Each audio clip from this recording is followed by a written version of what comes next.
Up. It's time for another Pristontale stream. Saturday this time. We're gonna start off with some ice.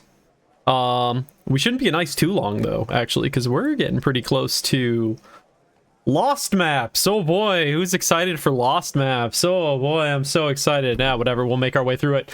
But yes, like I said, we're at 94, 31%. Did a little bit today so far, so I don't have too many quests to go off of, so it might be kind of a slog here for the next 4 hours until reset, but we'll make it through. Yeah, that's Pristontale. Other than that, not too much going on. I released a new YouTube video, which is an interesting YouTube video because it's the first YouTube video, well, kind of the first YouTube video that I've ever put on the channel that I edited it, or that I actually edited. Typically, most of my stuff is just VODs, and then one time I made a Pristontale soundtrack video, and I uploaded that, which was very light editing. I struggled to actually call that an edited video, but this new one I have out is literally an edited video. So I will post the link in chat if you want to go watch it, or just go to my YouTube channel. It's literally the first video there. It's a funny one. At least that was the goal, was to kind of make a comical video. I think people have liked it, but if you want to check that out, go for it. Other than that, there's Pristontale to be played. There's levels to be gained. There is an Ice 2 to be conquered. There are new items to get, and there are new maps to journey to, and we are going to do that right now. So, let's get shit started, shall we? Alright. Welcome back to Pristontale EU, the great server of Pristontale EU. Oh. Let's get the obvious stated right away. You'll notice that my UI isn't different like it was last time when I was doing the new UI that I made. There's a reason for that. I really liked the new UI I made, and it was working great, but there's a new thing that I made that makes it not so great to use, and that new thing is this. So, I built myself a new UI for the game. Now hold up. This is gonna freak people out, I'm sure. Ash, what are you doing? Are you modding the game? How is this legal? This is not a mod of the game. All I'm doing is there is an auto hotkey script, and what it's doing is it's taking basically images, or it's taking sections of the screen that you're visually seeing and moving them to a different location. So right here, where you would typically have the health bar, it's just taking that same image and displaying it here instead, and then zooming it in a little bit. And then it's doing the same thing for all the other things. I've run this past Chaos and people. Everybody's fine with it. They have no issue with this. But it is a bit different. Now, why did I do this? As any other old that's playing this game very well knows, this game is starting to become a problem to see, because the damn UI is so small when it's not scaling up. So I was sick of having vision problems playing this game, so I went with the nuclear option and just redid the UI in whatever way I could to make it so that my eyes aren't straining as much playing this game. I put a few hours into it so far with this. I do really like it. Will I publish it for others to use? I don't know. The problem with it is that it is kind of annoying to set up and make it work for you. And the thing about any tools like this is, like, the question for me is how much do I want to support it? So when people do have issues, how much do I need to help them out to get it fixed? And I really don't want to deal with that.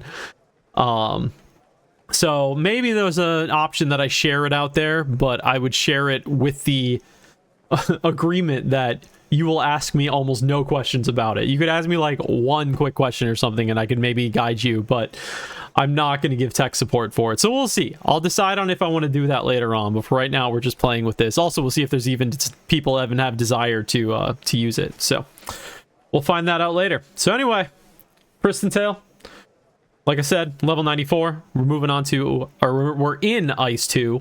The ice maps are going by so quickly, man. They're so weird now because you only spend 3 levels. You only spend 3 levels in Ice 1 and then 3 levels in Ice 2. It just goes by like that. But we're already on the last level. Only got 69% to go until we get out of this map. So it's gonna be quick. Now, what haven't I done today? I think I still have one more Fury I can do. I already did CCQ. Already did Valento. Did I turn in CCQ? Actually, that's a good question. I did not. Let's go turn that in. We'll gain a little bit more percentages before we start this. So, in terms of what we have, not sure yet. Don't think we'll have too much. We'll probably have to journey into Ice 1 for a bit today. So that gives us to 35%. All right. Well, it's better than nothing.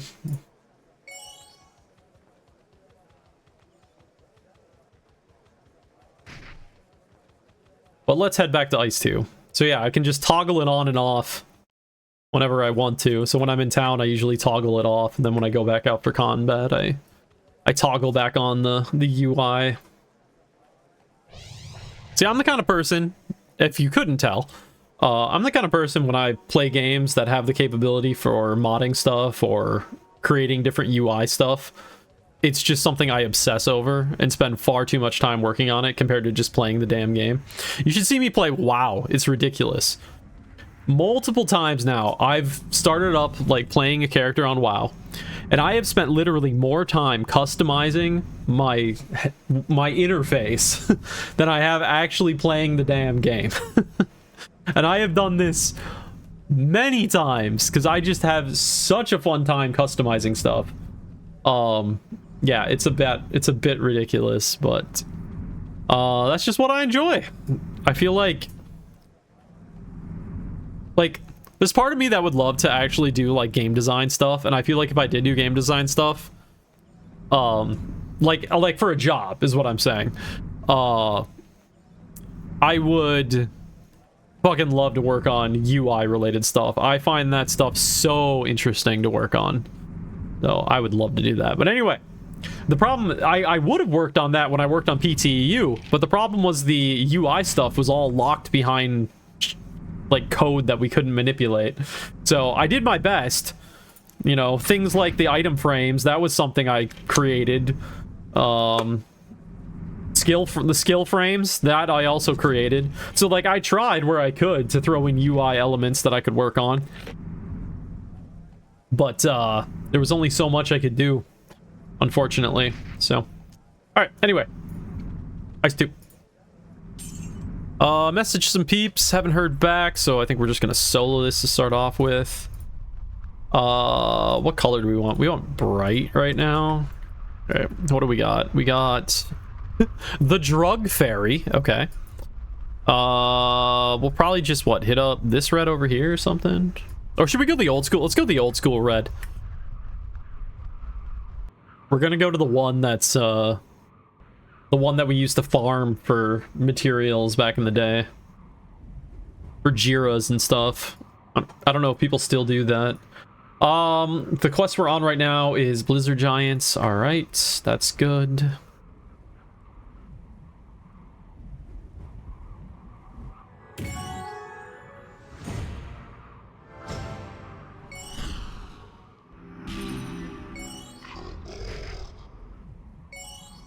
Papa Celesto. Let's do this.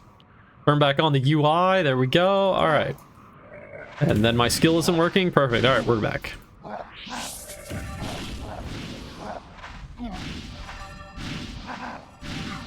So yeah, we've made it to Ice 2. It really does not take that long to get through the ice maps, that's for sure. So what are the levels for Lost 1 and Lost 2 now? I would, you know, I'm assuming 95 is the first level, but is it still the same way it was before? What was it, 98 for Lost Temple? So you only spend 2 levels at Lost Temple? Everything gets so... There's just too many maps in the game, which is a nice problem to have. But You know, you like to always spend, you know, 5 levels per map, or like that's the ideal amount, but then you get to this area of the game where you just have so many maps to choose from that everything kind of just gets jam-packed.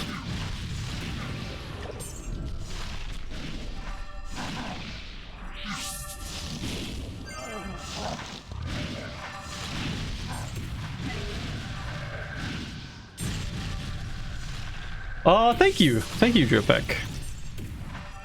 This was a little thing I worked on over the last couple of days.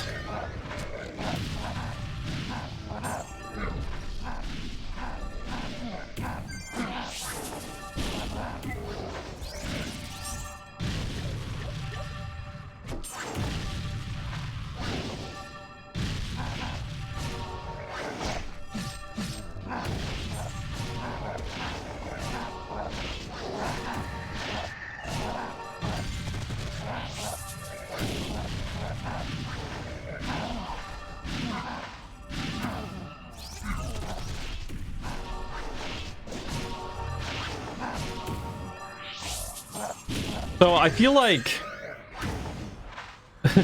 monster balancing has been interesting lately. Sometimes I'll go into maps and feel like, you know, I'm getting hit and it's hurting a little bit. Man, this map, I don't think I've taken much damage at all. I don't know if I've used a health pot since I got to Ice 2. Like, it's just been super tanky. I should probably stop putting stats into talent. Because I've still been doing a full talent build for the defense rating with the thought that it will allow me to more consistently use my two-hander. But I honestly don't know if I need that defense rating right now. I could probably put it into more damage.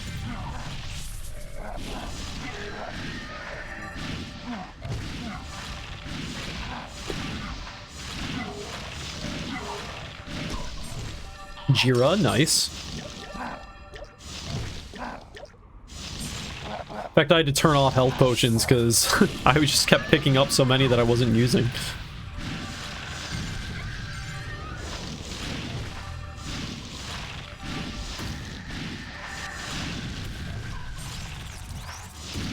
Oh shit. I didn't update the oh, we got a power party. Hell yeah.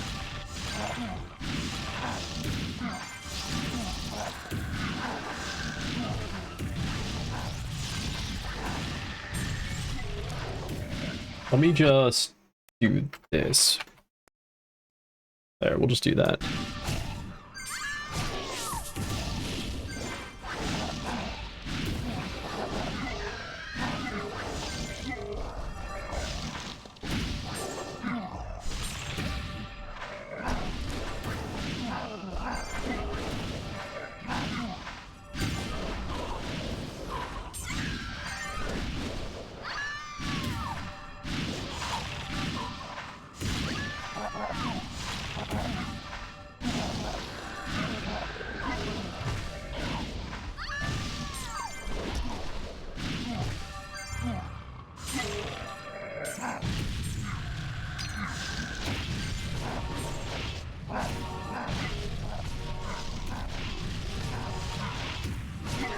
Yep, still got the drive. Still got the drive for this character.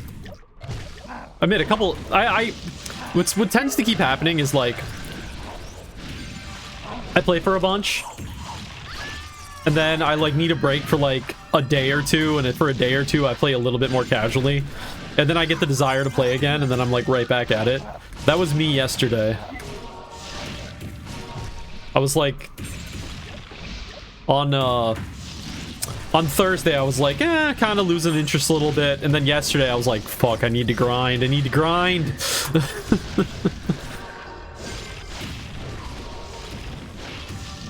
I just really want to get this character to 120.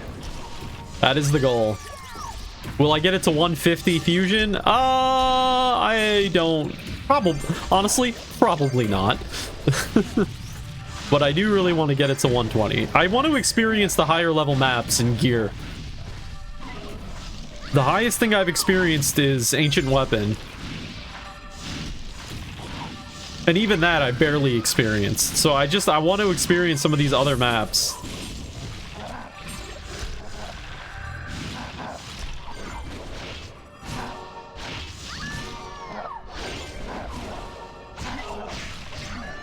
Because I feel like I'm missing out on like half the game, even though I've played so many hours of this server.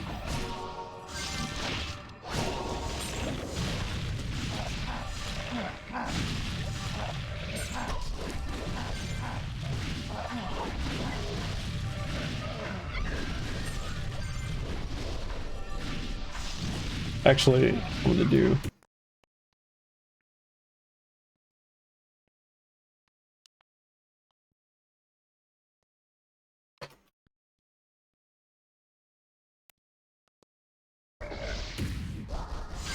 Here, we'll put that up there.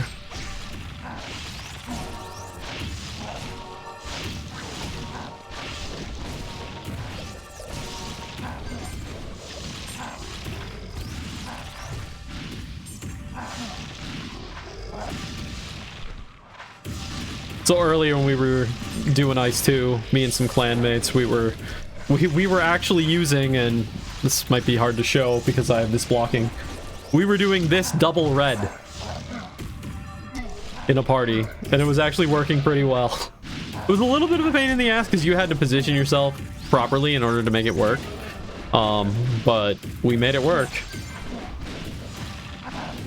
We could probably honestly be doing it right now, but maybe we'll do that in a little bit if another clan member gets on. Oh yeah, that's right. Deltoid's gotta eat. Okay.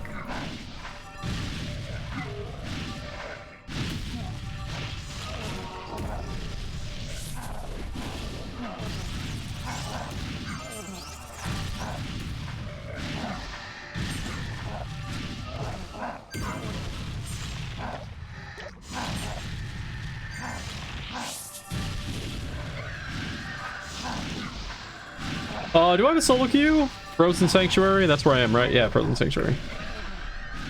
Let's see, battles in 22 minutes. So we will hold out for that.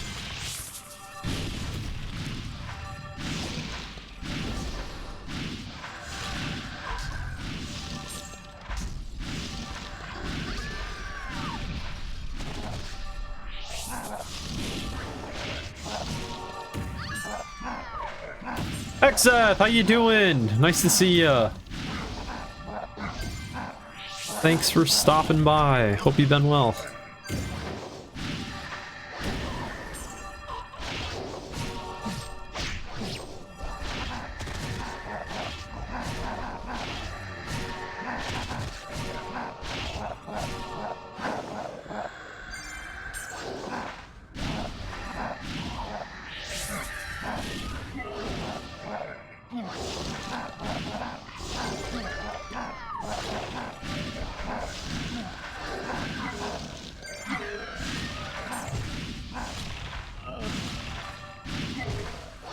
Yeah, I guess you could say that. Kind of gotten back into it. I've just been having a lot of fun with this night. Me and streaming is always dependent on how much fun am I having in Pristontale. Because I'm never going to stream Pristontale if I'm not having fun with it. So, if I'm enjoying a character, you'll see me streaming a lot. If I stop finding interest, I will stop streaming for another 9 months. That's just how I do things.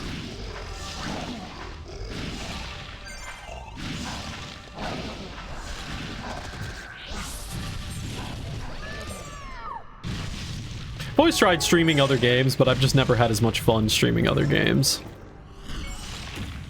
So I tend to just focus on Pristontale.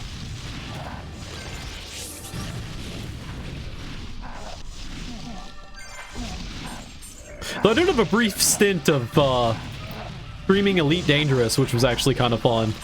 Because I like designed, I know, believe it or not, I like wrote all this code that interacted with Elite Dangerous and would display stuff on stream depending on what I was doing, which was actually a lot of fun and actually was really cool. But I lost interest in that game too, so again, didn't have interest, so I wasn't going to stream it.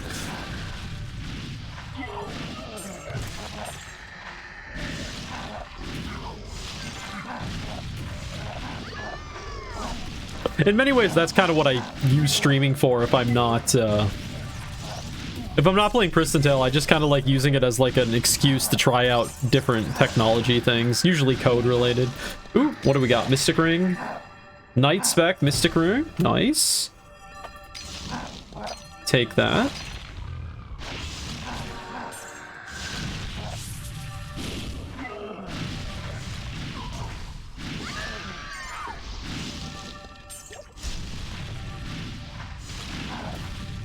Also, I'm thinking I might start getting into more edited YouTube videos. I'm starting to think. So yesterday, that video I made, that's on my YouTube. It's the latest video on my YouTube if you want to see it. That was my first attempt at doing a video edit in like literally 20 years. I haven't done video editing since I was like 14 years old. And I actually really enjoyed it. And so now I'm thinking to myself, okay, maybe I could like actually make some edited stuff. Like, you know, maybe just build guides or something, but actually put some work into editing them and not just have them be like a recording of a stream. So I'm thinking of doing more content like that now, because I actually had a lot of fun with that. I was actually thinking of doing a night guide. Because I feel like I've got things pretty figured out. And I think I could do a night guide at this point. Of course, my guide would be entirely PvE focused. And also, I wouldn't be talking about fusion levels, but whatever. I think people can... My guide won't be for advanced. My guide won't be for advanced players. My guide would be for new players. Kind of waiting for some kind of sales pitch and pricing the screen of the video. Yeah, I suppose I could have done that. I kind of like... I had plans, so I actually wrote out the whole script for the video. And I had plans for more stuff like that, but I didn't want the video to be too long, and it was just about to hit a minute with what I had, and I'm like, you know what, I'm just gonna leave it here, because I was kind of aiming for like a minute-long video. Because yeah, I had some ideas for other stuff that I was gonna throw in it, but I'm like, that's fine. I want to do something short and sweet. It was really fun, though. I made that... So, I wrote up the script, what was it, Thursday night I wrote up the script. And then last night at like 8 o'clock, I'm like, fuck it, I should start working on that. And I had the whole video done by like 10:30. So it took like 2.5 hours to make it. That was surprising to me, because I thought it was going to take a lot longer than that. But again, so little video editing experience over the last 2 decades. But it was a lot of fun. Make a small series. I thought about doing a small series. The problem is I don't know if there's any maps as ridiculous as Greedy Lake. Like, what? There's the fish in Iron 1, which is kind of funny.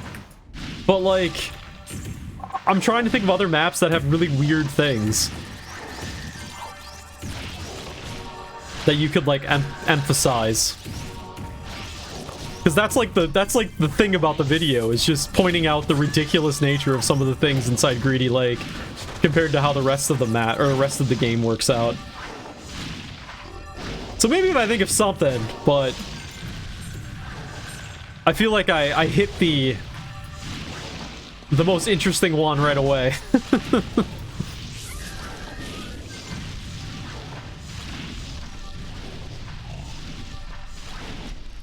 I had this idea, because, you know, half of Pristontale is just nostalgia bait at this point.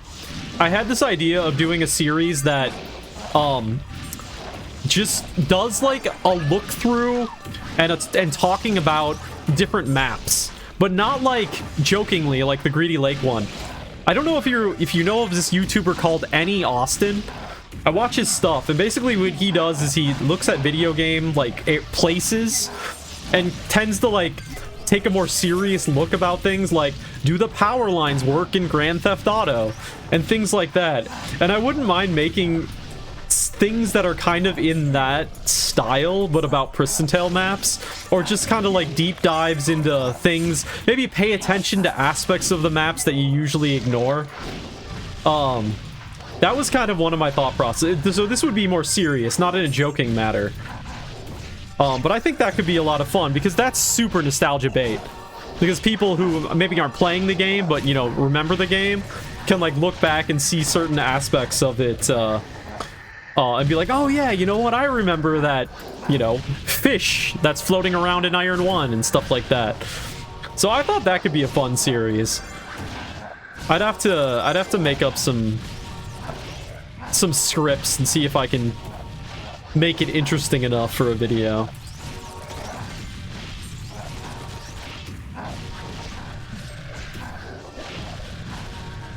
Really start putting some effort into some scripted content on the channel.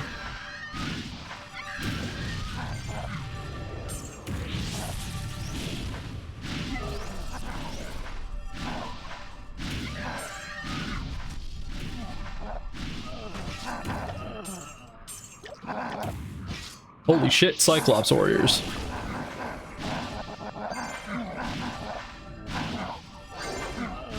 Alright, solo queue is done. Let's get out of here. Where are we gonna go? Pill? Yeah, let's go Pill.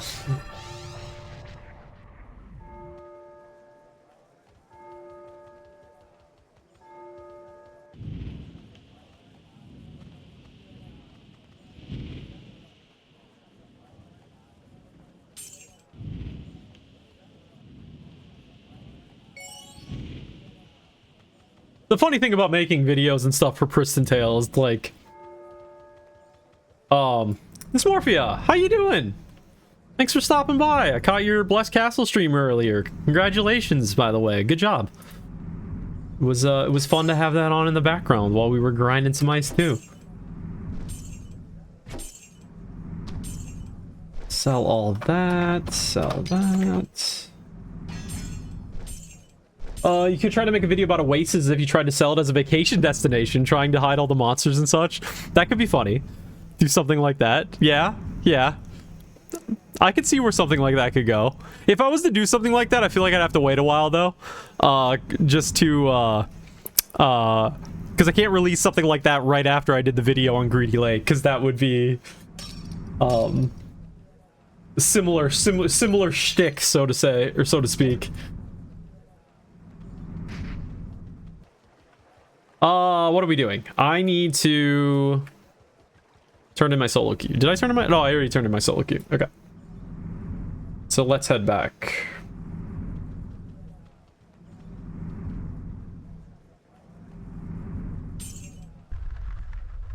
God, I gotta turn off shops. So next time in town, I'm not lagging so bad.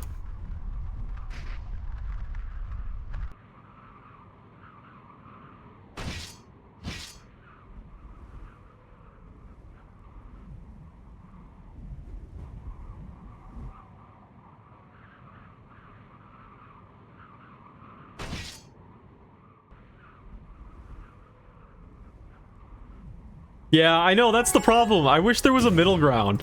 What I want is a... Can I just see some of the shops? Or like, how about only render the shops that are in close proximity to where I'm walking? That actually... I might recommend that one to the dev team. Because that actually might be a good middle ground. You don't have to render the entire map. Just render the stuff that is super close to me. So I don't... Yeah, so I don't feel alone. I kind of feel bad sometimes having shops off on stream too, because then I'm walking through town and if people aren't used to PTU, they're like, oh god, the server's dead. It's like, oh no, the server's not dead. No. It's just I have the shops turned off. You don't have to worry.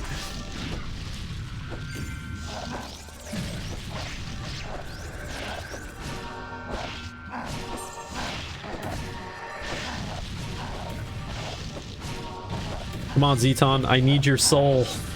I still need a bunch of your souls.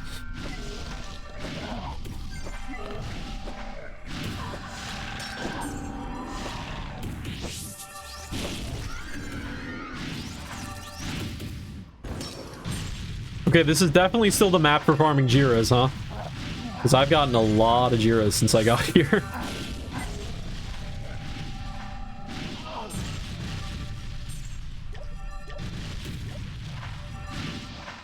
I feel like I'm glad that the game's giving me a lot of Jiras, and I'm glad that the game's giving me a lot of Sheltums. My problem is that I don't have enough gold to justify using all the Sheltums and the Jiras that I get. So I never use anything. I never re-roll really basically anything or age or anything just because I'm like, I need to save up that gold. though. I still don't feel like I'm at a point in the game where I really need to worry too much about aging or mixing. I'm gonna wait till, honestly, 10x, maybe even 11x, before I really care too much about that. We'll see. It's all gonna depend on how difficult the content gets, right?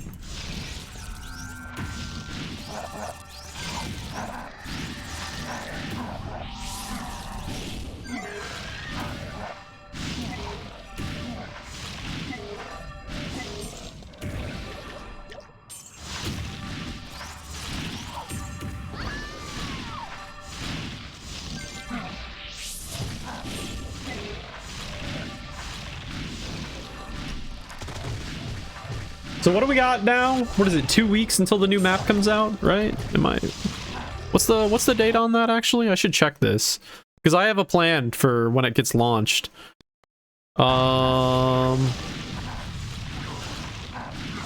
Staring through, let's see here. December 5th. Okay. Sweet. 2 days before my birthday. Hell yeah, I get a map for my birthday. So yeah, that puts us in 2 weeks. Okay. I do have a plan. I do not have a character myself that I can play for that, but I have asked some friends, and I might be able to get a hold of something for a brief period of time. But we'll get things more figured out when we get closer. Because I really want to check it out. I'm more excited about this map than I think of any other map I've ever seen on this server.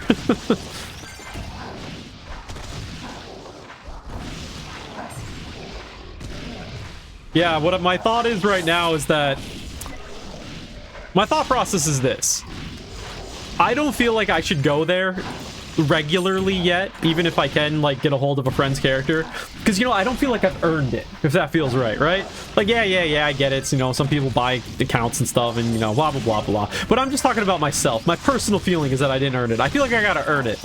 But at the same time, I also would like to do just a little bit of content from there, just for the stream, just to kind of show it off to people. So here's the agreement I've made for myself. I'm gonna borrow a friend's account for 1 hour. Exactly 1 hour. We're going to explore and try out different spawns and see what we can do for 1 hour exactly. We're gonna put a timer on the screen, and when that hour is up, done. That's it. We're done with Whispering Vale until I get to level 150. But we're gonna see how much we can explore and uncover during that 1 hour. So that's my thought right now.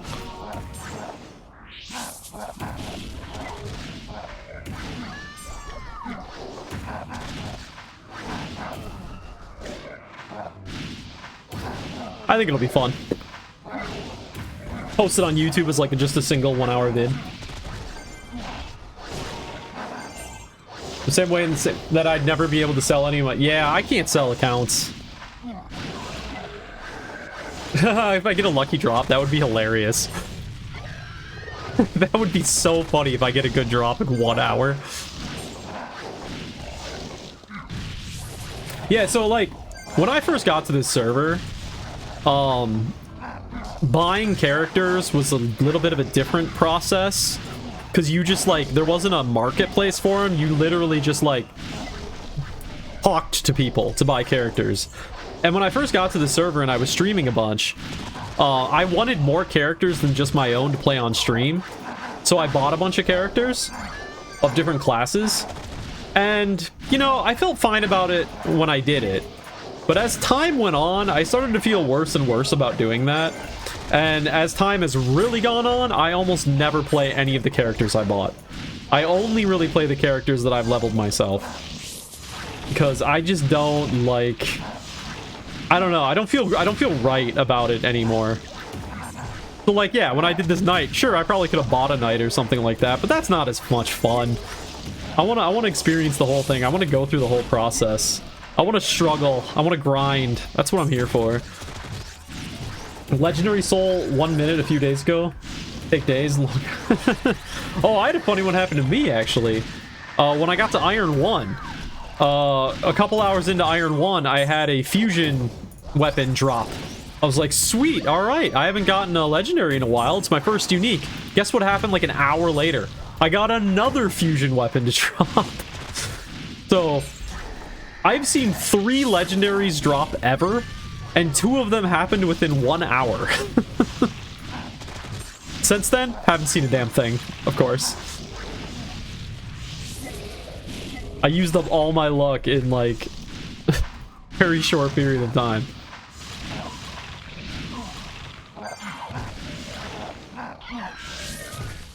I love this song.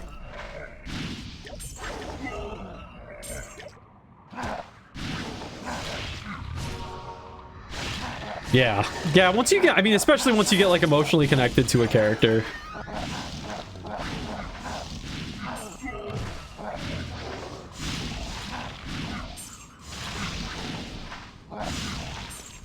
So the highest level character I have is Airden, my mech, who's 110. But I didn't level that mech to 110. That was a character that I actually bought. I bought it when it was like 108 or something like that. But I ended up leveling my own mech up, and I think my own mech is level 105 now. So I think at some point I'm actually going to change the name on the original Airden and remove that name and add it to my 105 mech, because the 105 mech I actually feel like is mine. I mean, it is mine. Whereas the other one, I don't feel as great about it.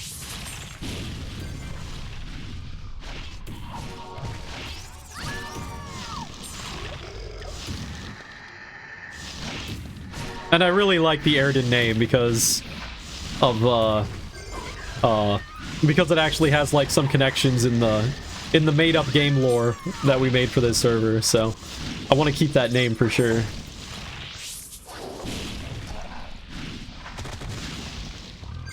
Which was not my doing, by the way. I didn't have any say in that. That was all Verbran's doing when he wrote Airden into the lore.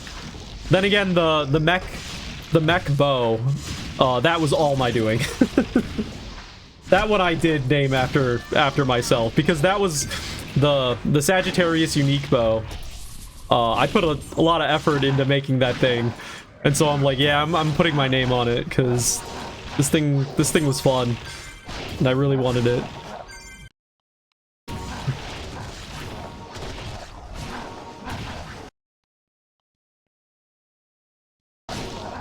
But it's fun. It's like a little Easter egg in the game.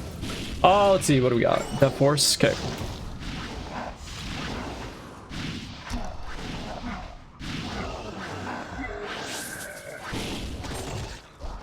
Get a little happiness anytime I see it drop in the game chat. Okay, apparently if I'm not focusing on the Devil Birds, this becomes a Devil Bird party, huh? I feel like back in the original PTEU, I think Devil Birds had the highest chance of dropping Jiras, if I remember right. Nowadays, I don't think there's any difference. Because I think I remember us, like, focusing the Devil Birds specifically for the Jiras back in the day.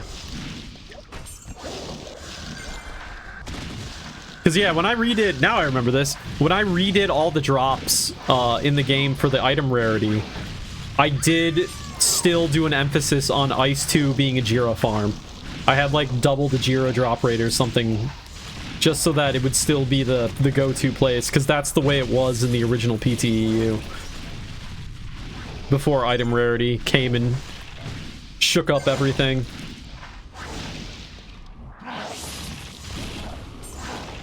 Sometimes it's good to have those farming spots. I don't think it's always the best solution to things, but sometimes it's good.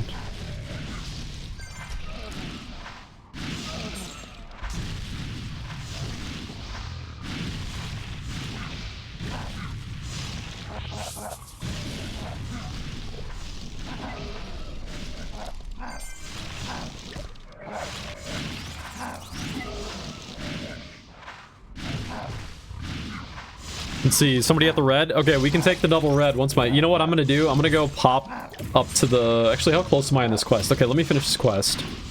We're gonna do the double red. Because my friend's gonna get on here real soon.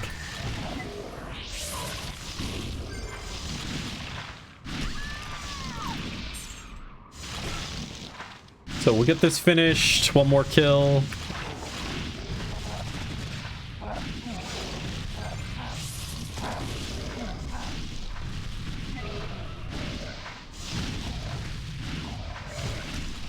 Alright, sweet. We're done with that.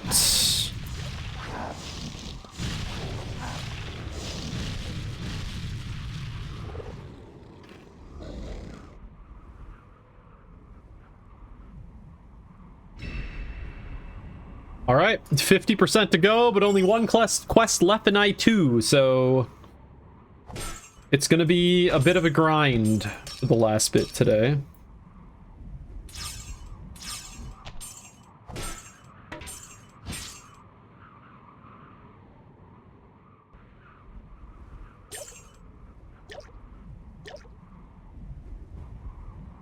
We're dropping 144 Mystic Mana here if anybody wants it.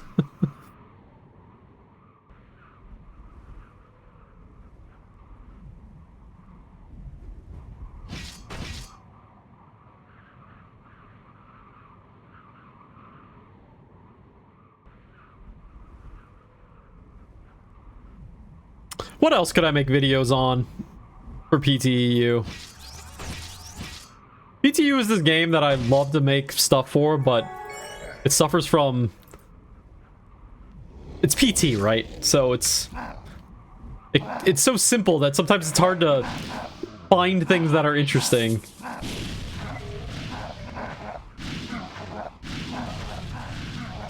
What could be another video series? Did you have a big laugh at the Greedy Lake video? Good, good, good. That's what I was hoping people would find it funny. Because that's... Greedy Lake has been like an ongoing joke on my stream for literally 5 years at this point. And I used to... Back in the day, I used to like... Occasionally we would go on a tour during the stream where I would show off all the stupid things in Greedy Lake.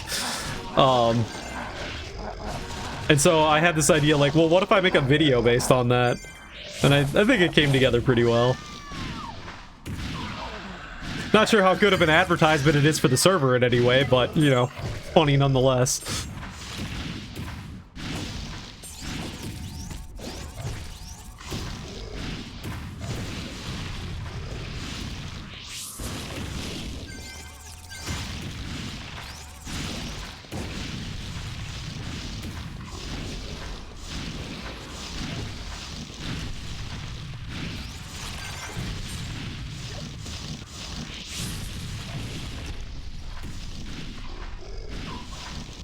Yeah, I hope so. I hope it's something that just kind of hangs around out there that over time people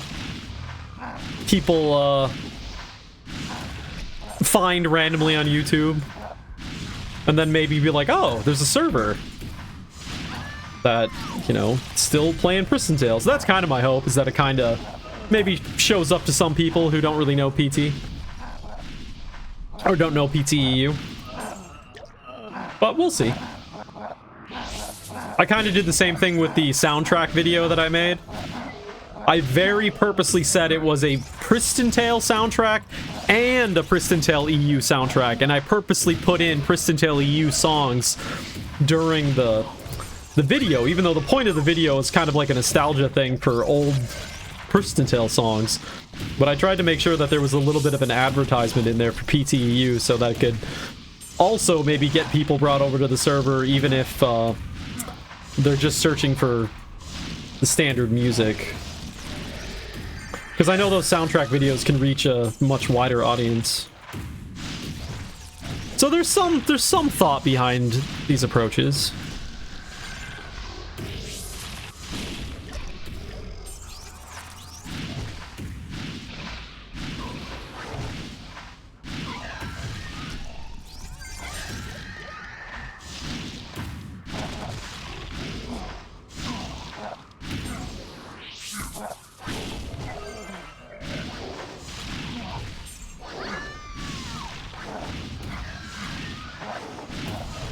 Somebody asks in trade chat, for mid-level, like 90 to 100, is it better to age or mix? So this is always the question, right? When is aging and mixing? Okay, so the debate between age or mix, I mean, that's obviously going to depend on some circumstances, but the debate on whether or not to even age or mix when you're leveling, I think that's really the bigger question. Do you really need to? Is it worth it? There used to be a time when certain mixes were definitely worth it. I just don't know if we're in those times anymore. Like back in the day when the stats were way less, before everything got jumped up to 1,000, doing the defense mix on gauntlets, I believe, was like one of the best mixes you could possibly do because it gave you so much defensive power. But now, since the stats are so high, the amount you get from that mix is actually relatively small. So that's why I've kind of just not done many mixes or ages. Because of the stat change that happened, I don't feel like it's worth it anymore.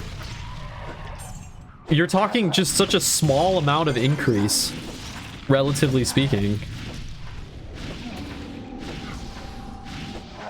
Like, that's why I am doing a talent build instead of a strength build on this character. Because I worked out the math, and, like, the amount of damage I was getting... Oh, follow. Musculata, thank you for the follow. The amount of damage I was getting from going a strength build was 5% extra damage. The amount of defense rating I was getting from going pure talent was 20% extra defense rating. So, like, relatively speaking, for the amount of stuff that it was giving me, it made more sense for me to take that higher defense rating, to take less damage, to use more two-hander, to deal more damage. And I just don't see the amount of stats that you get from aging and mixing gear to be that good at this point in the game. Now, I do take that one aspect, though, that I guess I would say it is probably still worth it to mix, is weapons. I do think that that's probably still worth it. Throw a Celesto mix on a weapon. Because, you know, +8/+8 actually adds a lot of damage. But other than that, sub gear, armor, all that, nah, not worth it. 35 abs mix. I gotta look into that one. I gotta look into that mix. Is that a newer mix?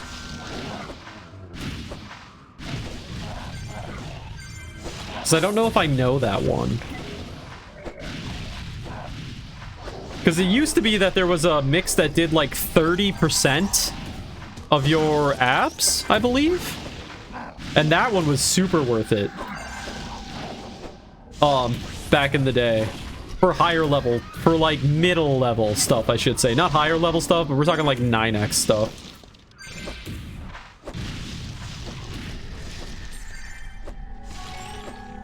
Three Celesto, 3 Mirage. Okay, so yeah, it's a newer mix.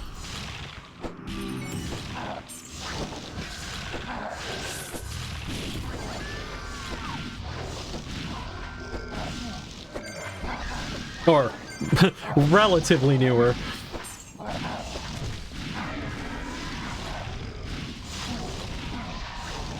I say newer, but the mixes that are after Celesto have been around on this server for probably like 4 years at this point, so I don't know if you can call them new anymore. I'll call anything that wasn't in the original EPT new.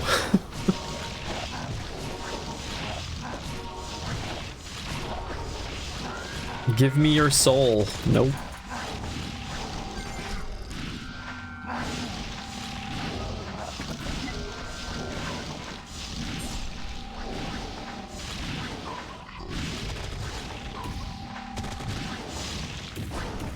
Well, I think the argument with weapon mixes has always been you don't want to take away... You don't want to make aging less appealing. Because aging needs to be that, like, pinnacle thing, right? Since mixing requires no risk. So, I saw that there was actually some newer Celesto mixes, and I was actually surprised that they got added. Because I know that that's always been something I don't want to do. Yeah, I guess I guess the goal... So yeah, so if you go a super high age, yes, it's better. But it's like, do you want to remove people that just go for like plus 12 or something? Because, you know, if you're only going to go for plus 12 on an item, then why not just mix it? Or plus 10 or whatever. So that's the thinking from a development standpoint. And, you know, hate to say it, but aging is a pretty big money maker for the server, so anything you do to affect aging can have a net negative on the server's potential for the future development and stuff like that. So, you know, it's the things we don't want to talk about, but the things that we unfortunately do have to talk about is that, you know, the server's got to make money to keep the development going, and sometimes you just got to keep the worst systems around just so that can be paid for.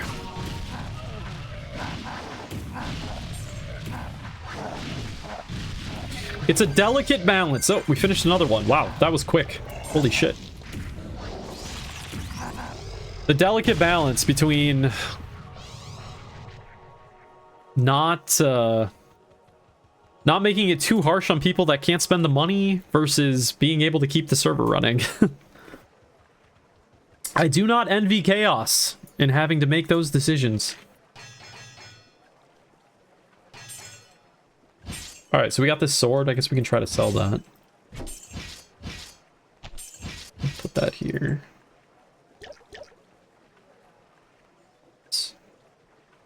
Sell that. Let's see, do I have a... No, I don't think I do. Oh, Rev's on. Sweet.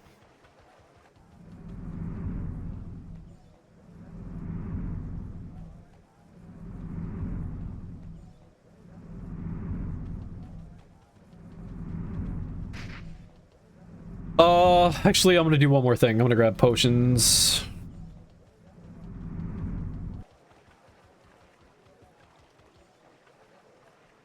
I don't really need them. I just like seeing a full stack.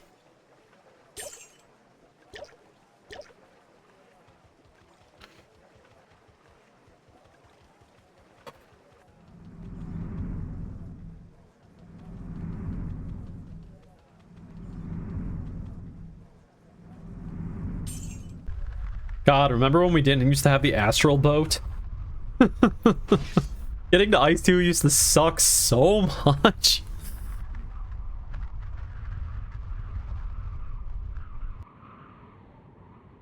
I mean, don't get me wrong, I'm not a huge fan of paying 20k to get here. But at the same time, if it means I don't have to walk from Yura to Ice 2 anymore, you know what? It's a price I'm willing to pay.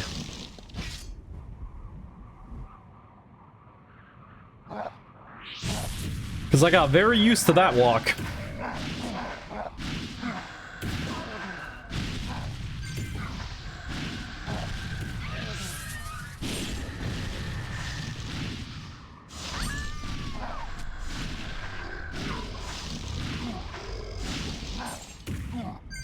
So we definitely should be able to hit Lost today. I mean, we only need 45%.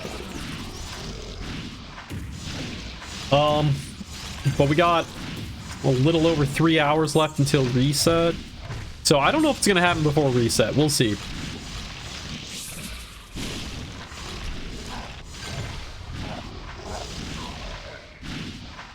Be nice to get it before reset. Man, it's been a long time since I fought in Lost. The Lost maps. Because of the times I have come back to the game over the last 2 years, I've just been playing on my like 10x characters, so I've completely skipped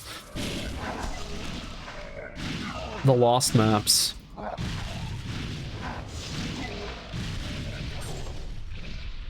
For good reason, I should state.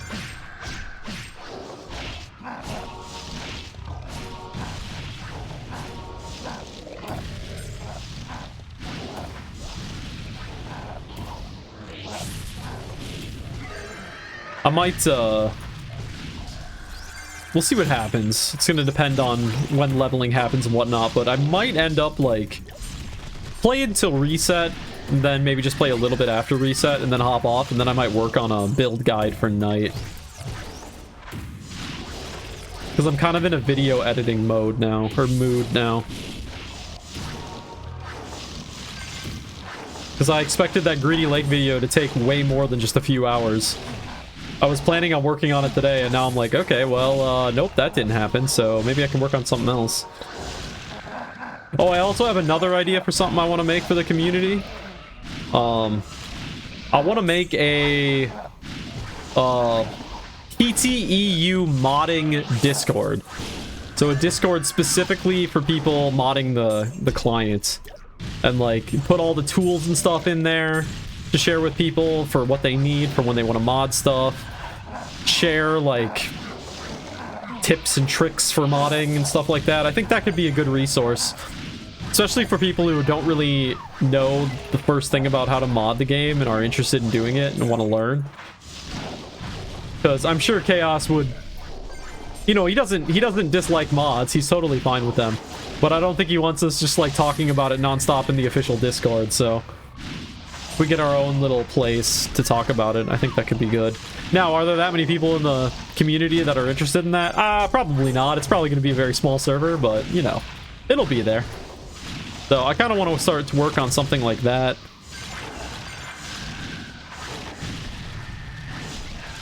Gives me a place to post all my shit too when I'm working on new random things. Oh, Hoppy Crystals, let's go! Oh, I have crystals turned off. I can't see them.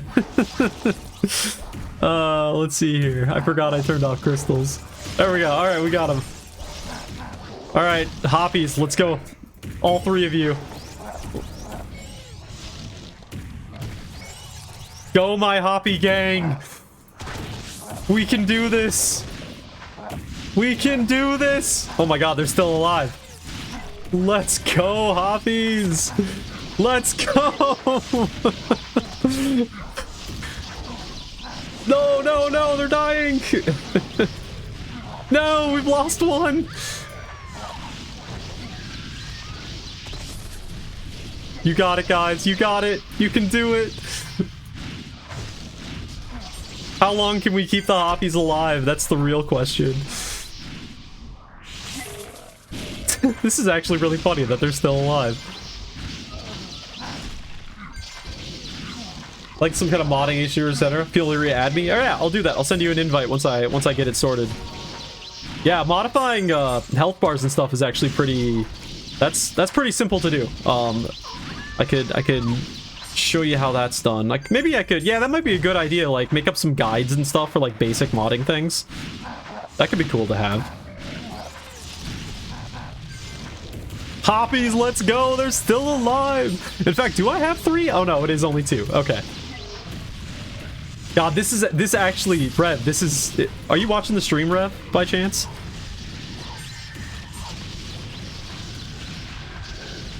Okay, cool. This could be like a mini game. Cast a Hoppy and see how long you can keep it alive in like higher level maps. It could be a fun little, like, mini-game to play. Dude, this is great. There's still... What are we at right now? Almost 2 minutes. Oh, no, did we lose one? No, no, they're just on top of each other.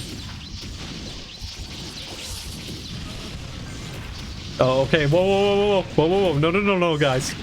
No, oh, no, nope. I saw that one coming. All right. Oh, I think they're screwed now.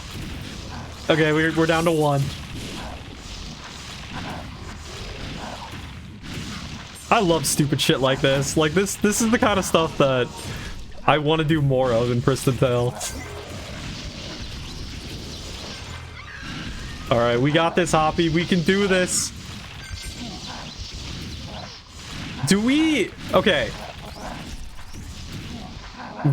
We really need to change things around so that if you have PvP enabled, your crystals fight other people's crystals. If we don't have this, we need to get on that. Because we need to have ourselves some Pokemon battles in this PT game. I want to cast a Hoppy versus a Hoppy and see who wins the fight. Oh, that could be so much fun. Just to have, like, host a PvP tournament. Be like, guys, this is a really serious event. We got ourselves a serious PvP match going on here. Everybody's gonna bring their best gear. It's gonna be intense all the way to the end. It's Hoppy versus Hoppy. Everybody brings crystals to fight each other. That would be so much fun. It's like when I did my... It's kind of similar to when I did my level 39 only PvP event, which was a lot of fun too. If you don't know about that, many years ago now, I hosted a PvP tournament where everybody was level 39, as in like an homage to the original EPT level 39 limit. Oh, there goes the Hoppy. Rest in peace, my friend. Oh, I couldn't reset my camera fast enough to look at him. Rest in peace. You will be missed. But the level 39 PvP tournament was really funny. Because,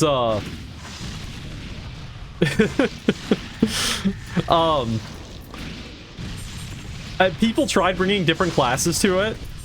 But the class that ended up winning by far and destroying everybody was Fighter. Just because they had a bigger health pool. It was completely unbalanced. They beat everybody. Then again, this was like... Was this pre-Skills 2.0? This is probably post-Skills 2.0.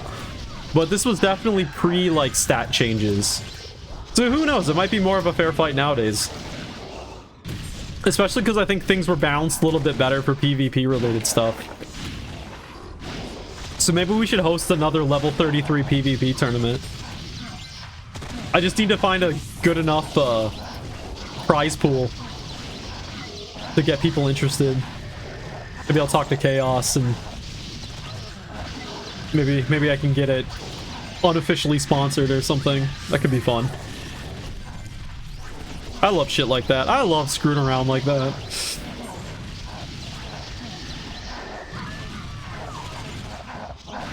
Can we use the Battletown place for PvP? Does that work? I know it's in the game. I don't know if it works yet. Also, how do you get there?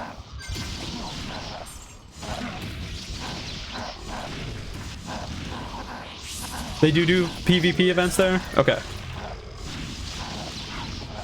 Do you know how to get there? Astral Boat? Oh, does that take you there? Okay. Or the... You're talking the... what do they call it? The Boat and Rick, essentially.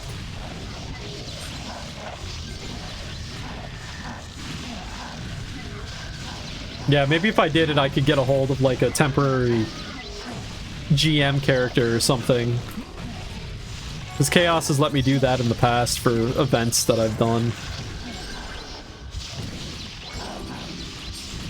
So maybe we can do something like that.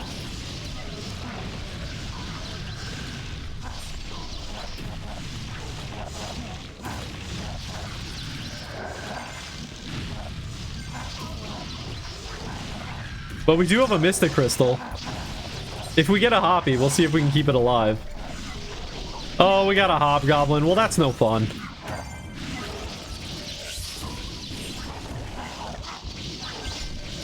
Hobgoblin, you're no fun. Wait, I'm gonna grab something real quick.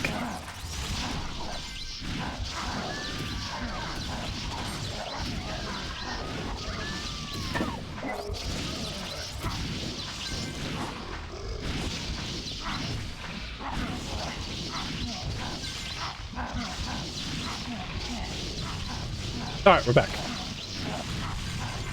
Or, I am back, but camera's not back. What I went to grab was the Hoppy! The 3D printed Hoppy from like 2 weeks ago that we made on stream. This little guy. I was gonna put him over here. I kind of want to work on redoing my stream setup. Because I kind of want to add shelves back here so I can show off the 3D printed shit that we've made on stream.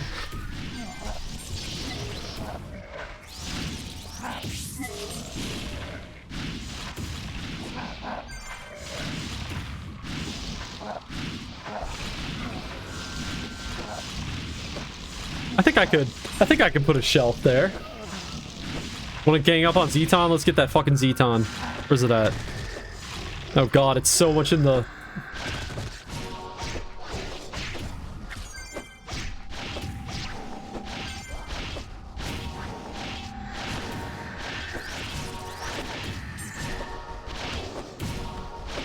Ha!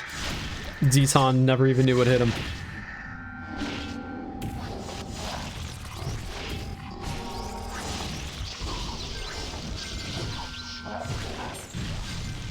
Come on!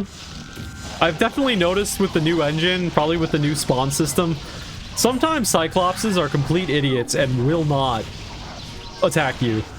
They're like pacifists.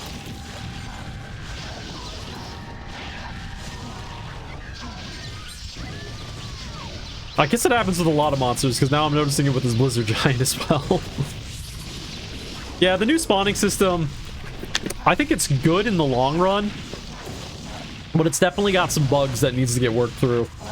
It's like most things on the server, honestly. It's like added to the game, and they are going to bring good things in the long run, but when they first get added, they're buggy, because that's just how it's going to be on this server. That's not saying like the dev team messes up and that's why it's buggy. No, it's just that the code they have to work with and the things they have to do to it just mean that there's going to be a lot of bugs, unfortunately. So we just got to be patient and let them do their thing.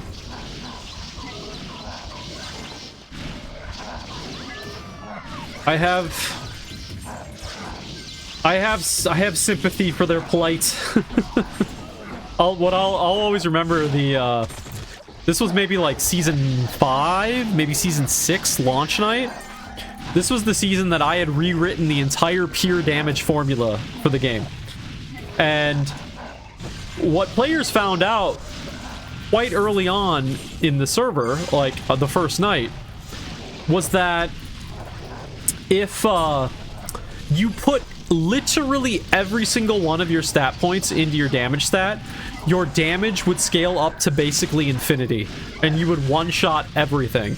And it was because I messed up and missed one number during writing the damage formula. Basically, I made an assumption that something started at 0 when it started at 1 or something like that. It was something really basic like that. So, for a period of time at the start of the server, people were doing, like, unlimited damage. We had to shut down the whole server. I had to frantically search through my code, trying to find what I screwed up. And fortunately, I did find it, but that was some of the most nerve-wracking stuff. Like, I don't think I've ever, like, looked through code and been so freaked out at the same time, because it's, like, hundreds of people waiting for me to sort through this issue so we could get the server turned back on, and there was just like so much pressure. We got through it, but yeah, that was a fun one. All because I fucked up one number. It does not take much. And of course, I never figured it out in testing, because I never just put every single stat point into a damage stat.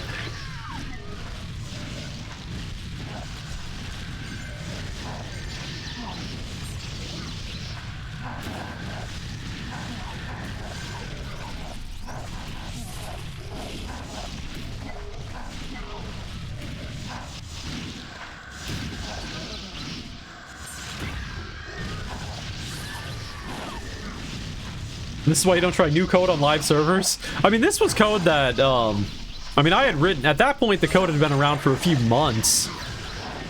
It just happened to be that was the day it was implemented, and... unfortunately, didn't check every single possible situation that could have happened as much as we should have. That's the other problem that PTEU can suffer from, is it doesn't have its own QA. So we just do our own QA, right? So then you end up running into bugs that you don't necessarily catch. You try your best, but...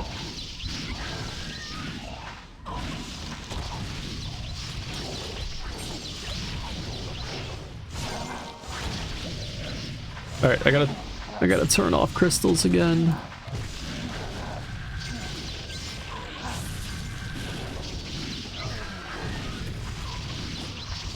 Yeah, that was always the problem with beta testers.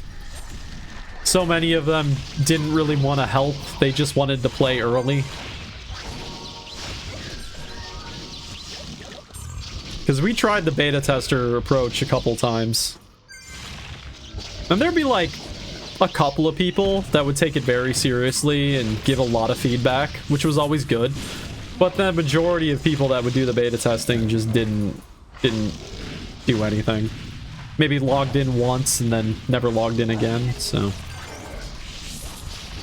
It's tough when you ask community people to do stuff like that, but...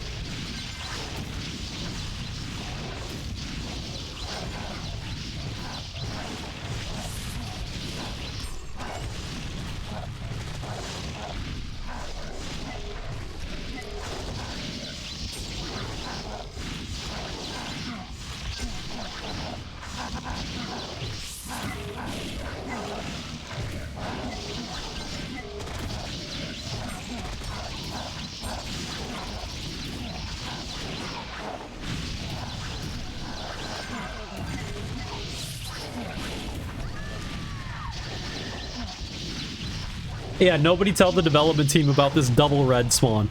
Though I can't imagine we're the first people to figure out you can do this as a double red. I've been part of those seasonal launch teams. I know that you'd be eyeing this spawn instantly.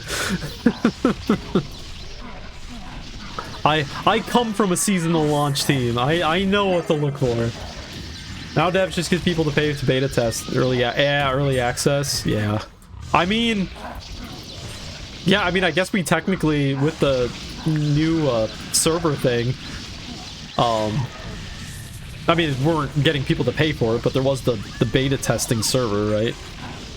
Which I'm glad they did, because boy, did a lot of bugs come out of that. Can you imagine if the server launched without that beta test? You think there's a lot of bugs now. Server would have been... not great.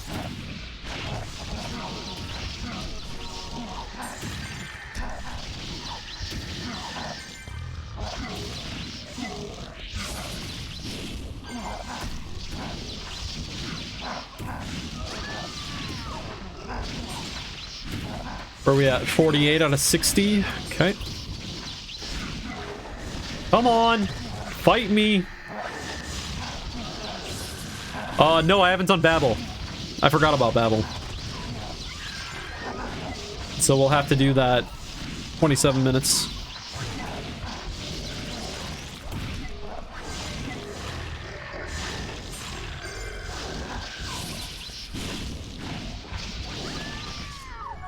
How many more quests you got here, Rev? We should be pretty close to each other, right? Because I think I'm on my last quest here. So once you finish, we can shift over to Ice 1.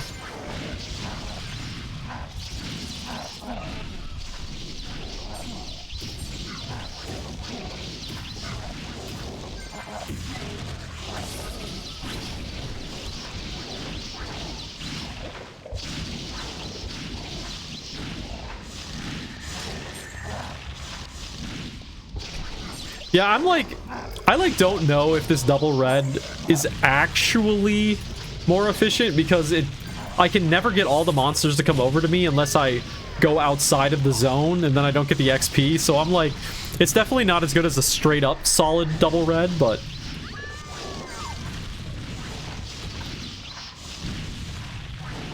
you can beta test to infinity and simplest a lot of stuff. On fringe cases that can happen. Not everyone knows how to go about finding. Yeah.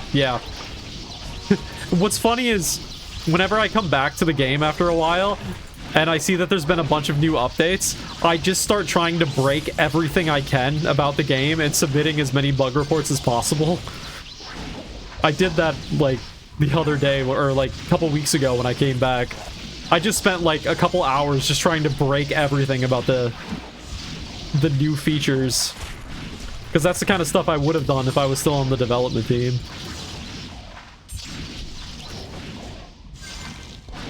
Because the devs do appreciate that kind of stuff. Because they can only do so much on their end. They need people to find problems. Okay, come on. Come to me.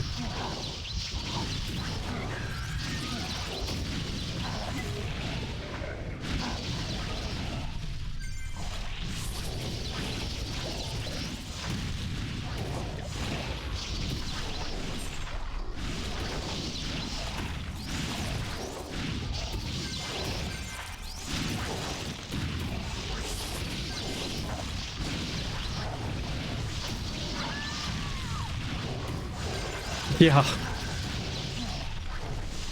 Yeah, that's the Cyclops' problem. They just can't see me. I go to the left or the right a little bit and they just have no idea where I am. Yeah, they don't have that peripheral vision. The game's getting too accurate right now.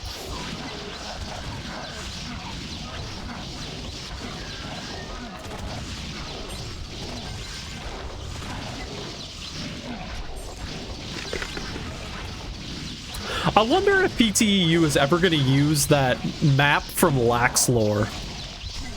So, for those that don't know, Laxlore was basically Pristontale 1.5. It was a game that was going to be very similar to PT, but a little bit more modern-ish of a vibe. But it never got released fully.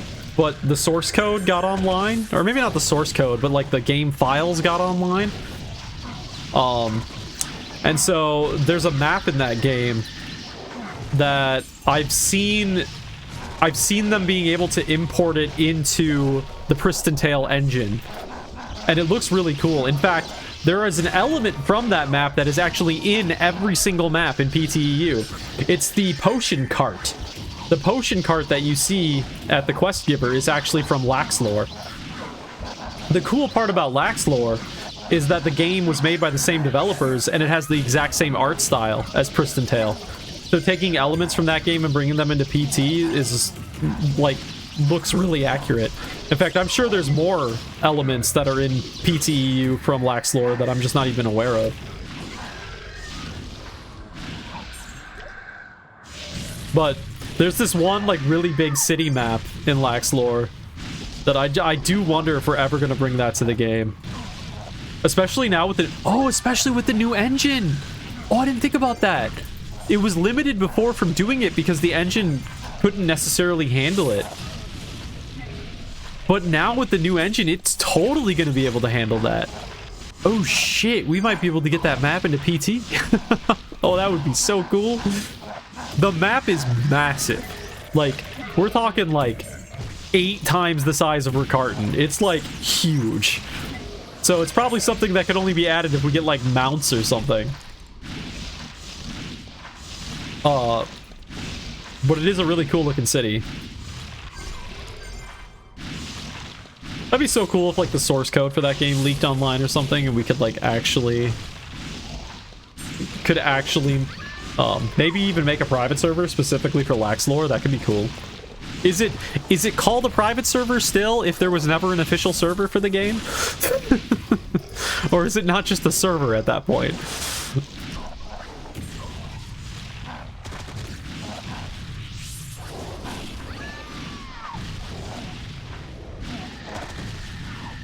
It's not like Yadang or Masongsoft. I guess Masongsoft is gonna care, I would imagine. Somebody in Korea, leak that shit online, please.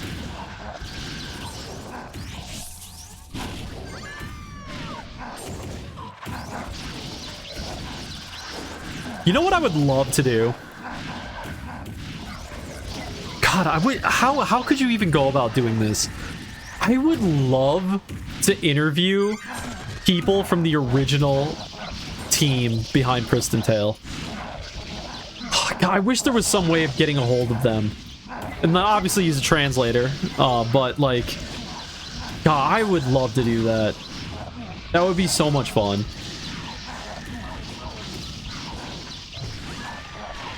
Yeah, I don't even know to begin where we'd find him either. We'd have to... First things first, we'd have to, like, find a KPT player. And then the KPT player maybe knows a little bit more about the history, and then, like, maybe we can somehow get names and stuff. It's like the way it's always been with Pristontale. It's like Korean Pristontale is just like this whole other world that we just like hear mysterious stories about, but nobody quite knows what's going on over there.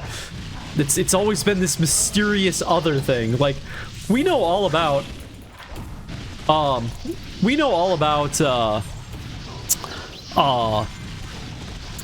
was I gonna say? We know all about Brazilian PT, we know all about, I mean, I know about Philippine PT, I know obviously English PT, but KPT? Don't know shit.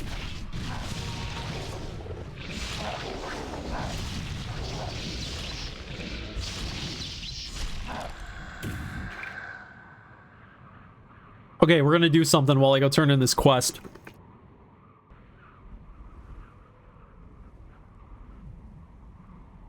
We're gonna take a very brief break and we're gonna watch the new video I just released.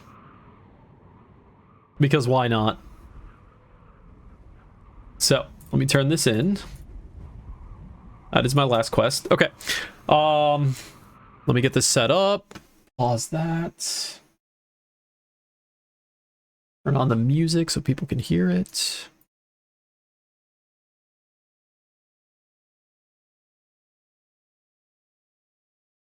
Let's see, let's switch over to that mode. Then we'll go here, do that. Okay, I think the sound will work on stream. So let's do this. All right, this is the new YouTube video I just put out today. It's short, don't worry. Are you tired of visiting deserts, tundras, and enchanted forests? Do dark dungeons and endless towers make your feet hurt? Do you have a bit too much iron in your diet? Then do I have the place for you. Greedy Lake! Brought to you by Pristontale EU. Featuring all the classic Greedy Lake locations you know and love, such as the house, the boat, the hexagon-wheeled bike, the fish, the world's most pointless bridge, and so much more. So join us at Greedy Lake, right here on Pristontale EU.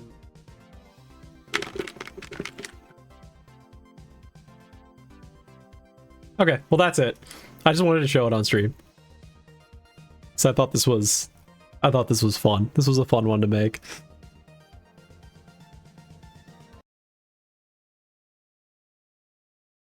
Alright, switch back to that. Switch back to Breakcore. Volume warning, because I realized the video is actually kind of quiet. I didn't realize that when I was editing it, and then I realized it after I put it up, so sorry about that.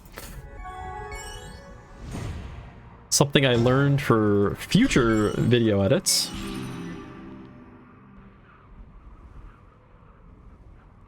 Yeah, the video audio is a bit low. Yeah, I know. I couldn't make it any louder, unfortunately.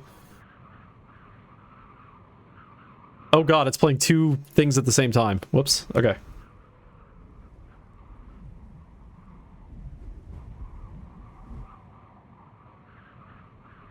I have all my levels maxed out for that audio stream.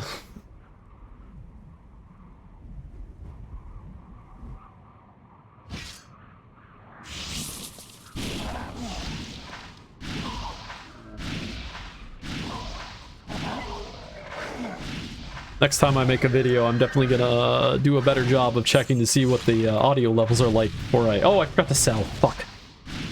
Actually, I should really go do that.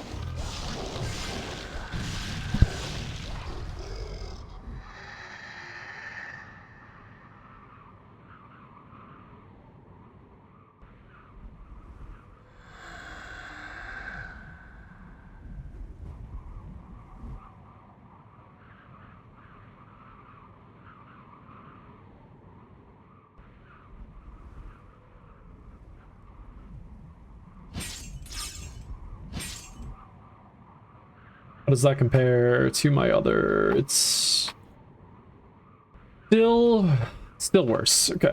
Don't need that. Don't need that.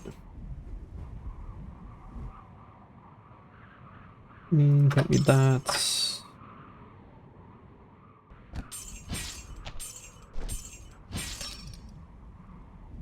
Want to change up pace? 1v1 hunt them. Is 1v1 hunting even like worth it XP wise? I mean, obviously you can get the quest done faster, but I've always thought that it wouldn't be worth it. Also, do we... No, yeah, I mean 2v1, even that. Does it do we have to be standing next to each other? Well, actually, you're the only one who needs credit. All right, whatever. Lead the way. Let's fuck around. Let's try something, huh? Haven't done this. What are we fighting again? Blizzard Giant? All right. You lead the way. I will follow. And we will kill Blizzard Giants. We're going on the hunt.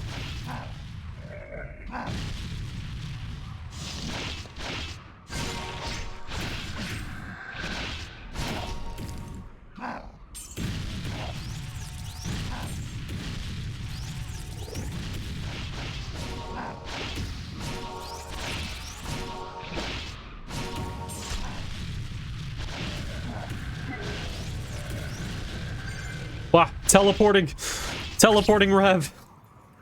I gotta make a guess of where he's going. Ah! Oh my god. Things are going great. Oh, did the Zetan disappear?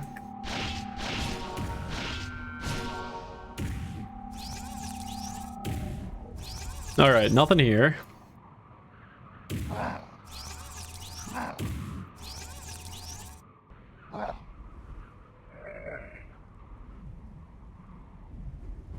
Wait, are you coming up? Oh, nope, not coming up. Okay.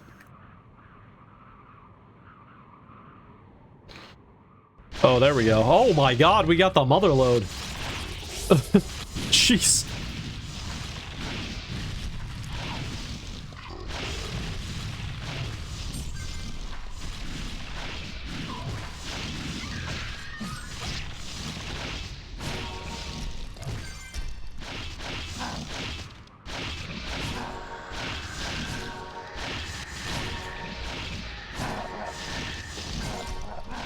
Now, I wonder, since I've never really done something like this, if you walk away from a spawn and then walk back to it, do the monsters at that spawn refresh, or do they stay? If basically what I'm saying is, if no one is there to render the monster's existence, do they still exist?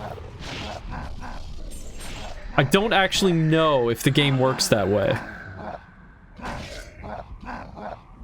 We got a real, if a tree falls in the forest kind of situation right here. I think it refreshes after a certain time. I'm gonna go check back at the spawn we were just at.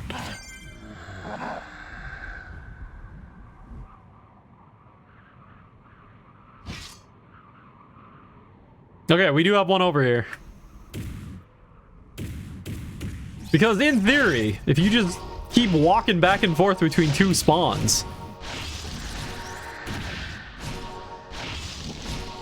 would that not be the most efficient way to do it if the spawns fully reset? Let's take a count of what monsters are here when we leave and see what happens.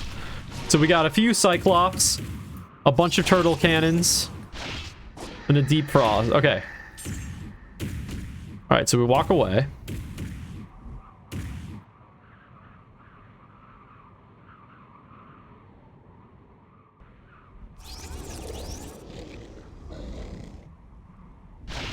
Have we broken the Pristontale meta? Have we figured out how to do every daily quest twice as fast? Is Burbrin gonna kill me? Find out.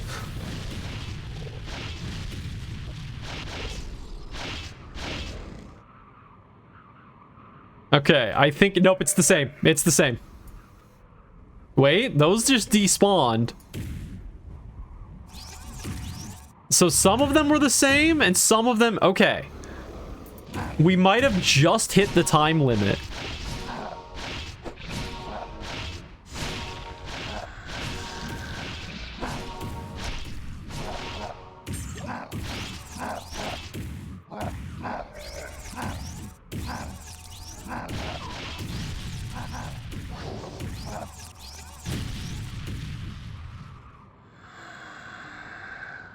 We'll find out on the next episode of PTEU, exactly.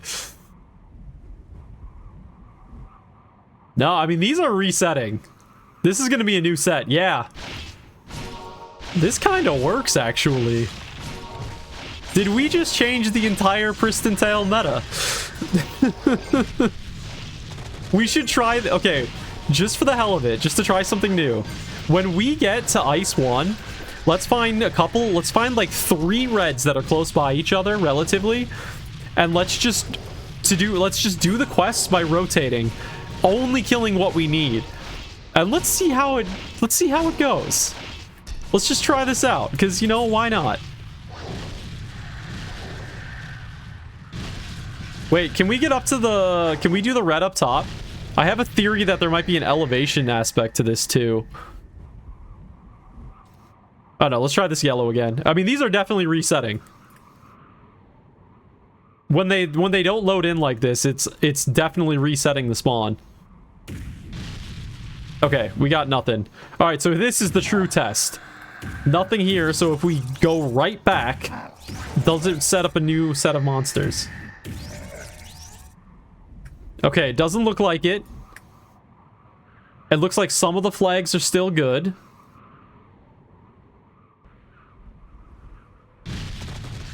But it is going to spawn some new flags, I think, maybe? Okay, no. No, it's not spawning new flags. Okay. So what is the timer on this? How do we even test the timer on this properly? Wait, okay. Okay, I think I know how we can test the timer. All right, follow me, Rev. Oh, let's go kill all these lizard giants first. No, I think I have an idea on how we can do it, because what we have to be able to see when the monsters despawn. And I think we can do that, but we have to go to a certain spot to, like, watch them. We have to take advantage of the fact that the game tends to not consider elevation when it's taking into account monster spawning. Is my thought.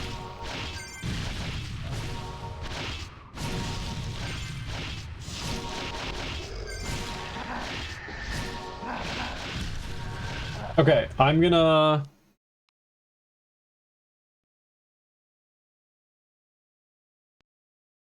Okay. Alright, we got him? Alright, well, let's kill this one too, I guess. And then once we kill this one, we're gonna go on top of that hill. Make sure the monsters can't...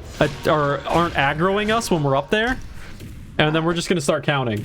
The second they stop aggroing, I'm gonna start the timer. So once you... Okay, there we go. I'm gonna start the timer right now. Oh. I guess they really want to fight us. Okay, there we go.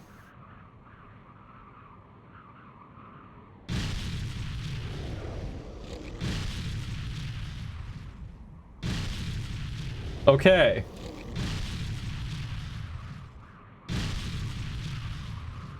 Okay.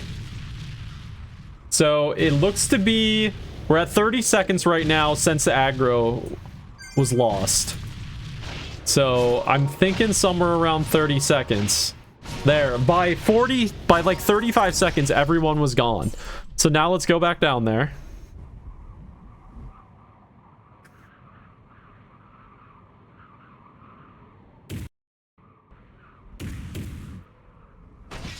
And there we go, we got new monsters. Okay. So we can refresh a spawn by leaving it for like 40 seconds. Also, why did I not... The heck? Come on.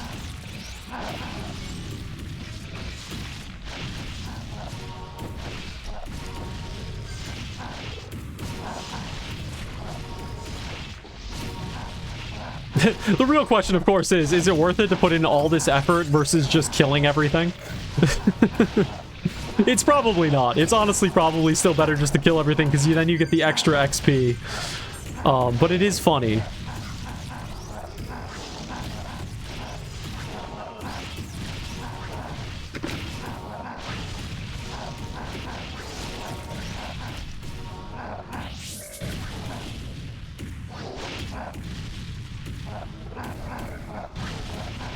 Could change of pace if sleepy. I don't know. I feel like this takes more focus.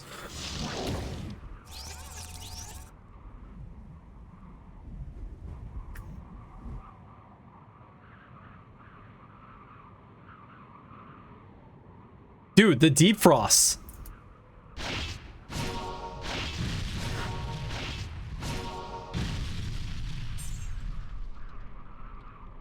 Yeah, I mean, it's definitely not worth it. Oh, we got 4 minutes to go. We gotta get to Babel.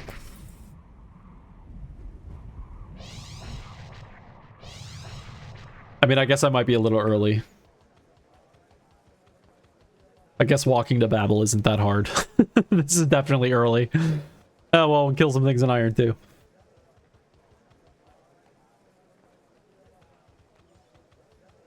Oh, I guess I have a solo quest to turn in? I didn't realize.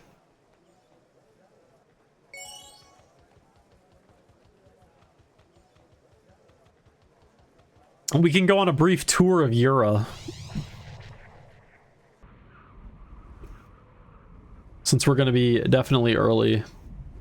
Because let's be honest, how many times have you walked around Ura?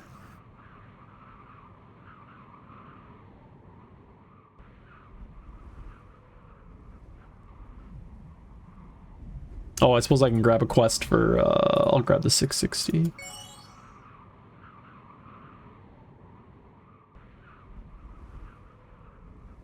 Yep, that's Ura. Man, I feel like they could have done more. I don't know. This could have been a more interesting city, but they didn't really do much at all, unfortunately.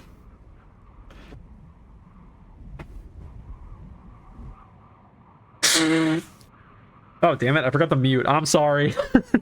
My bad. I'm sorry. I totally fucked up. I blocked the camera, but I forgot to mute my mic. Hiding in the bush. They will never see us.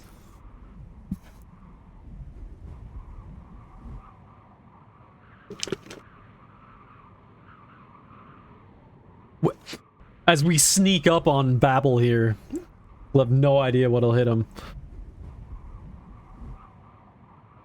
I like that the camera, with the new engine, the camera doesn't get blocked by geometry anymore.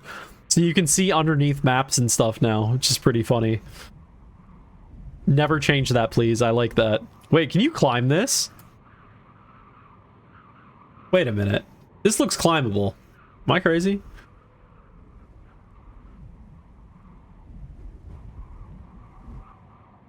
Of course, climbing on the new engine is kind of a pain in the ass, but...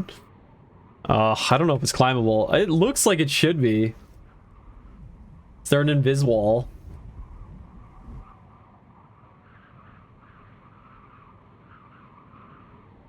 I want to petition to ban all invisible walls in Pristontale. They are just fun killers.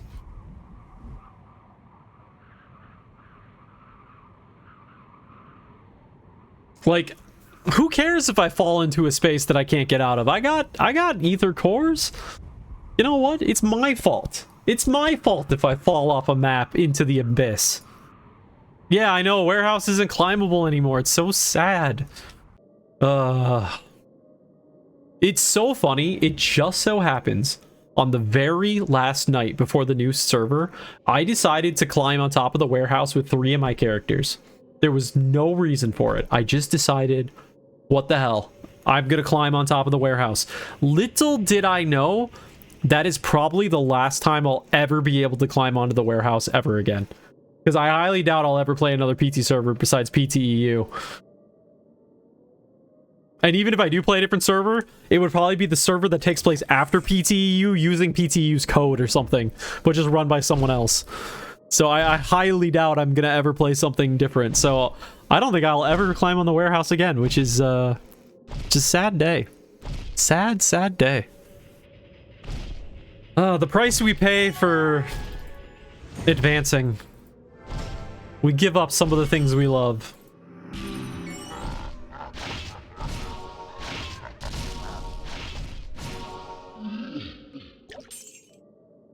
You know, I really think the server should put more emphasis on climbing, though, because think about it. When you're climbing in most places, if you're outside of the city, you're using up You're using up your pay items. You're using up your XP pot. Just saying. Just saying, that's money for the server. That's more XP pots and more third eyes. I'm just saying. Climbing is technically a moneymaker. So maybe you should invest some time and energy into making climbing a thing. I don't know. Call me crazy.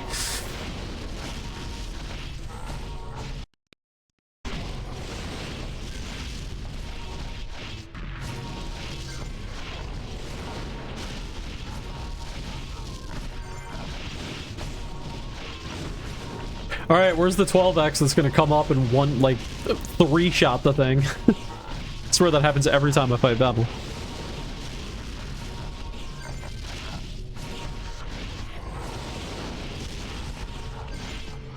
And it's always later on in the fight. It's never at the start of the fight. The 12x is never here when you start the fight. Yeah, they show up with like 10 seconds or 10% health left and then do a couple shots and get the kill.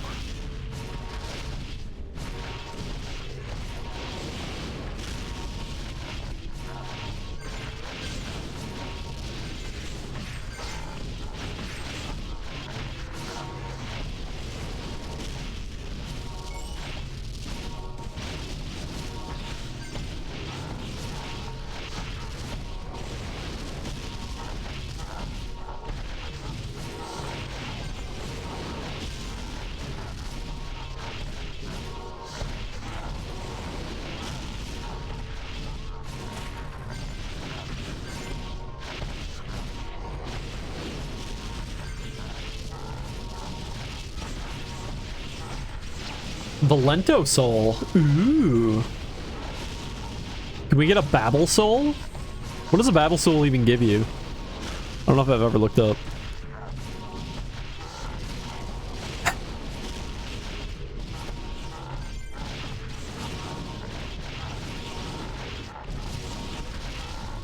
I think there's a Babel soul, right? I mean, why else would the 12x be here to kill it?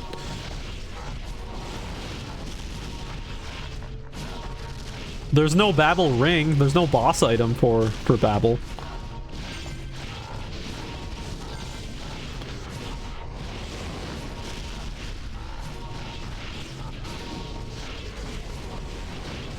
Oh my god, we're not gonna get KS'd.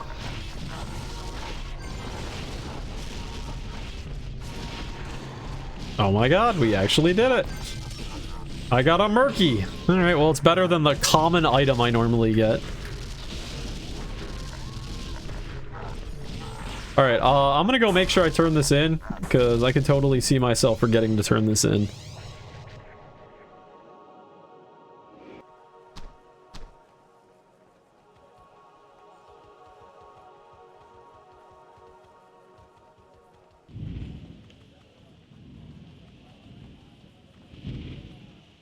You know, I've done every single one of the classic climbs with one exception. I never climbed into the Palai jail. I never knew how to do that one. And now I'll never be able to do it, probably, which is sad. It was always something on my list of, oh, one day I'll figure out how to do that, but never did it. No, so that's the thing. I'm guessing it's not possible anymore. I can't imagine it still works.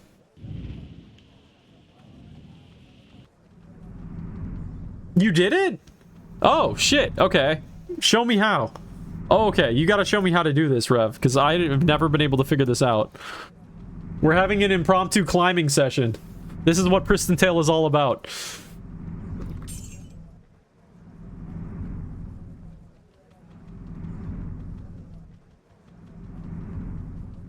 Alright. Let's see it.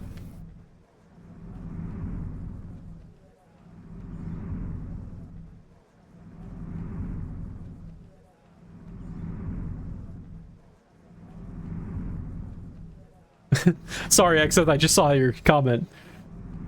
A lot of assets feel like dev team came in one day and like, yo, made another bunch of assets over the weekend. Does this guy ever quit? So I might as well use them. That's what I think happened with Greedy Lake. That's my theory.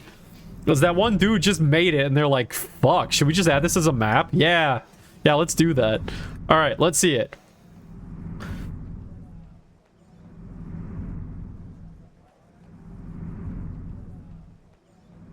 Okay, so classic climbing behavior right there. Let me know if I need to move if I'm getting in your way. Oh, whoa, oh, okay, okay. Okay, I see it. I see it. No pressure.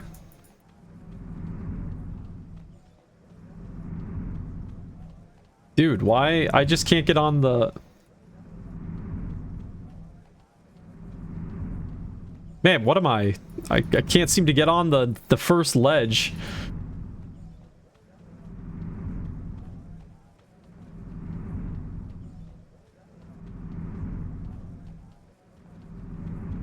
Right? Am I doing the, like... How did you get onto the... Wait, did you come at it from this angle? Maybe I'm coming at this from the wrong... Oh, Rev got DC'd. Like, I feel like I'm missing the... How do you... I'm missing the... How do you get from this surface to this surface part?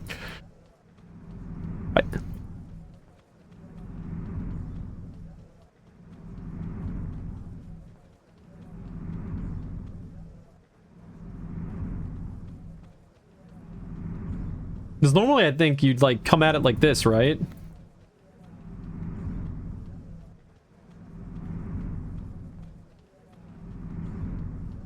But I can't seem to get over that ledge.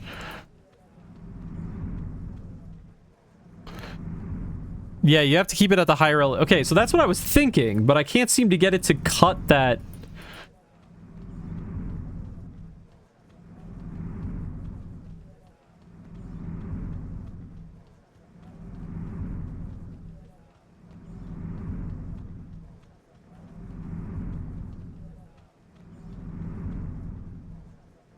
Man.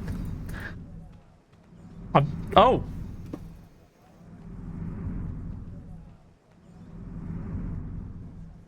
Did I just get DC'd for clicking too much?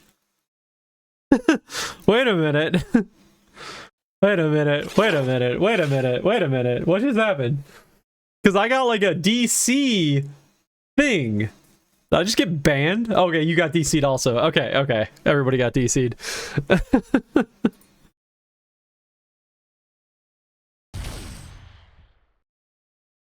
Okay. Looks like it's letting me back in. Yeah, I was afraid it was like some kind of cheat detection. Like, whoa, why are you clicking so much and blah, blah, blah, blah, blah. I don't know. The anti-cheat doing what the anti-cheat does. Okay, we're back.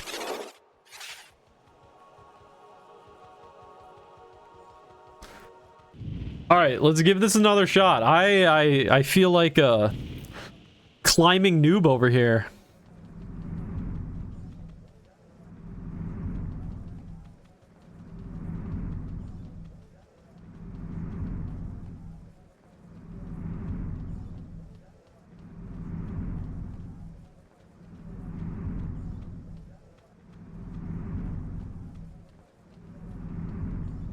Okay, we'll try... Oh, oh, nope. Ah, see, I thought I had it there.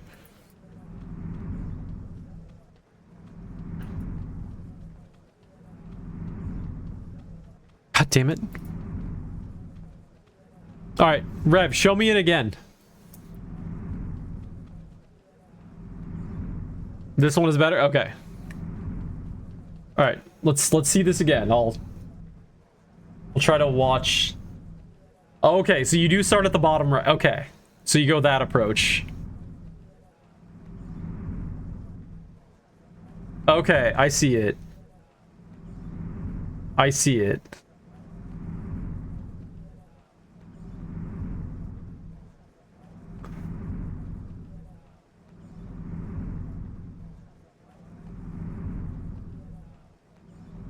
It has to be... Oh, it does have to be right at the center.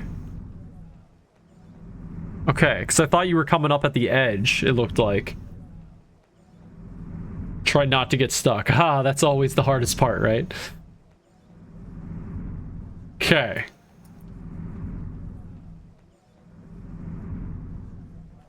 Oh, I just realized the screen is messed up. 1 second. There we go. Now the screen is better.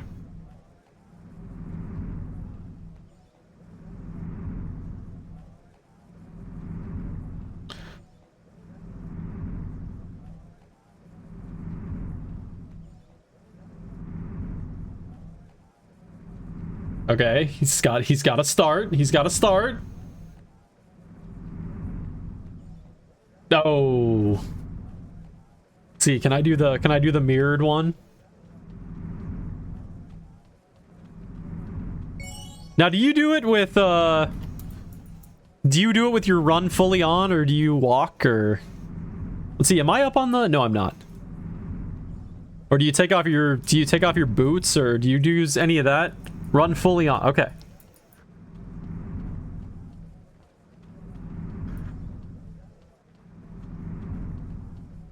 Pet, I might have to turn you off for a minute. Sorry, Cupie. You'll be back when we get back out into the fight. Did I get up? Did I get up? Did I get up? No, I did not get up.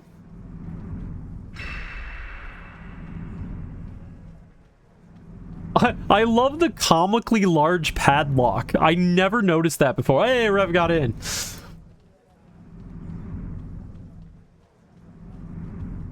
Man, I apparently suck at this climb. Oh my god.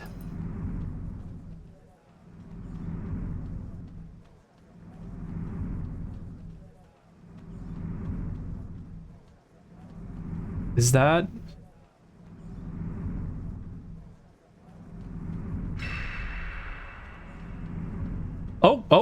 Oh, we did it. We did it. We did it. Okay. Okay.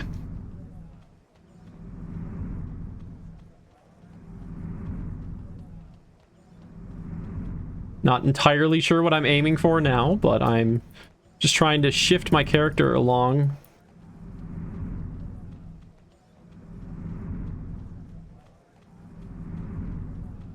I think I'm losing it. I'm pretty sure I lost it. Yeah, I'm on the floor. I lost it. I had it there for a moment.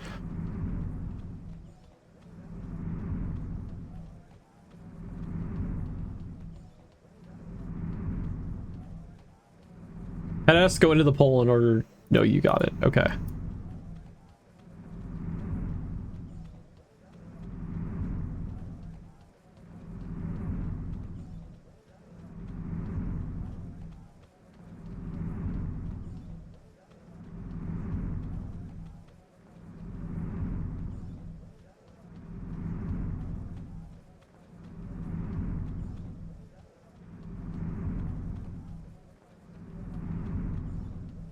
God damn, this is a hard one. I admit it's a lot harder to climb with the new engine. Okay.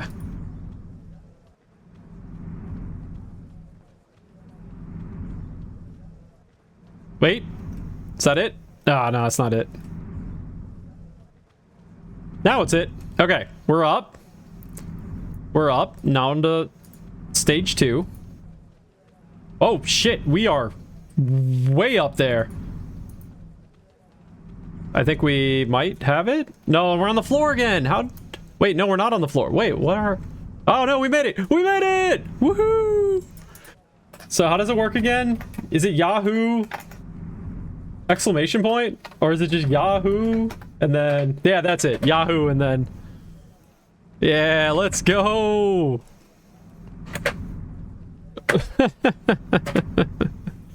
Let's fucking go. This is why Pristontale is so awesome. Oh, that's great. All right, give me 1 second. I'm gonna go grab something, and then we can continue this grind. Nice little intermission here. So 1 second.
All right, I'm back.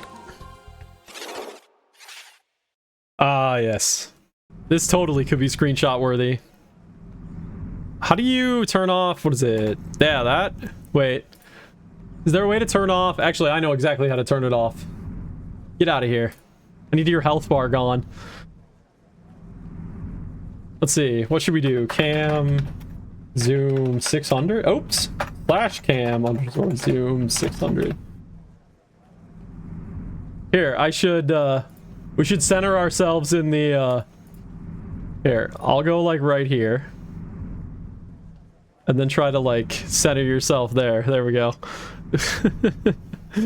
Oops.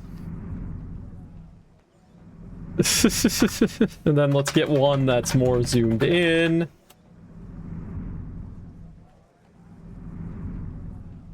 There we go. All right, we got pictures.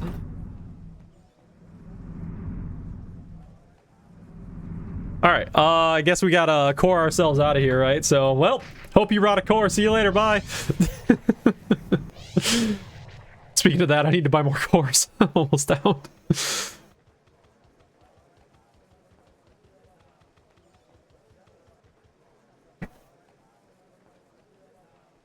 Okay.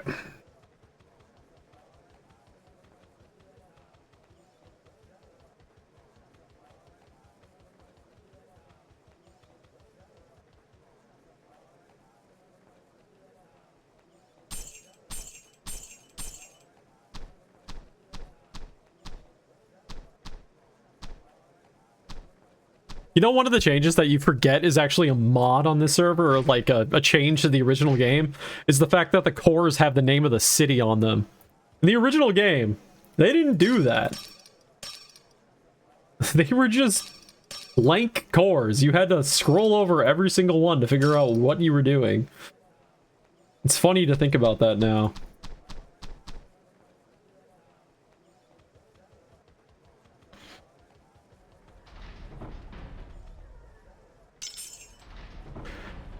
All right. Back to our hunt, our Blizzard Giant hunt. Even though we probably should just stop the hunt and we should just probably just go to a spawn again. I think we'll get done with it faster. It was an interesting idea, but I do think it's less efficient. Yeah, what if they stack cores? I've thought of that same thing. I think there's some issues with doing that because of the whole fact that they don't have full source code control still. But I feel like at some point that could definitely be something that gets looked into.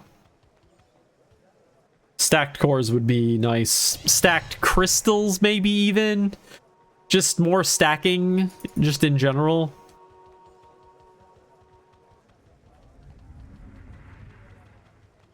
You know, at least in this game. So, this game did make one change from Diablo that was a great change. Potions can stack. If you've ever played Diablo 2, you know that potions do not stack. And that is truly, really fucking annoying. So if there's one change they made when they were copying Diablo 2 to make Pristontale, that was one change that was much, much, much for the better.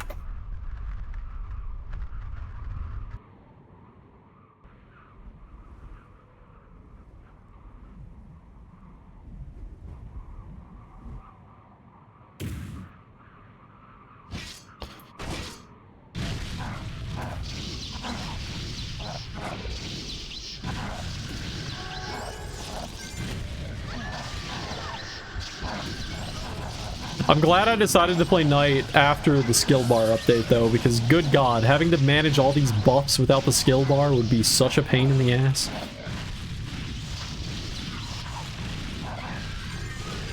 I would just not use all the buffs, which would, you know, kind of suck, but it would just be too much of a pain to deal with otherwise. Oh, I should turn back on my fancy UI.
I think there was a time during one of the seasons that we actually got a triple red spawn to work.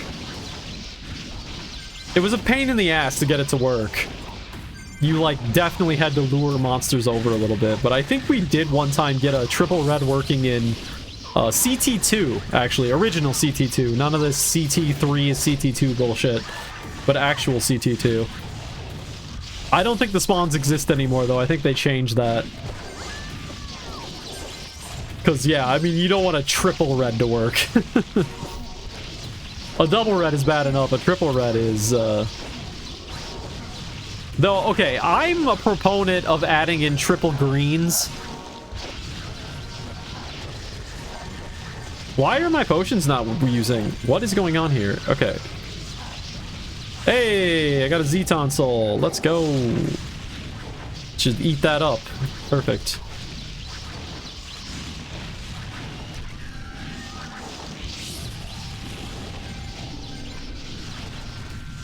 But yeah, I want a triple green.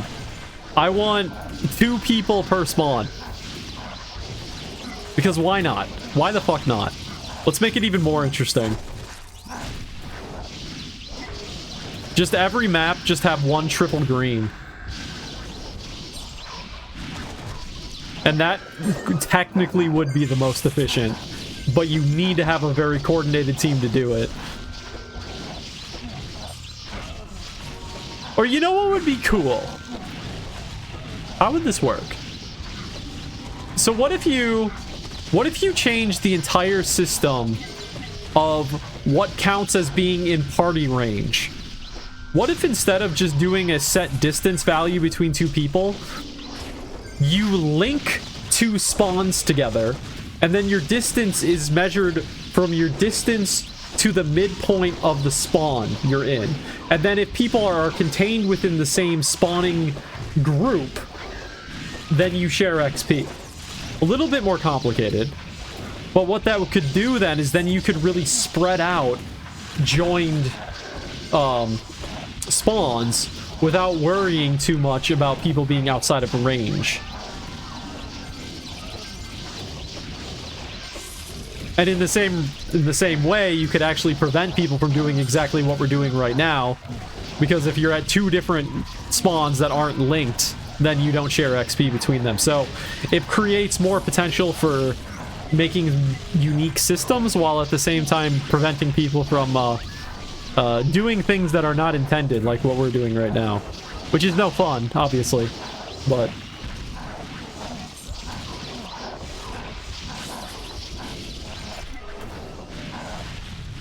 But then you could get, like, really creative with stuff. How many flags mobs per green? I don't know. How many mobs is it per yellow? Is it 5? Is it 8 at a red, 5 at a yellow? Why does that sound familiar?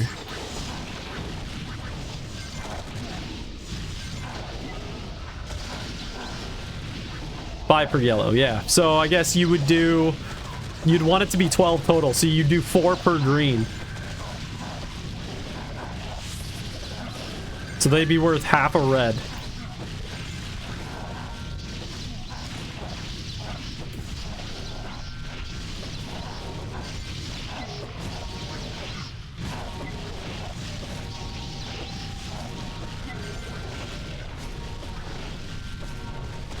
Give me another soul.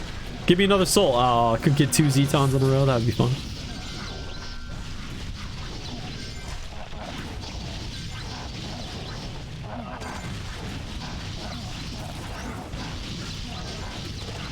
So if you have 2 people, it would still be more worth it to do a double yellow.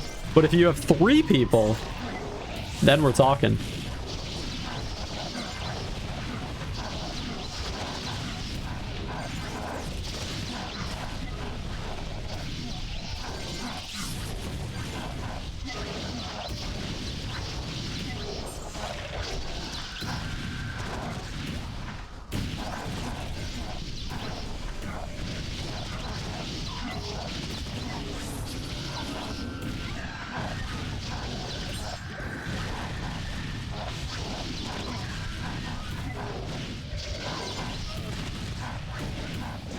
They won't ever reduce the number of soul requirement for soul leveling, right? Yeah, no, I highly doubt that would ever get changed. The only thing you're ever going to see is changes to drop rates, but I don't think you're ever going to see the core systems change. Nope, they're meant to be something that's supposed to be really grindy. That's the intent.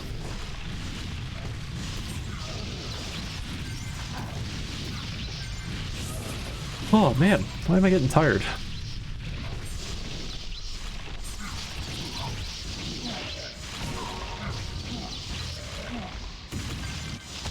Come on. Come on. Come on. Come on, I'm right here. Come on. Let's do it, AI. Come on.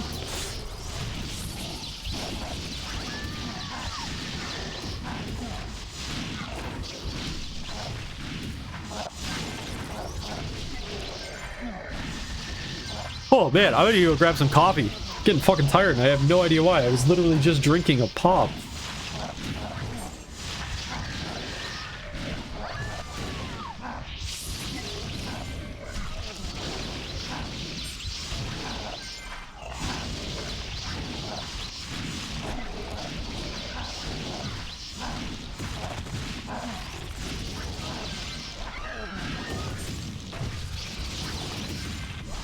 Alright. About 10 more giant boys to go. Alright. I'm just gonna activate Brandish and I'm gonna go get coffee and hopefully I stay alive. We'll see what happens.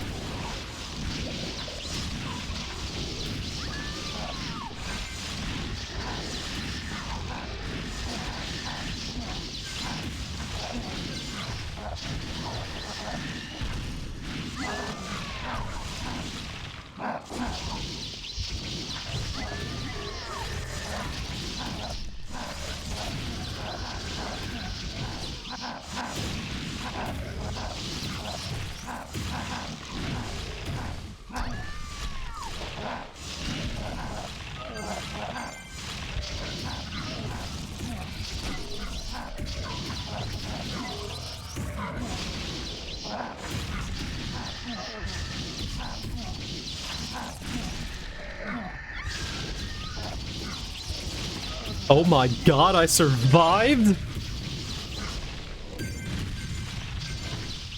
Thank you, Rev, for saving my life. I have this theory that I'm actually just getting tired from drinking too much caffeine today.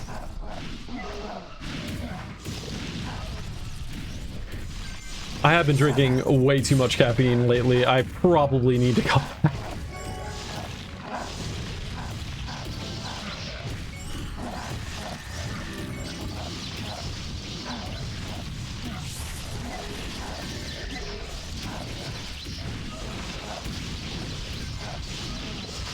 I went like 6 months without drinking any caffeine. And then I went back to drinking it, and when I went back to it, I just was like, fuck it, YOLO, and I just started drinking a ton of it. So maybe I should, maybe a middle ground would be a good idea, you know? Giant boy Q done? Sweet, let's get out of here.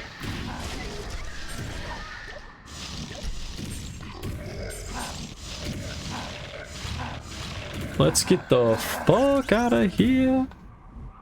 Oh shit, we missed Fury. Whoops, oh well. Too late now.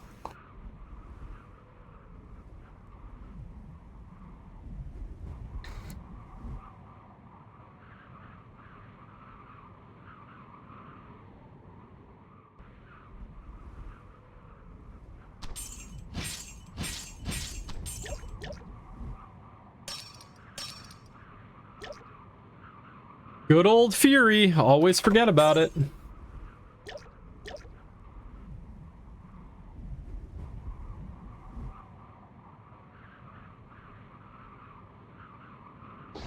Hey, they brought the Hoppy. It still lives.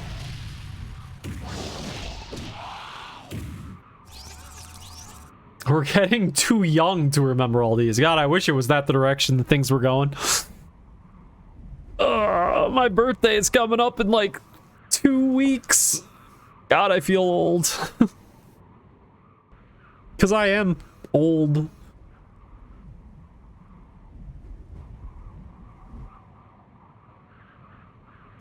All right.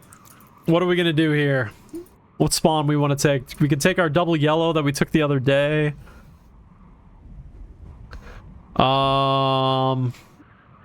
Yeah, I guess we just go do our double yellow that we did the other day. I don't see any... I mean... Okay. Okay, hold up. Hold up. I'm just spitballing here, just throwing out some ideas.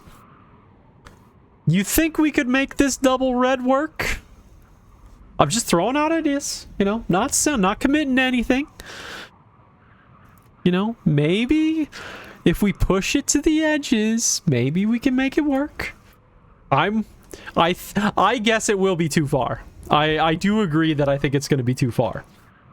Do I want to try? Hell yeah, do I want to try? Oh, kiting. I miss kiting. Okay, I know... Or luring, sorry. I miss luring. I know a lot of people hate luring. I loved luring in the original game. If people asked for a lure, I always was the first one to volunteer. I love luring mobs. I actually find it to be really fun.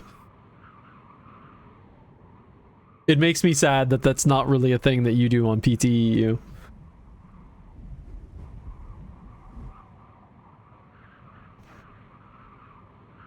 Yeah, there's no way this is gonna work, but I want to try. That's classic PT2. Yeah, exactly. That's like...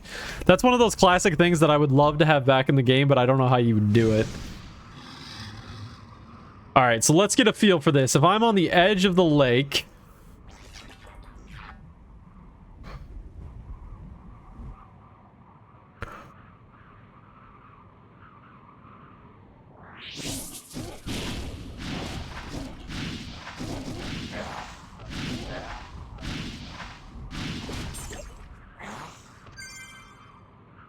Alright, let's see here. Okay, okay, we're still in range. Okay, alright, so we are... Alright, I mean, if you play along the edge, you gotta play along the edge. So basically, just aim to be on the edge of the lake as much as possible, and then this works. This is fucking hilarious. Did we find another double red? Yeah, just try to stay on the edge of the lake. That's so funny. That's so funny. I mean, is it more efficient than a double yellow? Probably not, because we're probably only pulling as many flags as a double yellow. But is it more fun? Yes.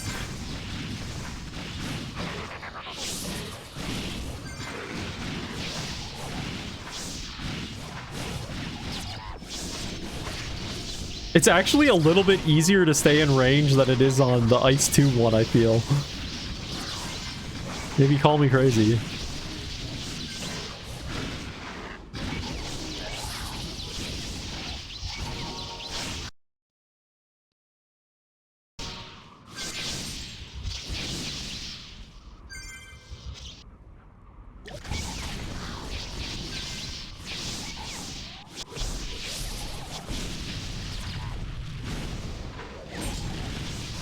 Oh shit, am I out of... I'm out of freeze potions.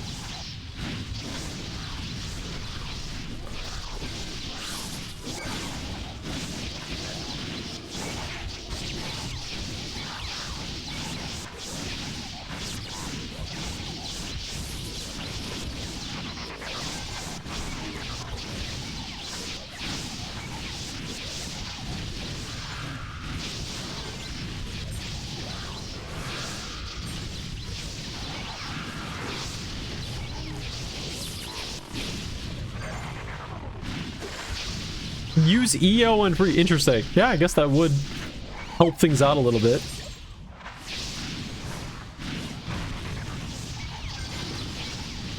Oh, EO doesn't work sometimes? God damn it.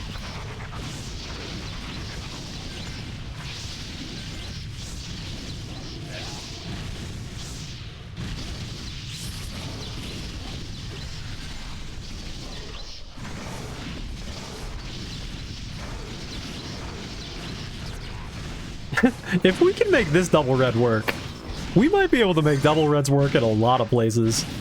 Because these did feel like they were too far apart.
God, I really wish I was playing my mech right now when we're doing this. My mech would be so much better. I could keep distance so much more with Spark.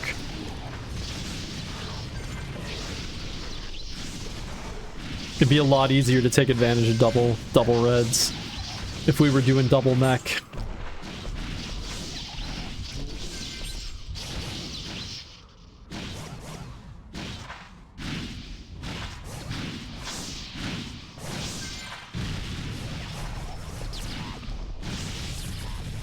You could be like... God, I'm like... What you could do... If you were coordinated enough, like say seasonal launch time or something, get on a voice call, and you coordinate when you and the other person go out and lure monsters in. If you do that, then you would never technically be outside of range for a kill. That would be funny.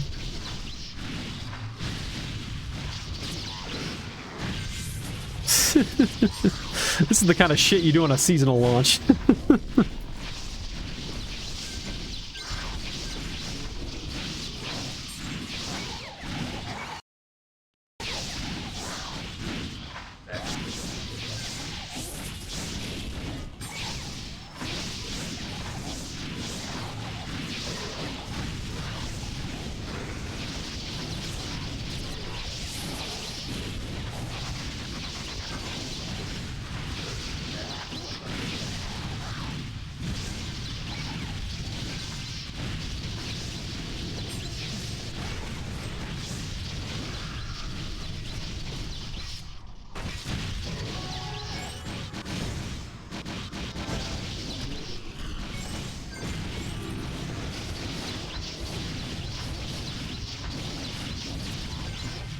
Stupid ads.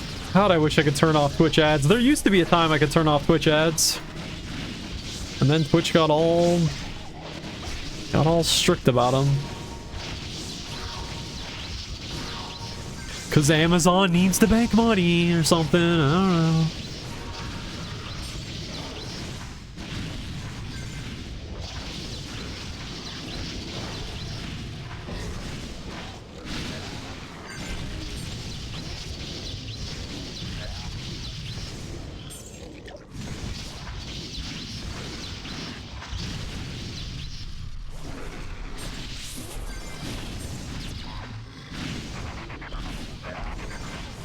You didn't miss much, Rev. It was just me bitching about advertisements.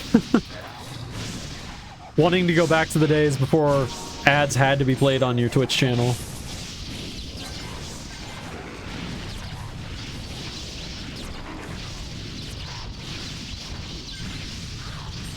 I think the total amount of money I've made off of ad revenue in 5 years of streaming is like... It's like, I don't even know if it's $5.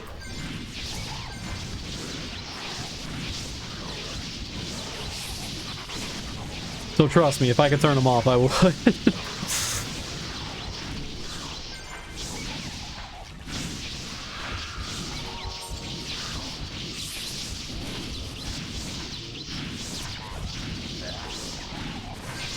Well, I mean, the problem is just because I don't have very many viewers.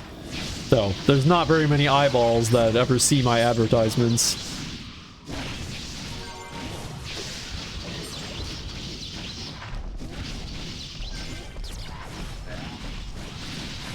Come on, come to me, guys. Come to me.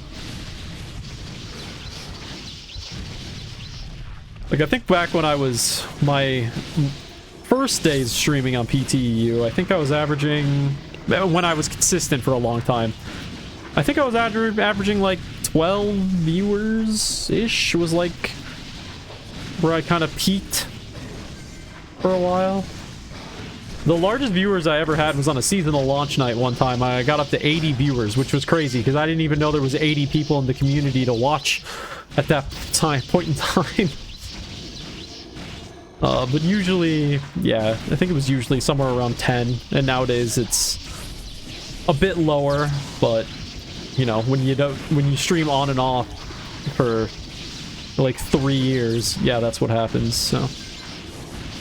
All good. I would stream if nobody was watching. Which I definitely have done.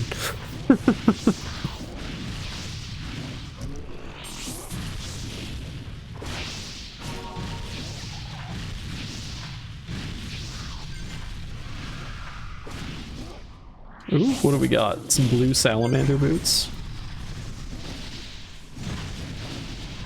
Night spec Sally's. Yeah, I don't need those. But they will get added to the shop.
Oh shit. What song we got here?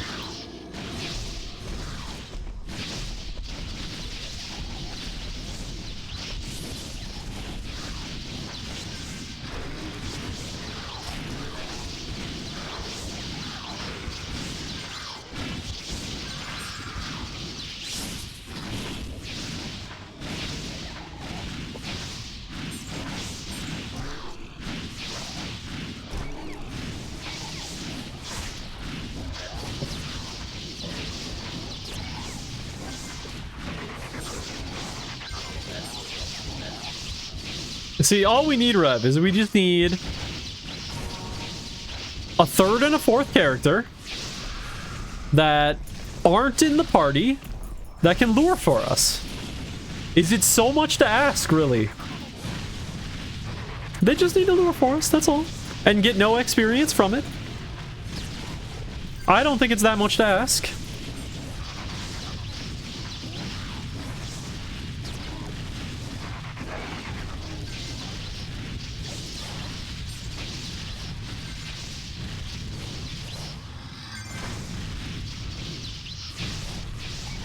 Hell, if I was feeling real ambitious and if I wasn't streaming, I'd log on one of my other characters and then just lure to myself with another character. Why not? Be easy to do. If you got a separate PC, I'll log. Yeah, exactly. Yeah, exactly. You're right. You're thinking exactly what I'm thinking here, Red.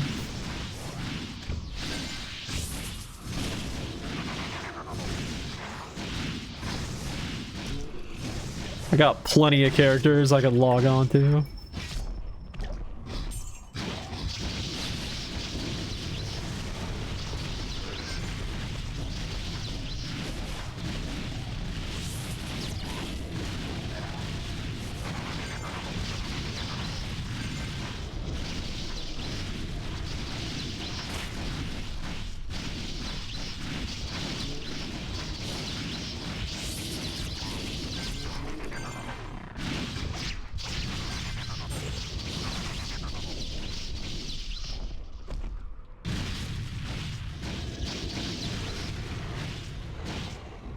Come on.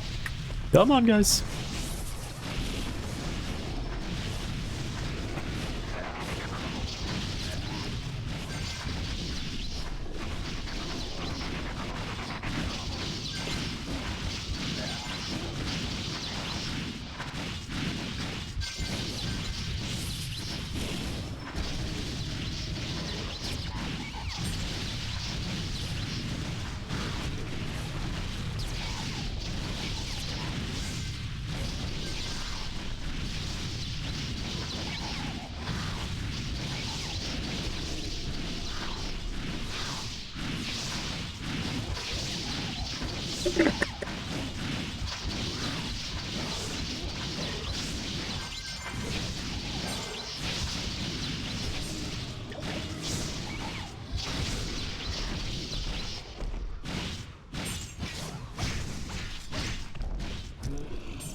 Yeah, I gotta make sure I pick up that frost thing.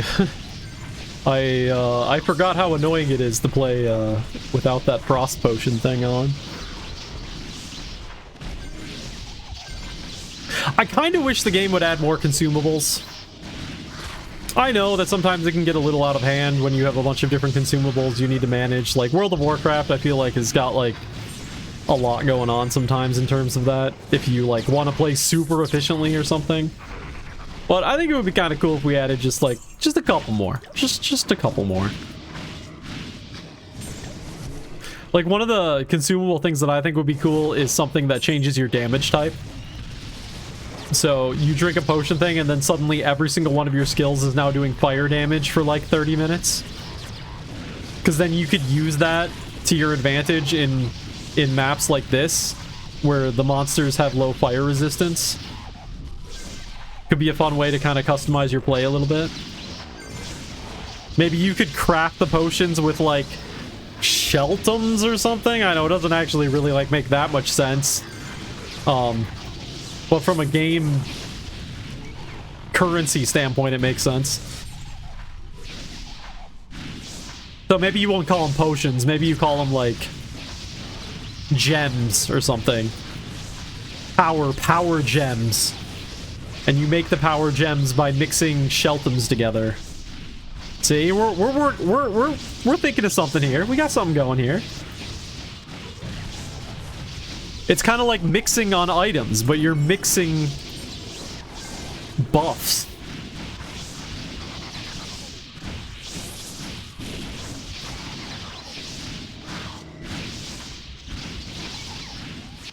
Gems are taken. Oh yeah, for crafting. Okay, we'll have to come up with a new name instead of gems. What do we got left? We can't use crystals. That's already taken.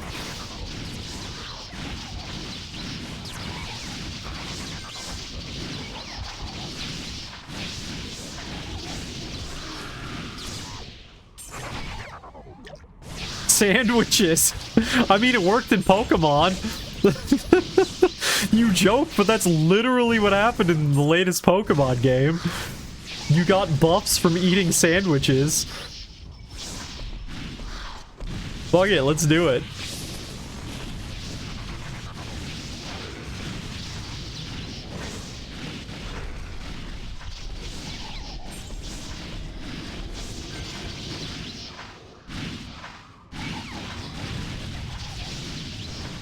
Kept up with Pokemon for a long time. I'm of the age that I played the original game, the original Red when it came out. I was like 9 years old when the original came out. So I played the first gen, of course, because every single person my age did. I don't know a single person who didn't at my age. Then I played the second gen, because again, I was still within that age. And then, oh boy, then I was like 14. Maybe like 13, and you know, as we all know, when we get to about 13, 14, we get way too cool for shit like that. Oh, that stuff I played when I was a kid? No. I'm not gonna be doing that. I'm too old for this now. I'm never gonna play this again. I have outgrown this game. That's what we tell ourselves, right? Yeah, then we hit like 19 and we're like, dear God, I just want to go back to being a kid. And you're like, fuck yeah, I'm gonna be playing more Pokemon games. Maybe not 19, maybe a little bit later than that. Maybe like 24. Because that's exactly what I did. I didn't play for like the 3rd gen, the 4th gen, maybe even the 5th gen, and then I came back for like, I don't know, 6th gen or something, and I've played every single game since. Because I'm like, what is this? Come on. I enjoyed the games. I'm gonna enjoy my time with it. I don't care about this thinking I outgrew it or whatever. It's still fun. Now, are they the greatest games in the world? No, not at all. They have so many faults. I mean, so does Pristontale in that regard. I've never not played a game because it has some issues with it. In fact, I kind of love games with issues. It just kind of makes them a little bit more special. A perfectly polished game wouldn't be nearly as fun.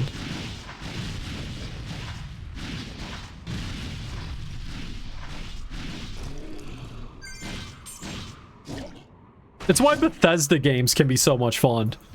There's that perfect little level of Bethesda jank in every single Bethesda game, and it just makes every experience just a little bit unexpected. If the games were perfect, if they didn't have bugs, there would be so much less fun to be had. But because the game's just got that little bit of jank, that little bit of weird stuff that happens from now and again, those times when you're like, yeah, you know what, this is a video game, and this is shit that video games can do, that's what makes it perfect. That's what makes it beautiful. You need the jank. Like, okay, so there's a new game coming out that I actually have a lot of issues with it. The new Halo game that's coming out. Halo, what do they call it? Campaign Evolved? The one that's coming out on PlayStation. I want to reserve the word that I want to say for when it comes out, when I actually get to experience it, but I have some strong feelings about it.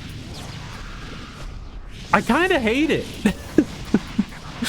Because they're taking, like, some companies in the modern video game age think that all they have to do is just keep making graphics better and better and better. And I am of the mindset that good graphics, modern day good graphics, like ones that try to be super realistic and whatnot, it actually sucks. Like, do we really need things to look super realistic and stuff? Is that really enjoyable? Like, it's not, honestly. It's a video game. We're here to experience things like a video game. You know, I think a good example of that with modern games would be the Claire Obscure game that just came out, right? Like, visually, that game is super stunning because it has an art style and it tries to hold to that art style that's just crazy and very video game, and the experience is great. Whereas when you have games that are just like, oh, we're just gonna make it as realistic as possible, it's like, reality's boring, man. We're beyond this. This is the kind of shit we did, you know, 15 years ago when we had to sell the latest console or something. But nowadays, come on. That's not interesting anymore. It's just boring. It takes away the soul of the game. Like, I see these previews for the Campaign Evolved game of Halo, and I'm just like, this sucks. This visually sucks. This doesn't look enjoyable at all. There's no art style anymore. It's just shiny thing here, there. Make everything look as high resolution. I don't know. It's just, I hate it. I hate it. Halo has a specific art style on purpose, and it's just getting ruined. And it makes me sad to see it.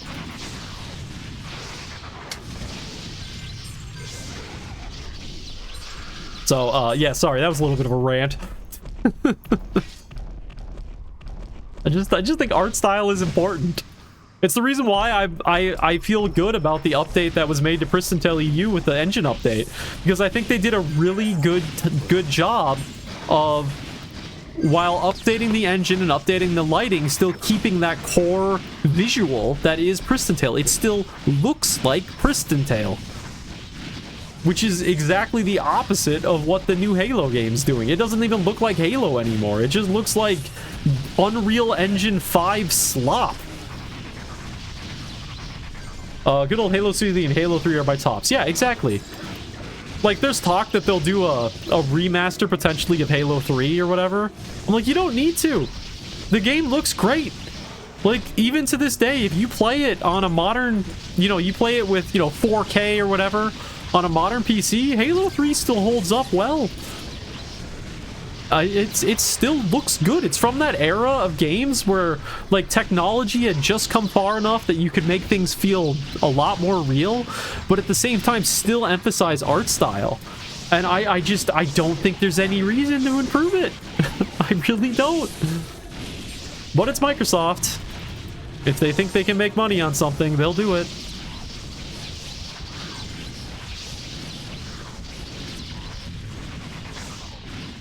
I do wish that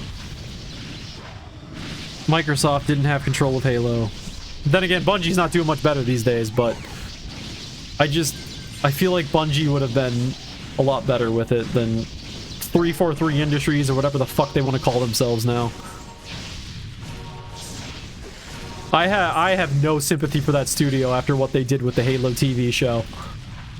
That was one of the worst atrocities that has ever been committed to the screen. The show was so bad. Just like, oh, we have, you know, 20 years of built-up Halo lore. Let's just throw literally all of it away to make this TV show that we want. Yeah, don't watch it. It's, I mean, you can watch it just for the sake... Well, then again, it depends. How much do you know about the story outside of the games? Because for people that don't know much about the story outside of the games, maybe they'd find it enjoyable. But I, like, read the books and shit when I was younger. So, like, to me, I know all the story that happens outside of the games. So when something comes in and just throws away all that lore... And not to mention... Okay, if they just threw out the lore, okay, maybe it's not the worst thing in the world. But the fact is they threw out the lore and made it so much worse. Like, I'm not a purist kind of person who's like, oh, you know, any TV adaptation that changes things is bad. No, I don't necessarily feel that way. Sometimes it can be done well. I know there's an example of that recently, and I'm blanking on what it is. But, like, sometimes that happens well, and I'm down for it. But... not the Halo TV show, no. No, it was done as poorly as possible. God damn it, what's the show that was out recently that I feel like did a really good job of adapting? God damn it. Can't remember. Fucking memory.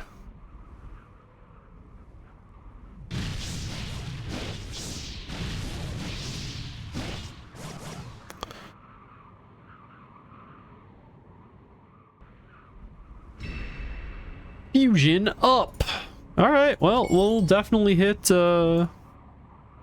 95 before reset.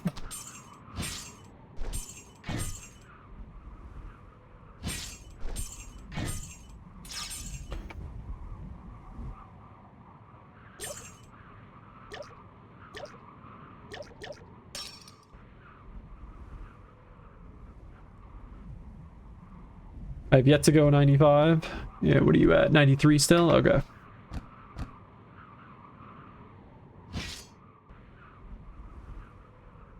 What is the,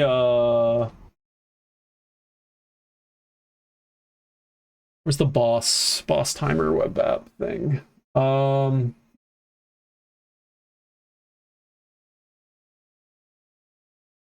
So Bloody Prince is this hour? Oh, Bloody Prince just spawned. Okay, well, I can't get Bloody Prince, so there goes that thought. Thought maybe I might be able to do it before reset, but nope.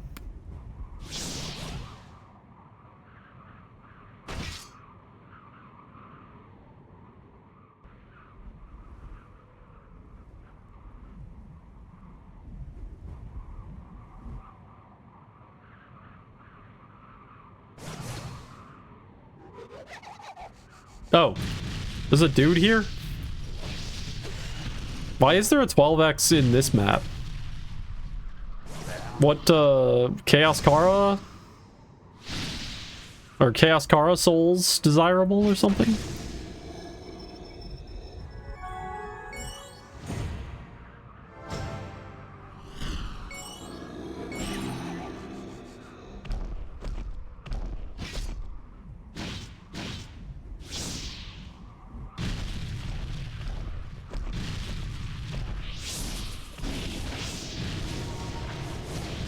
Oh, I forgot to get a frost res potion. Damn it. Alright, whatever. We lived through it again.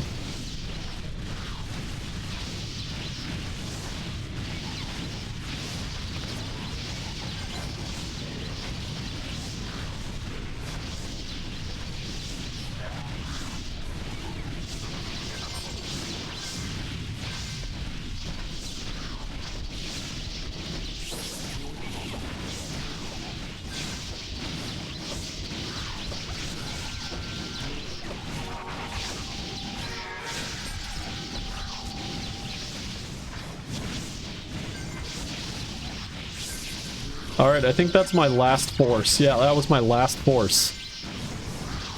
Forces are not dropping enough to sustain me.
Oh, it's a soul. Whoops. Didn't even see that. Hold eye soul. Mana. Sure, I'll eat it. Why not? Damn, I'm up to 7 cold eye souls. I'm actually, like, approaching the next tier. Man, I am getting frozen.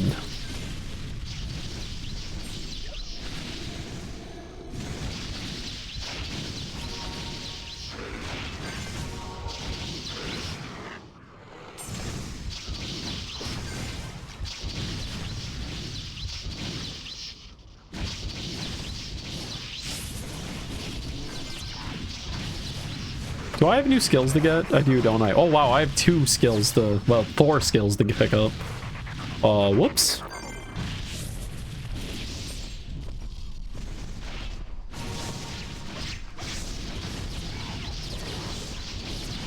Song. You know what? I think I've listened to this mix before, and I think I remember this. It cuts out in this one song.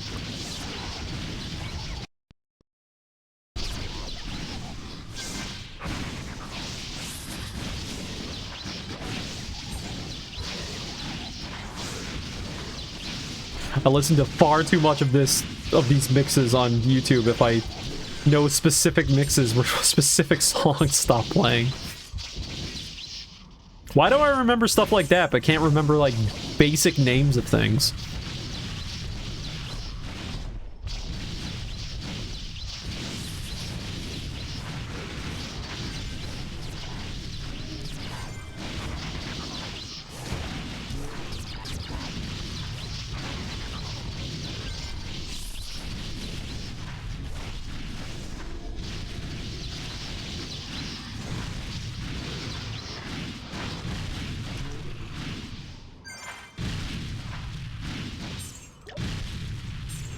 Oh yeah, we're officially on Thanksgiving break for myself.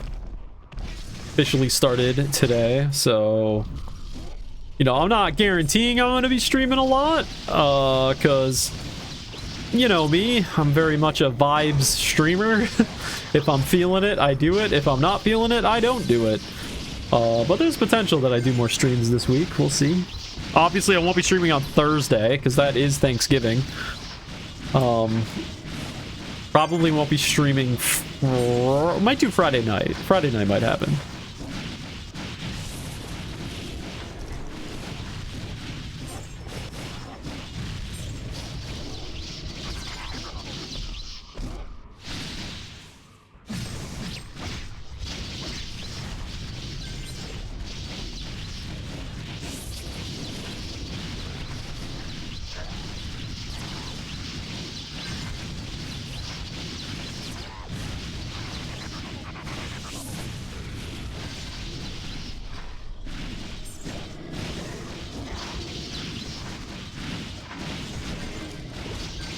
Yeah, so in the exchange, so what Rev is asking in the game chat, in the cities, when you talk to the Fury quest guy, do you know what the exchange item option does?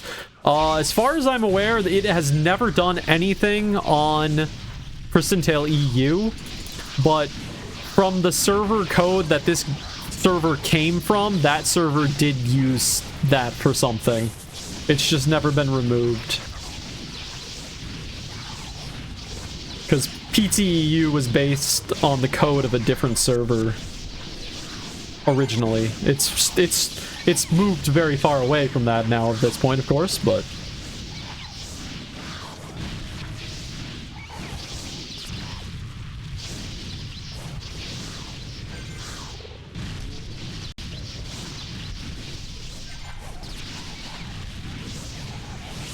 Soulbound items for something? Yeah, I mean, that's... Yeah, Soulbound... There needs to be a system for getting stuff back from a Soulbound item. We've needed a system for that for 3-4 years now. Because just selling to NPC is pretty depressing. Look, I fought hard for the Soulbound system, and even I think it's depressing. Like, I understand the faults with the system. There were advantages to doing it that outweighed the disadvantages, but the disadvantages do suck.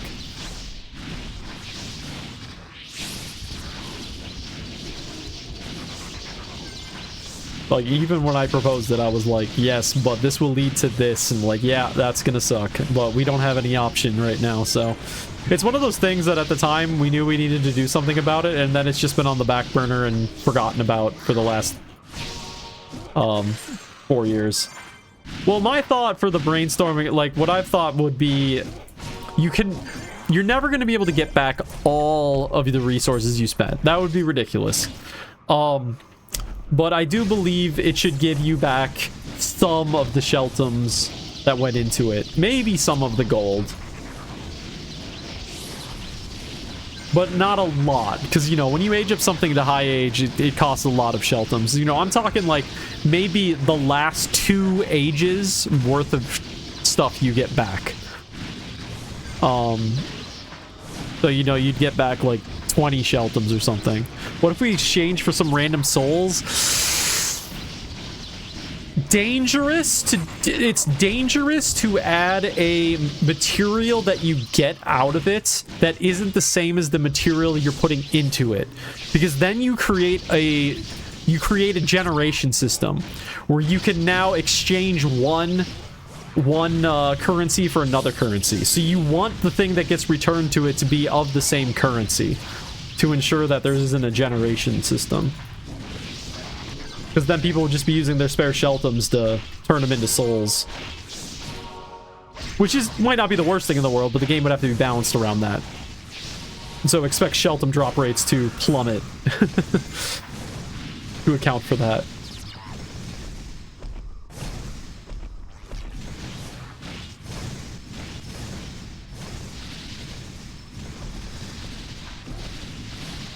Souls for souls. Oh, yeah, that's a fair idea. That's a fair point.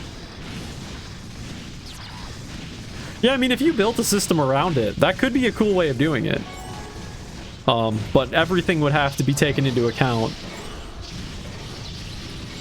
to make that work.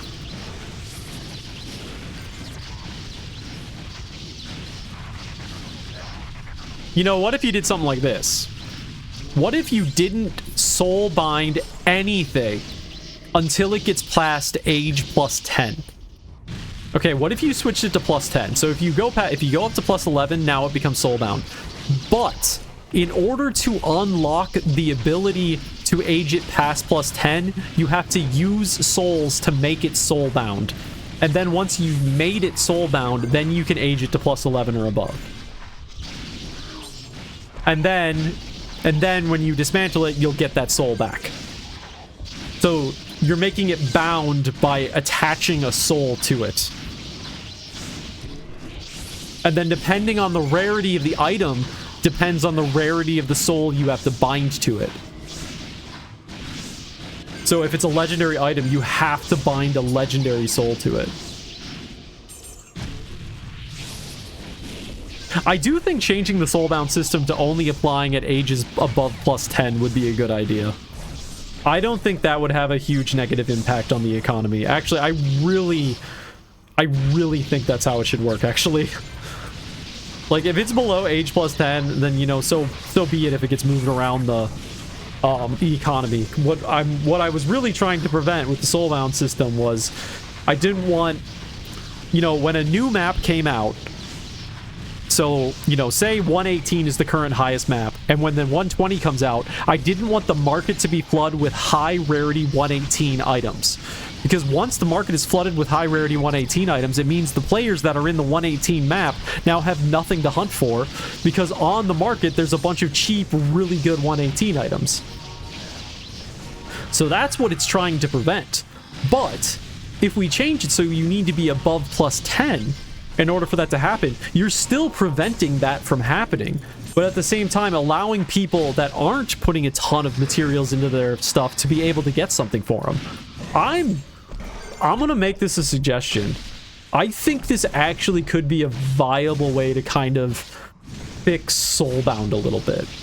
Still doing what it's supposed to do, but at the same time making it a little less harsh on people just leveling up a character.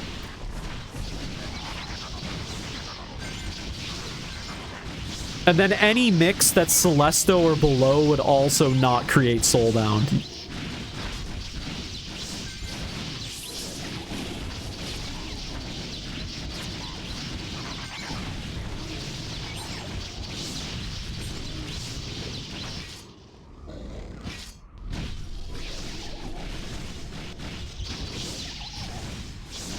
Yeah, because people don't even want to... Well, respecking doesn't make it soulbound.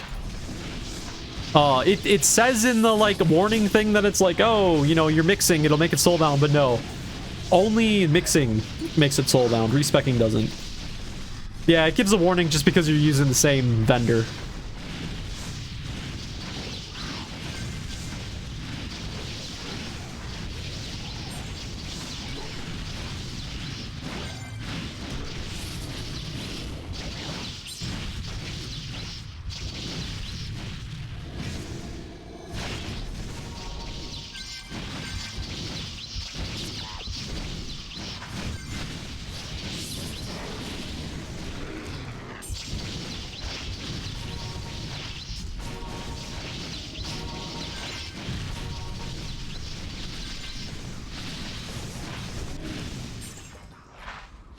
Should we do a special Christmas stream this year? Should do a special Christmas stream. I'm thinking like... So, okay, so here's what I'm thinking about Christmas. Somebody posted in suggestions or something about, like, have the online prizes be something better for Christmas Day. Because that would be really cool. I'm gonna guess that Chaos isn't gonna do that. Not because he doesn't probably want to, but just probably because the extra hassle of dealing with it and all the other shit he's worried about, and, you know, the fact that he's got Christmas to spend with his family. So what I'm thinking maybe we do our own kind of gift giving on, like, Christmas. You know, maybe I do a stream Christmas Day night, and we get a hold of some pay items or whatnot. And do some giveaways every now and then, because that could be a fun little Christmas thing. Or maybe the day after Christmas, we call it a Boxing Day special or something. That could be fun, because I kind of wanna do that.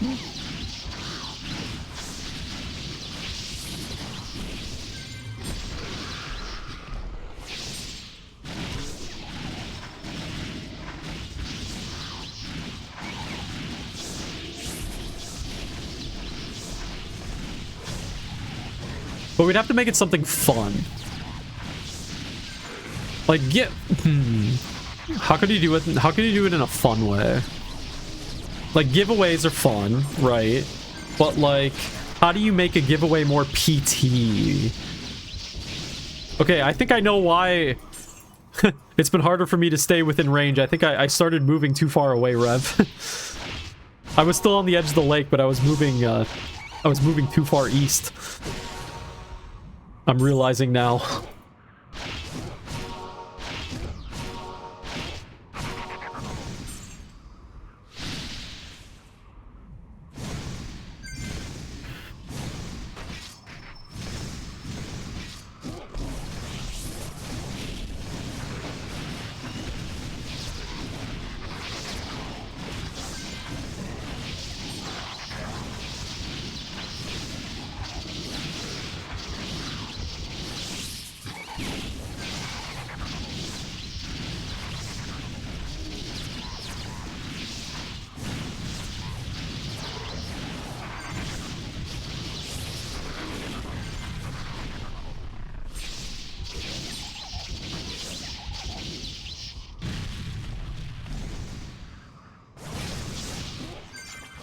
Oh, one thing I do want to do. I should do this. Except again, it's gonna require money on my side to, like, put up a bounty for this. I want to issue a climbing bounty. So now that we have the new climbing system, so to speak, I want to put out there that if you find something really interesting, I will pay you money so we can find new interesting climbing spots in the game. Because now that some of the old ones don't work anymore, we need people to start getting creative and finding new ones.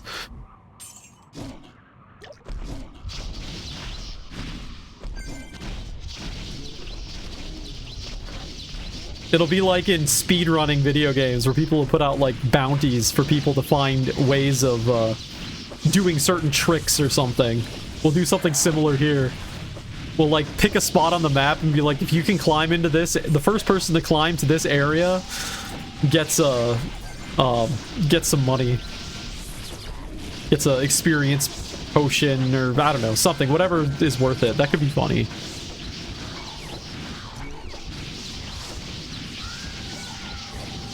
And then obviously you have to, like, record how you did it and show people so that we have it for the future. Because that's, like, why we're doing it, is to uncover new climbing spots.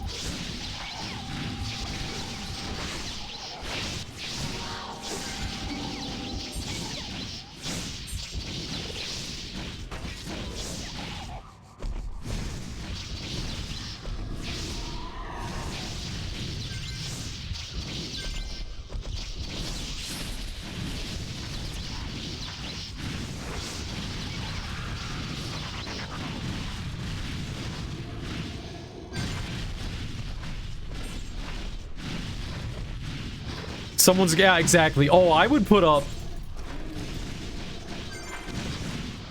How much am I willing to put up on this? That's the thing. I gotta figure out what's a good amount. Because I'm willing to put down a bounty right now on Warehouse Climb. If you can get on top of the warehouse with the new engine, that's worth something. Because that's a very important one to get back.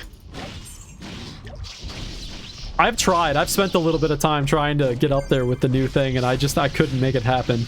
But then again, it took me forever to do Polite Jail today, so apparently I'm not as good of a climber as I thought I was.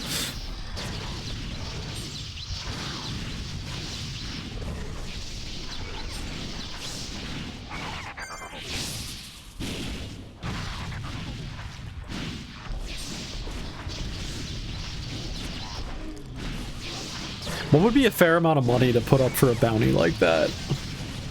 A fair amount of coins. What do you think, 1,000 coins? I think 1,000 coins would be too much?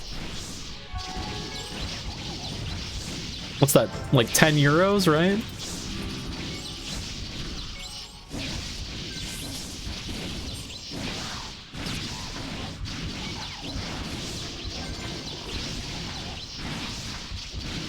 I think I could go for that. All I know is it's 200 KK. I think I could go for that. I go for that. 1,000. We'll start with this. See if anybody takes it up. Nobody ever takes it up, then maybe we'll consider raising it. But we'll start with a 1,000 coin bounty on getting on top of the warehouse. If you can get back onto the warehouse in the new engine, that's 1,000 coins to you. But you have to record yourself doing it, or I guess you don't have to record yourself doing it. You just have to be able to explain how you did it to me. Okay, two things. Either A, you record yourself doing it, or B, we both go into the game together and you do it while I'm watching. One or the other. In some way, I need to learn how it works.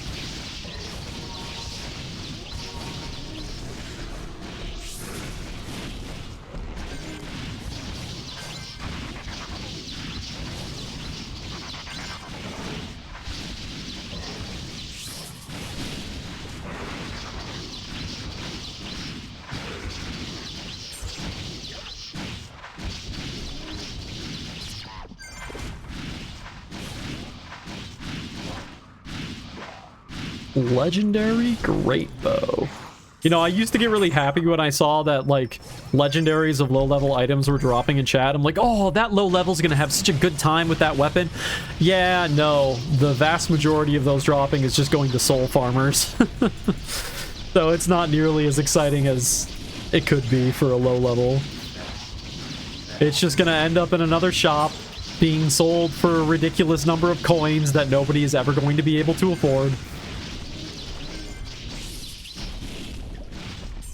For a level 15 weapon.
Jira, nice.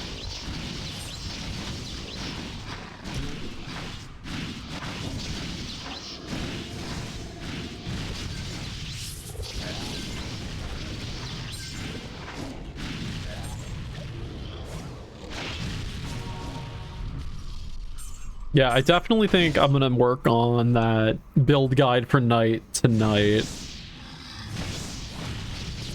What I'm what I'm excited to do is I'm excited to like actually put some work into a build guide. And what I mean by that is like I have this idea in my mind of like making graphics and stuff for it. So like when I list out the skills that you need to level, like actually like putting effort into like I don't know, I just want to put like effort into it because I've never done a build guide where I've like made like what am I trying to say, visual things to go off of.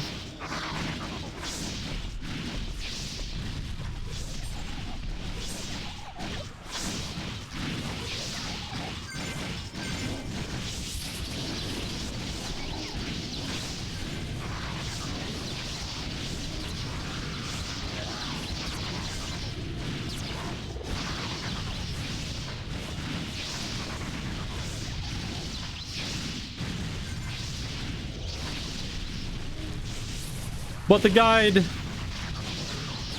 is going to be very, like I was saying before, this isn't going to be a high-level guide. This is going to be a very much a beginner guide, because what I'm going to say to do for your build is incredibly, like, if you know... I would basically say, like, if you know much about Pristontale, you could probably build this class without needing much of a guide. Because it's really... the skills are not that complicated. For PvE, at least. Q...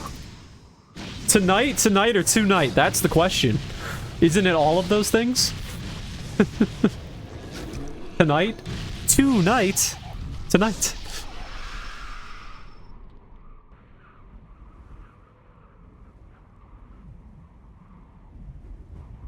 Because I kind of want to set up like a bunch of graphics that I can then use, that I can like standardize, and then I could use them for like a whole series of build guides for different classes.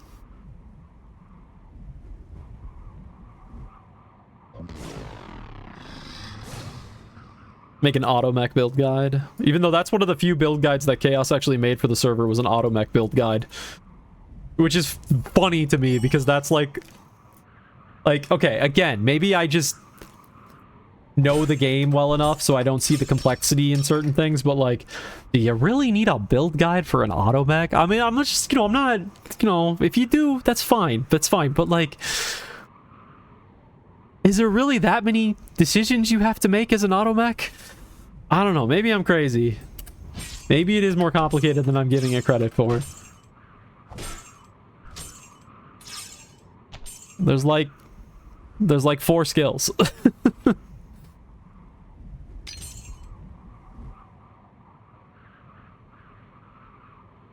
Oh, don't get me wrong. I love the class. One of my favorites. Automech will always mean a lot to me, but it's never exactly been known as the builds of complexity, that's for sure. Electric Overload and Mechanic Bomb was like the freaking biggest changes that have ever happened to the automech build. Don't want mana. My problem is I pick up too much of it, and I already have like 2 grand sitting in my warehouse, or like 1,500 or something, so I just drop it. I turned in my queue, right? Oh. Wait. Oh, I'm glitched. I'm glitched. I'm gonna relog.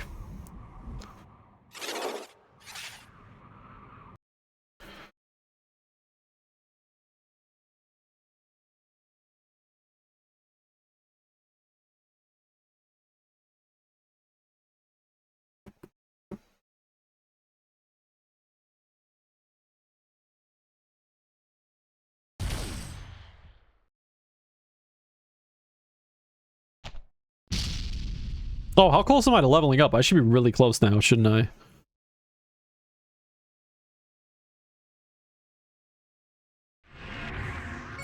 98.4%. Oh yeah, we're close, all right.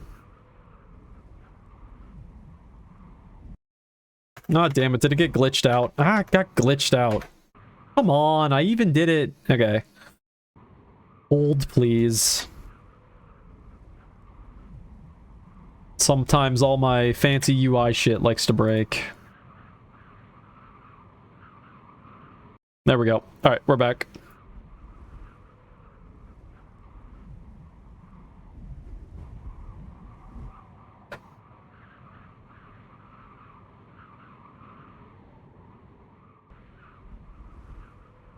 Okay, we got...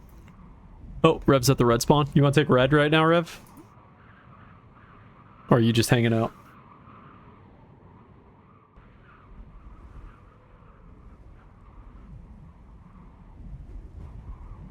I gotcha. Alright, let's go back to our double red fun times.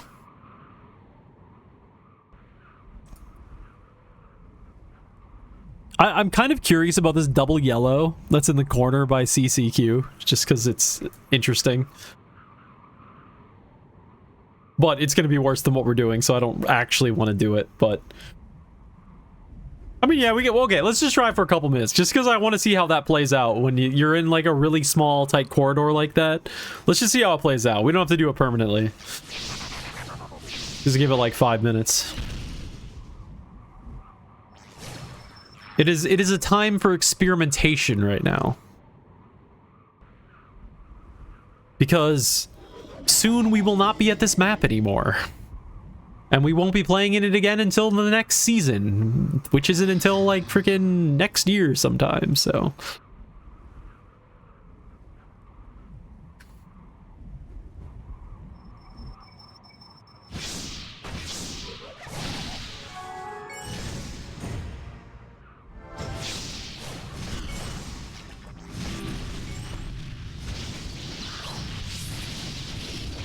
Oh, I forgot frost potions again. Whatever.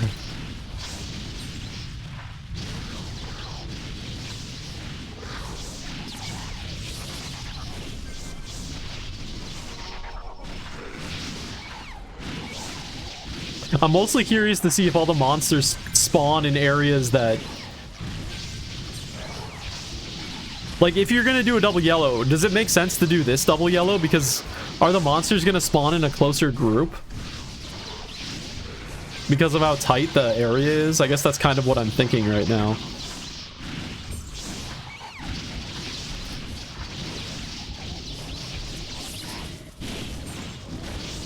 So, like, if you got a double yellow...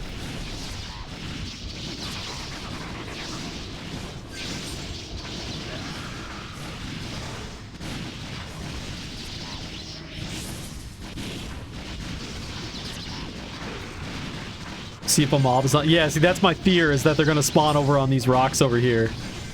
Or up here, I guess. Either side. How smart is the new spawn system? Even though we know it has a lot of issues, so...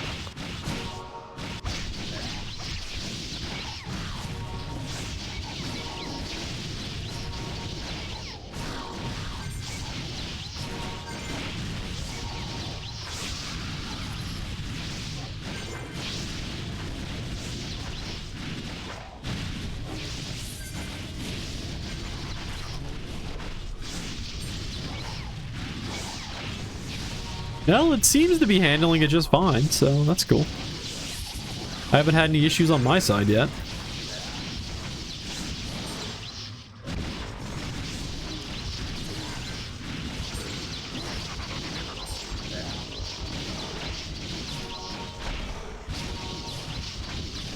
Good, because I like atypical spawns. I'm pretty sure that I was actually the one that added this spawn here. Because I went through at one point and redid the spawns a nice one for the yellows specifically. So shoot, one of them failed. So I do think I added this one, but that's just because like it seemed like a really interesting one. Like put it in a weird spot that you don't usually go to. More weird spawns. That's gonna be my new campaign for Pristontale. More weird spawns. Do things in places that don't necessarily make sense. Yeah, exactly. Good way to explore the map. Get you into places, you know, it's so boring to just be in just a snowy area all the time, right? Like, let's go to some weird places. Exploring maps should be core PT. Yeah, you know what? On top of adding climbing stuff, there should also be exploration stuff. Like uncovering things hidden in maps or something, and like that would be cool.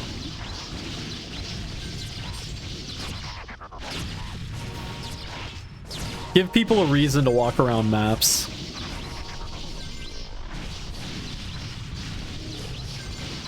I suppose that's why things like WoW's professions exist, right? Like mining and herbalism and stuff like that. I mean, I guess those exist really to get players to explore maps.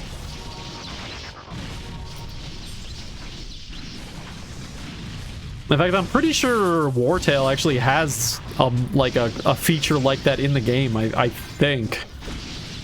I feel like during my brief times ever watching a Wartail stream, I think I saw people doing that. So it's not unprecedented in Pristontale.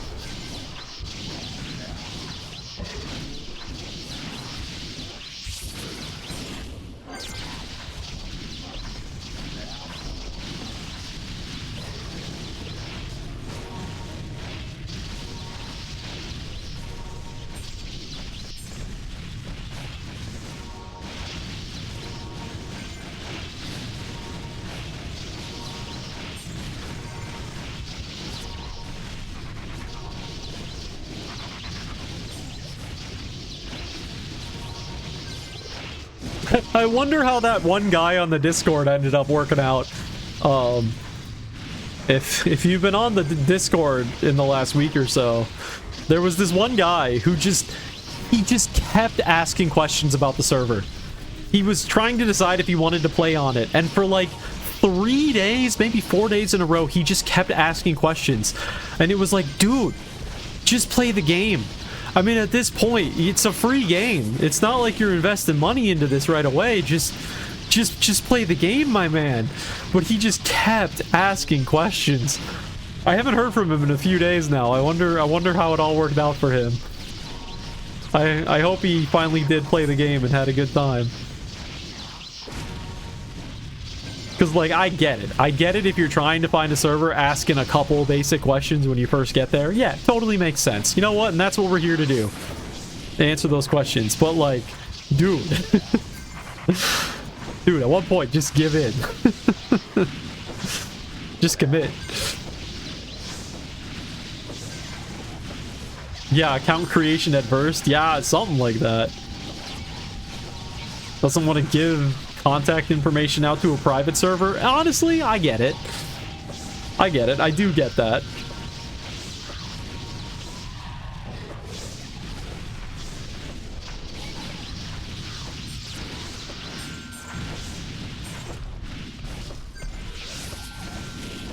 So don't give you real info. Yeah, I mean, that's fair.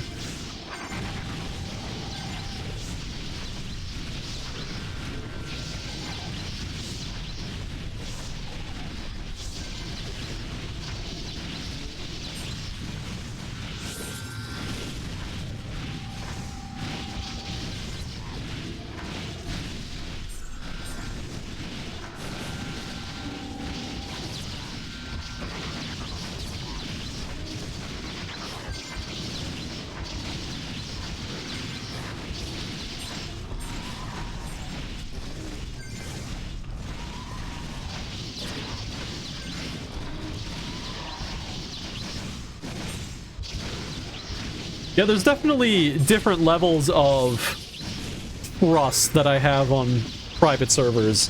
I've never really felt like Pristontale... Like, I never really questioned that Pristontale EU would be trustworthy. I think just there was a level of professionalism, especially in the website and stuff, that made me, like, not ever worry too much. But I've definitely signed up for some private servers of some other games I've played that I've been like, I'm feeling a little bit weird about this. I don't know if I'm fully happy with doing this.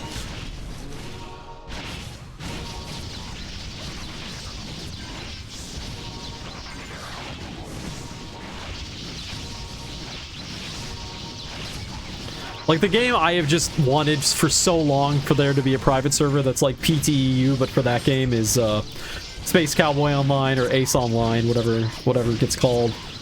That was my other MMO outside of Pristontale, and they do have some private servers for it, but they all suffer from similar problems as to why I stopped playing the game in the first place. So I just... if I knew more about, like... If I wanted to, A, deal with the headache of managing a server, which I don't know how Chaos handles it, but he does. But if I wanted to deal with that headache, and I, like, had the code and was able to do it, man, I would try to make a PTU equivalent in that game. Because that would be so much fun to be able to relive that game in, like, its peak days. But that would be so much work. So much work for a game that, I don't know, it might even be more obscure than PT, which is saying something. I don't know which game has more people, honestly. They're both really obscure.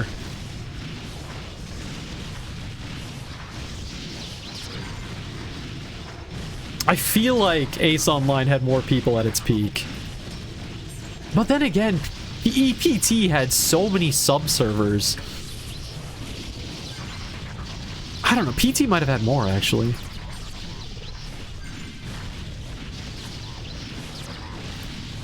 And I guess Ace Online didn't have servers around the world like Pristontale did, so... Okay, yeah, Pristontale is probably bigger.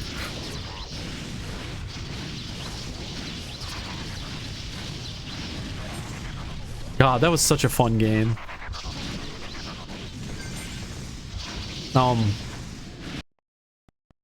Let's see.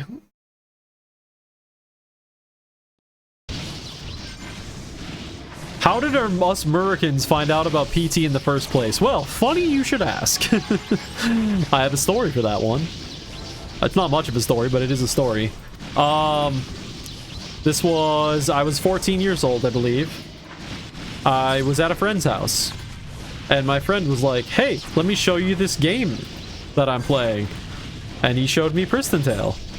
And I was like, oh, cool. That game looks like a lot of fun. We should play together. Okay, let's do that. So we played together. But now the real question you will ask after hearing that is, okay, well, how did the friend find out about Pristontale? My friend found out about it from his brother, who was starting to play the game. His brother found out about it from one of his friends. And unfortunately, that's where the line of knowledge ends. I do not know where the friend of the brother found it, or found out about Pristontale. So somehow there's a line of people that made its way to me about the game. And that's how I learned about it. Me and the maybe 1,000 other American Pristontale players that have ever existed. Woohoo! By the way, I'm 95. Let's go! Mesmerized by the links. Yeah, exactly.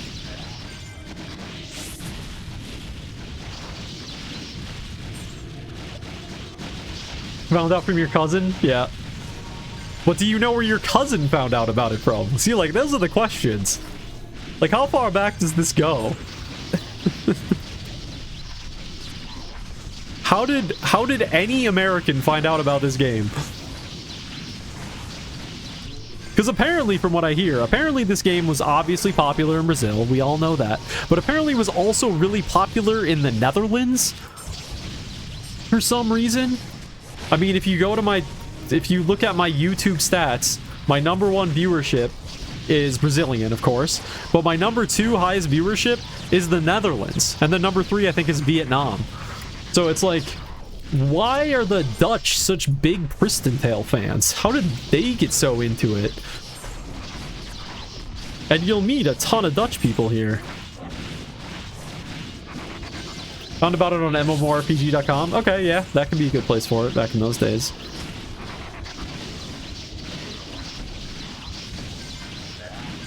Browser list of games, more or less, back in the day. Yeah, I used to browse it a lot too, back when I was trying to find a game after my Pristontale days. I just never found anything that stuck like Pristontale, and I guess Space Cowboy too.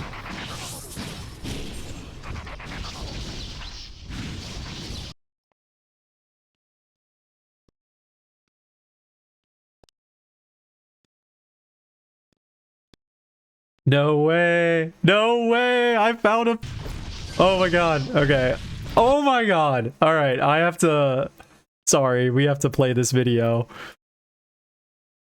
This is Ace Online. This Zarfox, he was the GM, I believe. Oh. Of Ace Online. Okay. Oh my god, the memories. Star Fox Online, as it was called. This game, it's from the same publisher as Pristontale, Masongsoft. And Suba Games actually ran the server too, but yeah, no, it's quite a bit of a jump compared to Pristontale. It's not fantasy in the slightest. 1 second, I have to use a health pot. Okay, we're back. Oh man, I hate Pristontale PvP. This game's PvP, oh, outstanding. Some of the greatest MMO PvP I have ever played. I loved it so much. And I was really fucking good at it. Oh, man. Anyway, alright, I'm going on the nostalgia trip. I'm sure no one else cares. God, what a game. What a game.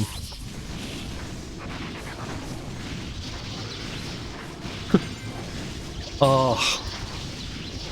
They jokingly called it StarCraft Online because or sorry, Star Fox Online. Because the ships looked a lot like things out of Star Fox.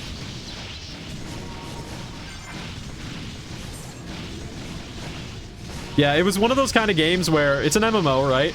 But there are two factions, and you pick a faction when you join in, and then there's constantly a war being fought between the two factions, because there's a chain of maps that connects the two main cities, and so you're constantly fighting over territory between the two cities. So every day you hopped on to play, you could be like, do I want to go level up, or do I want to go to war? And so you'd go to war, and you'd be fighting over territories. It was so much fun. So literally at all times of the day, every day, well, for the most part, there was PvP going on in, like, the world.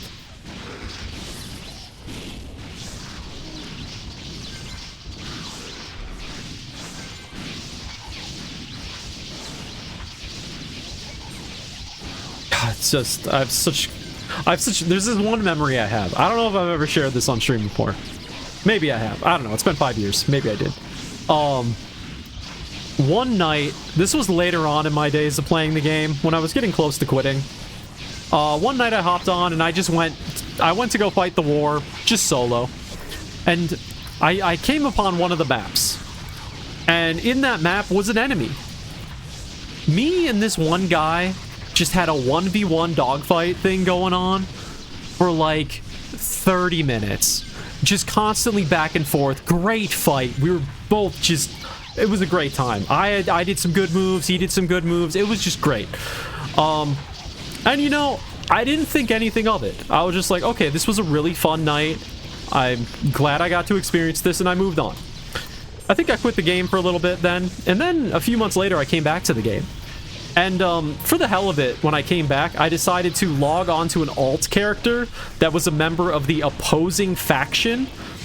And just because I wanted to chat with them, just be like, hey, you know, how's it going, guys? And I made it obvious that who it was that was on the on that character. And I get this DM from this guy that night. I'm like, oh, this is odd. Why would I get a DM? I don't really know anybody on this faction. And the dude DMs, he's like, hey, I just wanted to say that fight we had a couple months ago, fantastic. And he was like, it was such a good time. You fought so well. It was just like, it was a great time. And I just wanted to say that. I've been thinking about it. And I'm like, God damn. I wasn't expecting this. This was like months ago. But the dude was like, we just had such a good time doing it. And it was just like this camaraderie. Even though, yes, we were fighting each other. Yes, it was PvP. Yes, you know, and all reasons we should, you know, hate each other or something. But no, he was just like, you know what? Good game, man. That was so much fun. And I'm like, you know what? It was. Oh, it's one of the most, yeah, wholesome is the right word, Rev.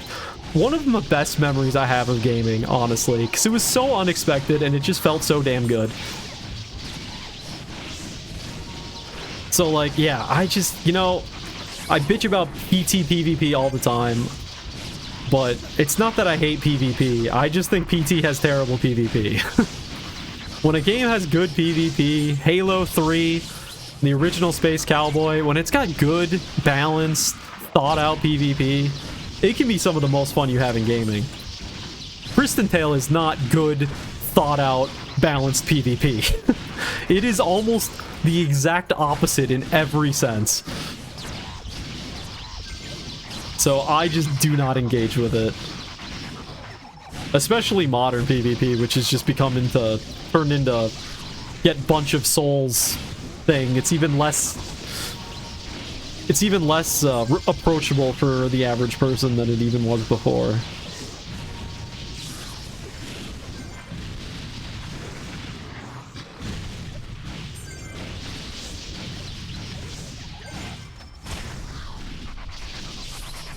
God, now I'm just thinking back to other memories of Space Cowboy. There was one other time too. So what you would do sometimes, and I mean, like, this happens in like World of Warcraft too. We were outside of like the main starter city, at like the like meeting spot, and we were just doing random PvP, you know, duels versus each other. And the class I played was a class that was historically known for flying really, really slowly. Like, they were the only class that could hold their vehicle in place and not always have to be moving forward. But they also had, like, some extra abilities tied to them. Anyway, that's not really important. But anyway, that's what made the class kind of special. But so basically I went out here, we were doing some like PvP stuff, duels, and this guy duels me. He's the top dueler, like, of all time. And me and him both played the same class, the M gear, the class that can just stand in one place, historically known as the slow gear. So we start fighting each other. We're both using our slow engines. And, you know, the fight is, it's going about as you expect. It's kind of a war of attrition when you play that class. But then I was like, fuck it. Why am I gonna do this the normal way? Because this fight, I'm probably gonna lose. Why am I doing this normal? I'm gonna just break tradition here. And I put on a fast engine, which M gears never use fast engines. And I just booked it. Middle of the fight, because I'm like, I'm gonna play the advantage with the environment. And you play the environment by having speed and being able to fly around things, because I wasn't gonna win any other way. And so I just book it. I'm flying around the map. People are laughing their ass off because they're like, why are you, this is not how things happen. And it actually ended up turning into a really close fight. And the person I was fighting against, he actually got so frustrated because of what I was doing, he just gave up, and I got the win. Because he just wasn't expecting me to go against the established pattern for it or whatever. But that was really funny too. He was a good guy. It's not that there was any there wasn't any ill will or anything towards it. It was just funny that he's just like, no, I don't want to do this way. This isn't how this fight goes. Anyway, I gotta go turn in a quest that I've had to turn in for like the last 10 minutes.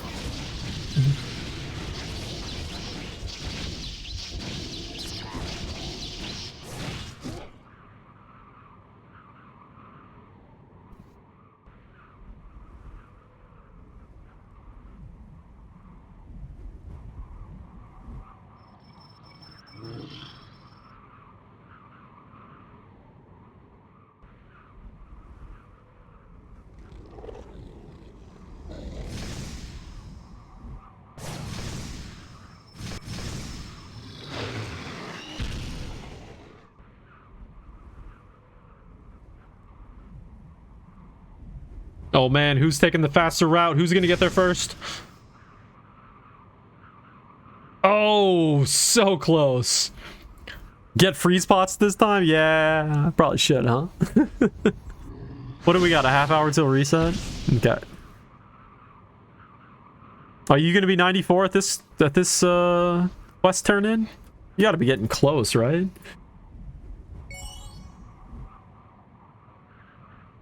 Not yet. Ah, shoot.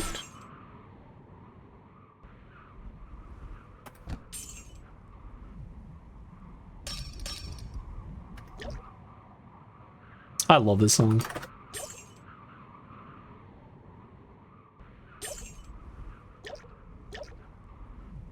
We need a warehouse person here. Like, is that too much to ask? 200 mil more. All right. Well, that's not too bad. Okay, I am going to go use the bathroom quick. Come back and we continue this. We got reset in 34 minutes, so be right back.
Okay, okay, come here, come here, come here, here. Can you see on the screen? There you go. Hey, look, it's my dog. Hey, how you doing?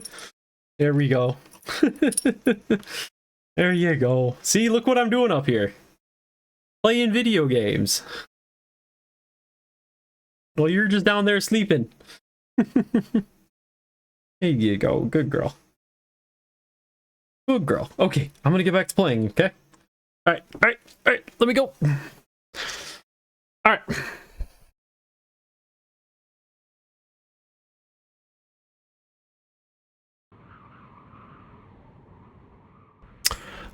Got a quest, got a quest. Okay.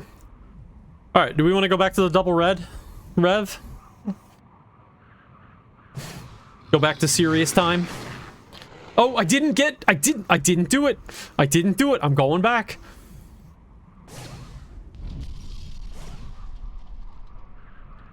I'm buying those fucking potions. I'm buying 4, which is probably more than I need, but I'm not gonna forget. I'm not gonna forget this again.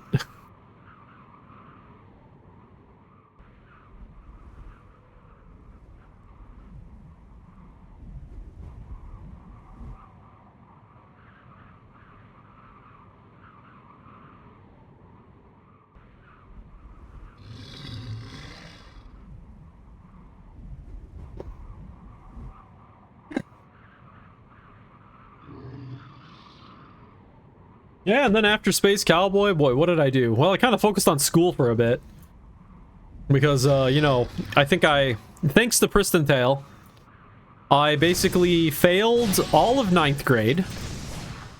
And when I say I failed all of 9th grade, I mean literally I failed like every single class in 9th grade. I was doing really bad. And then after my first trimester of 10th grade, and I was failing again of like everything, I was like, oh, okay, I gotta take shit seriously, and I just quit Pristontale. And my grades did a complete 180, believe it or not.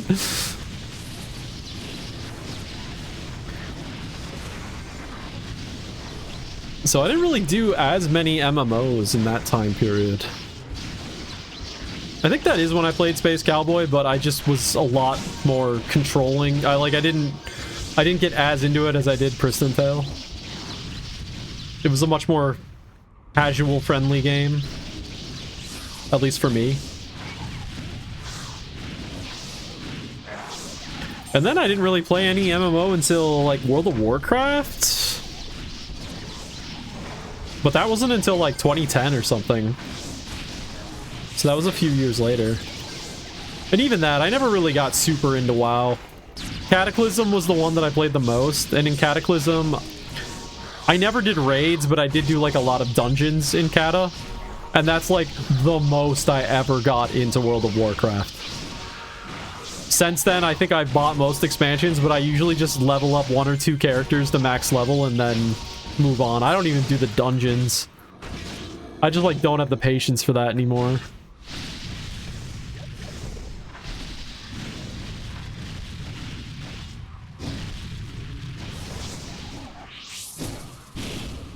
Though I did really like the last expansion. I think I leveled up a brand new character during the last expansion. Actually, I think I leveled up like 2 characters during the last expansion.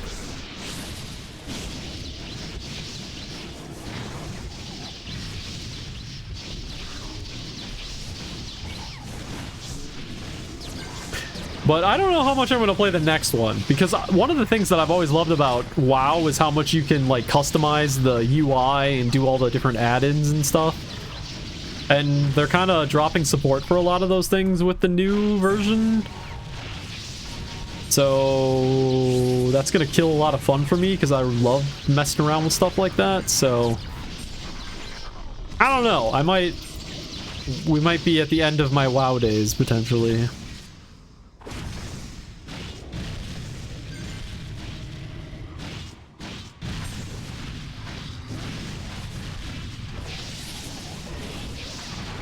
Yeah, and I suppose after WoW, then I went to play Destiny 1, which was like 2014, and then played basically only Destiny until I came back to Pristontale. I would call Destiny an MMO.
God damn it. My keypad is sticking again.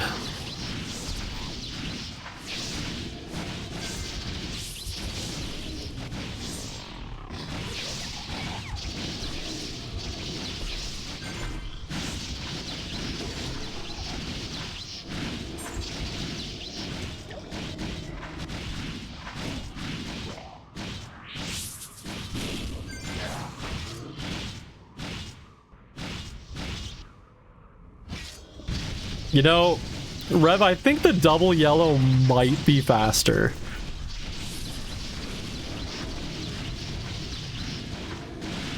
I don't have any exact proof to prove that that is the case. But I think it might be faster.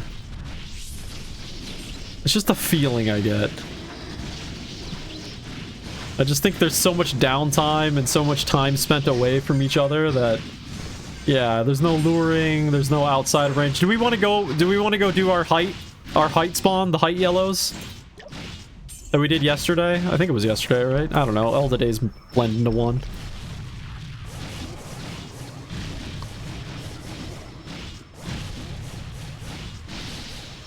I will Obi-Wan it again.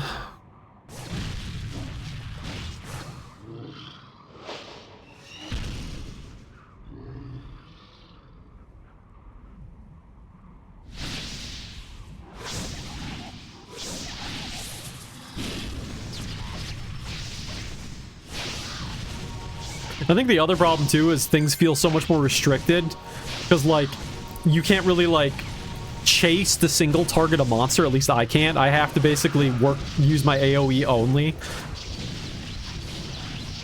So I end up having to play a bit more restricted. So I think I think the double red we have in Ice 2 is good. I think the double red here is not as great. But it was fun to use it.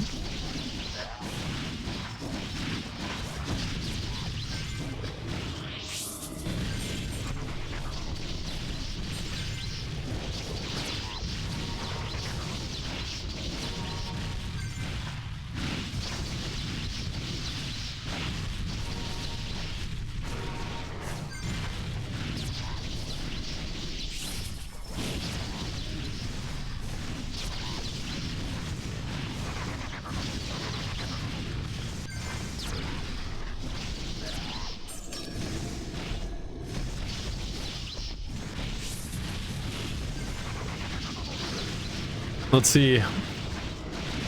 How's the YouTube video doing? All right. That's good. That's good viewership. Gotten 50 views.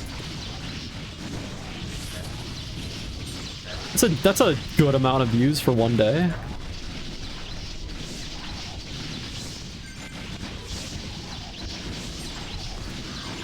Look, we're not talking high viewership numbers in the Pristontale community, right? It doesn't take much.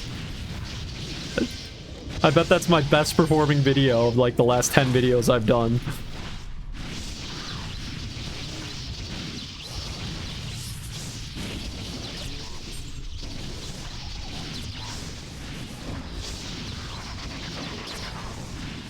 Your pet went downstairs, climbed back up. Pro climber. Hell yeah. Let's go, Cupie.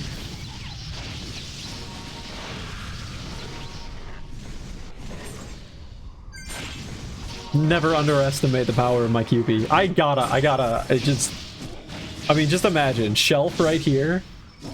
Shelf right here with the hoppy. Oh my god, that's gotta happen. If I'm gonna make this streaming again thing regular, I gotta look into doing that.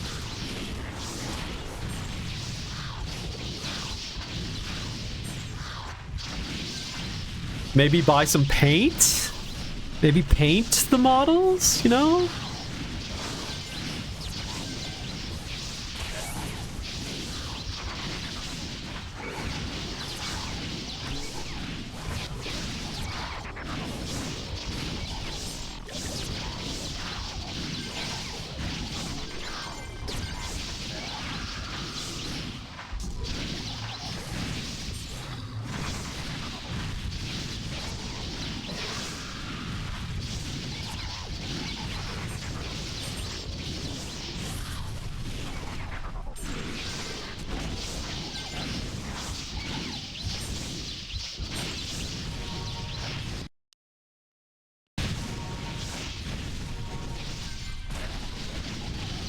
Alright, let's see here. Let's switch up the music a little bit, shall we?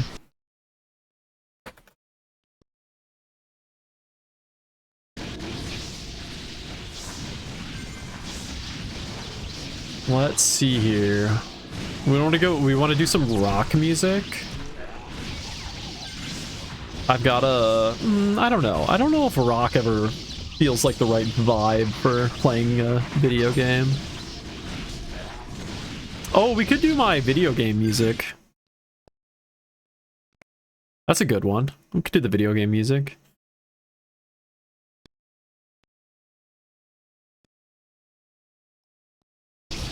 Some Rainbow Road? Nothing screams Ice 1 like Rainbow Road.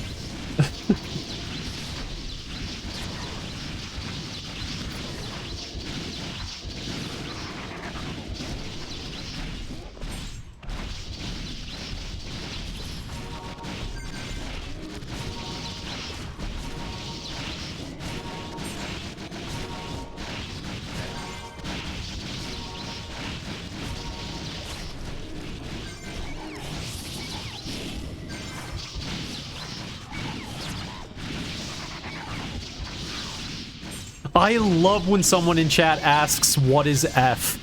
I've seen this multiple times this week alone. Or something bad has happened, someone's typed F in chat and somebody's been like, what is F? Like, oh, okay.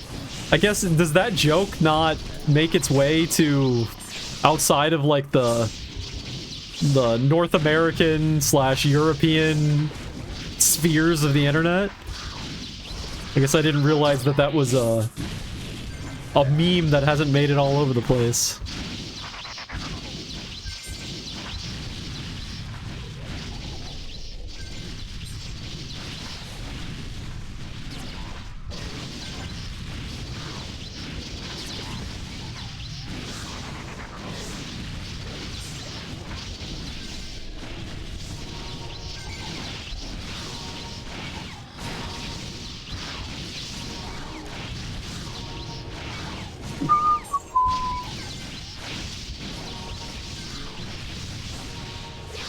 Dude, the Rainbow Road theme song is so catchy. I'm sorry, it just is.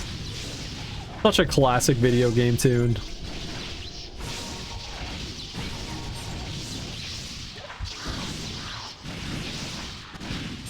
Bomb up, brother? Huh?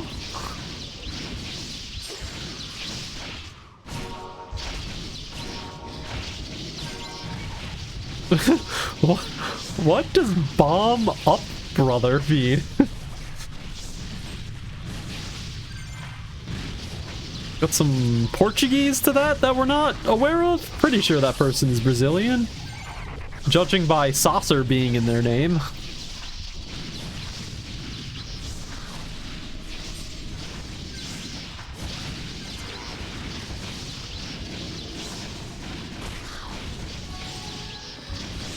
Jeez. They took all our red spawns nice and quick. Holy shit. Why is everybody taking all the spawns? The hell's going on? Why is this map full of people right now? I mean, you love to see it, but what?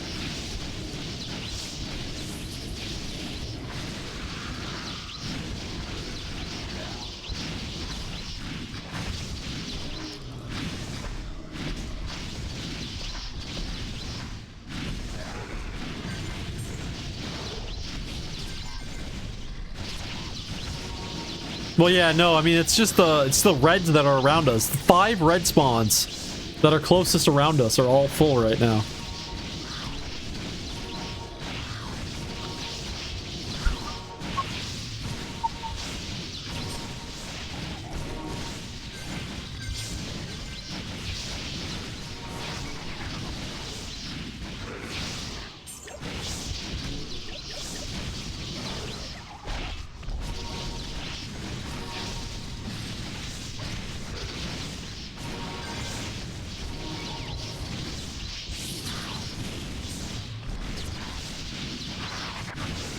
Oh, I suppose once it hits reset, we can go back to ice too, huh? I didn't think about that.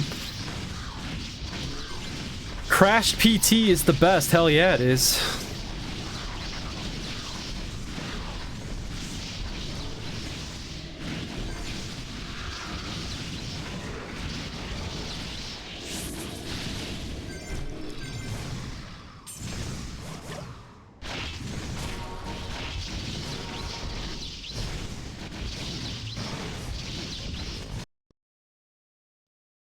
I feel like this music is really quiet. Am I crazy?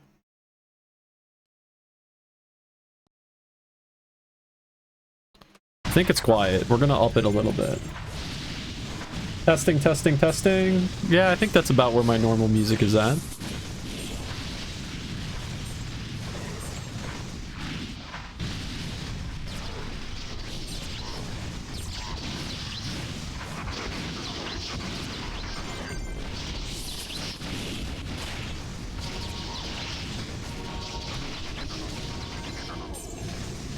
Wow, that thing was glitching out.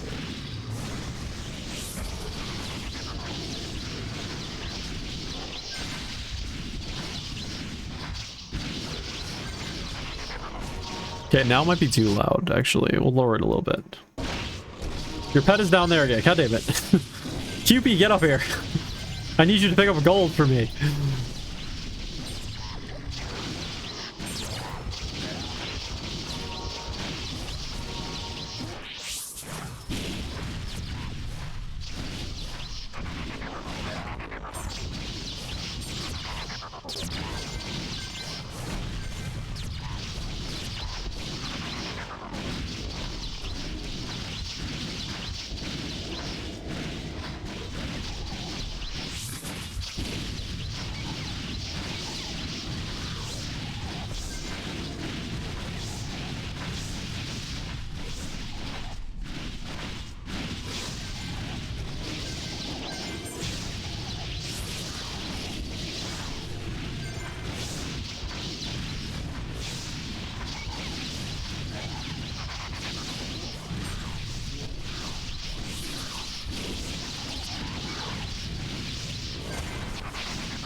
Rev.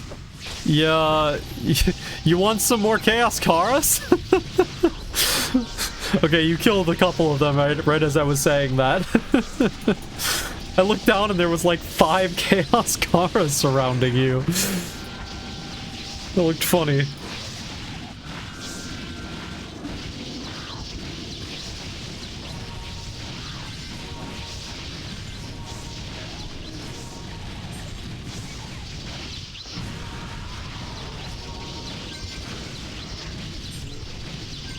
It's a bit chaos. Yeah, I can see that.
It's so much better to stream this game if I just start a character over. Like last January, December, I was streaming a little bit, but I was just playing like one of my old characters, and it's just like doesn't have the same vibe, man. Oh my god. Okay. Talk about another memory of Space Cowboys, this song. So, this is from Kingdom Hearts. But it's a piano rendition of a song from Kingdom Hearts. And, so back in my Space Cowboy days, one of the people, funny enough, it was actually the guy I did that duel with. So this was the early days of the internet, right? Or earlier days, before we had, like, Spotify and shit. So we had internet radio stations, right? And, one of the guys, he ran a Space Cowboy radio station. And so, like, you know, you tune into it on, like, Windows Media Player and shit. And, it was super fun. Because, you know, you'd give, like, updates of what's going on in the game, play music. And the reason I remember it so well is because this was one of the songs that was playing one time that I was, like, flying through the map. And it just stuck with me forever to this day. But the original version, not the piano version. Dude, what a time. What a time for the internet, man. Internet radio stations for a video game? Like, come on. We lost something. We've lost something in the last 20 years. We used to have it, man. We used to have it. We don't have it anymore. Everything's become too freaking optimized, and everybody gets exactly what they want at all times. We don't have to be creative about things anymore. We just have it perfect at all times, and it's lost the joy, man. It's lost the joy. Anyway, yeah, sorry. That would be a cue that I have to go turn in.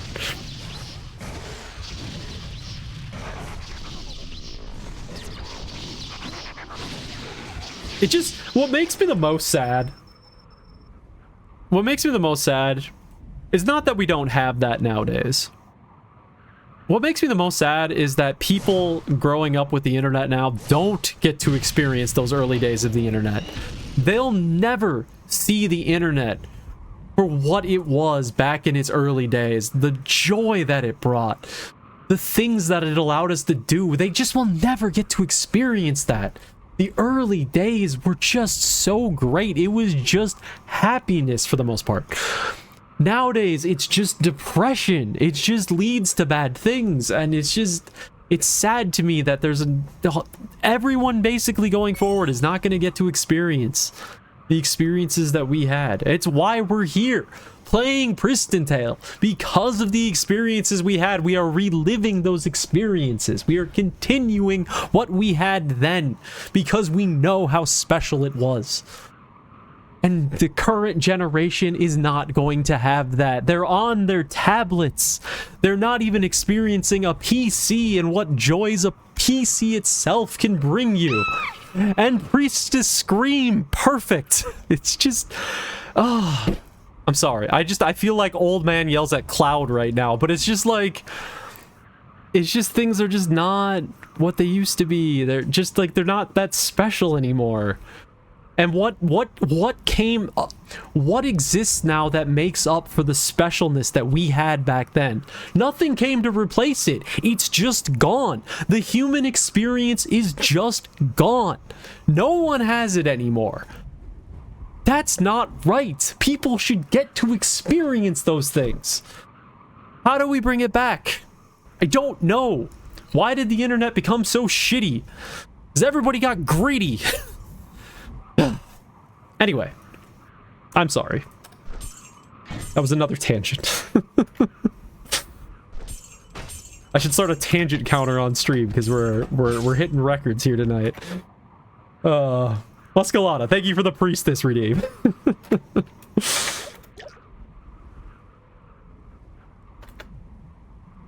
That song really brought me back to a very specific time. Alright, what are we doing, Rep? Sorry, I'm so freaking distracted right now. Old eyes, got it.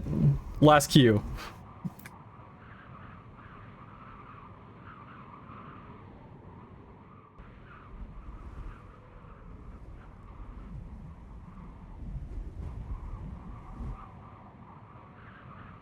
Will we make it? I don't think we're gonna get this one done in 5 minutes.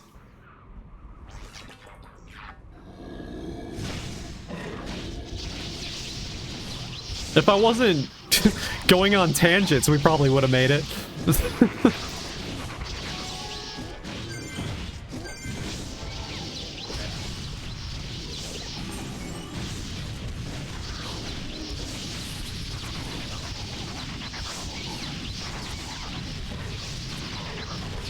Oh shit. Got myself a soul. Hell yeah.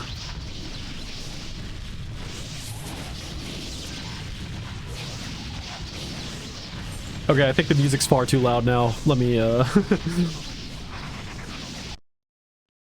think we just had a couple quiet songs in a row.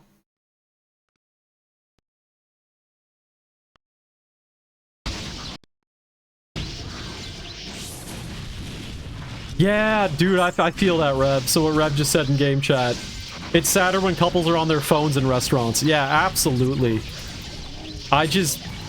Anytime that's like a social situation like that, it feels so wrong to be on a phone. It's like, take advantage of being with other human. Our human-to-human interaction is so little these days. Take advantage of those moments you have, man. Again, it just, I am sounding like the meme of the old guy yells at clouds thing. I get it, but like, it just feels like, come on. We don't need technology at all times.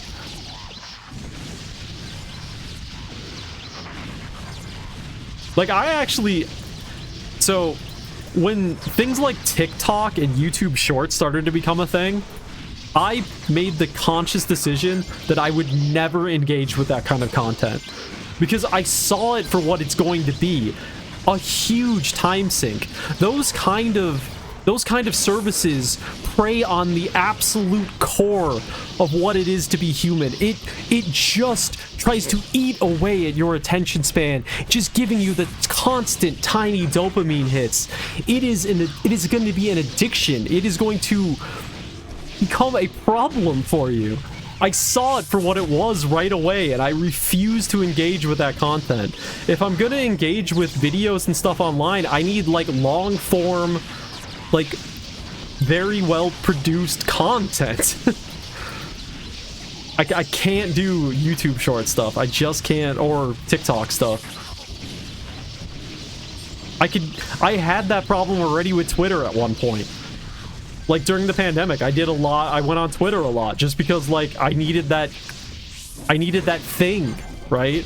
And I realized it later on. I'm like, this is causing me more harm than good. This is actively hurting me. This is hurting my mental health. And one day I was just like, I'm done. I'm done. Now I use Blue Sky, and I do still use it, but I only post stuff. I never read stuff. Because I'm just like, I gotta stay away from this. I know it hurts me. I know it makes me feel worse.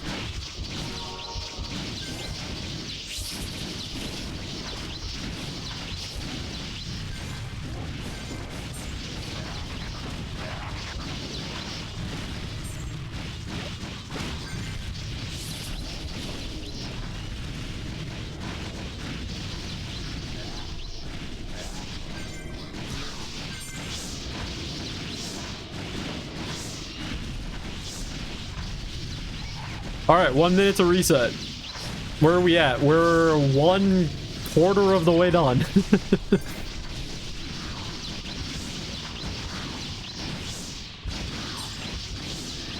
Do we want to finish this, or do we just want to move to Ice 2?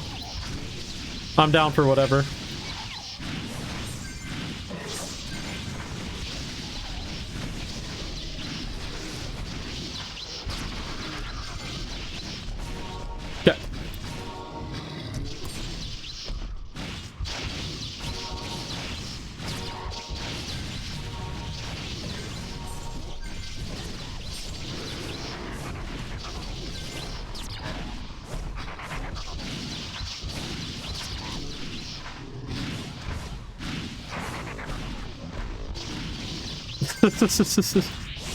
Well, I just got 4 of them to spawn.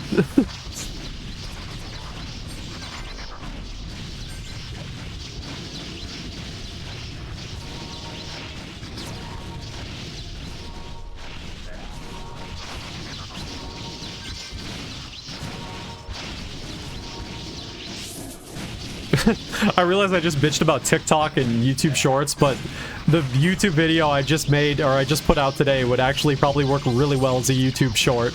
I didn't even think about that. If I changed up the way it was, like, visually edited or whatever, that would be a perfect YouTube Short. Fuck. I'm part of the problem.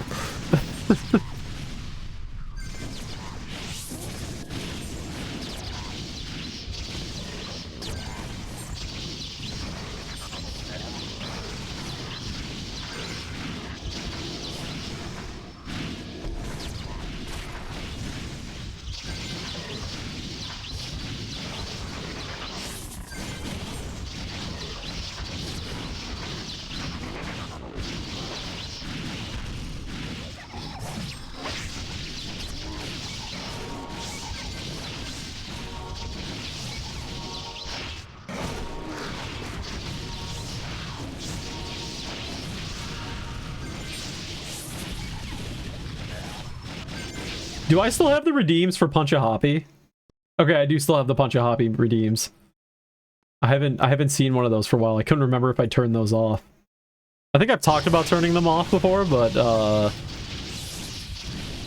I haven't. I talked about turning them off because there were certain people that had a ton of points in my channel that were using them very frequently. I need to set a higher cooldown on them. What map has a King Hoppy now? What is it? Is it Mushroom? Does Mushroom have a King Hoppy? It used to be that I had to go all the way to Dun 3 to go punch a King Hoppy to death. Life's been made easier for me. For those that don't know, 2 of my redeems are punch a Hoppy to death. So I literally take off my weapon and go punch a Hoppy. And the other redeem is punch a King Hoppy to death. We haven't added the punch an undead King Hoppy to the list yet, but that could probably be added to the list soon. Because that would be a lot more funny.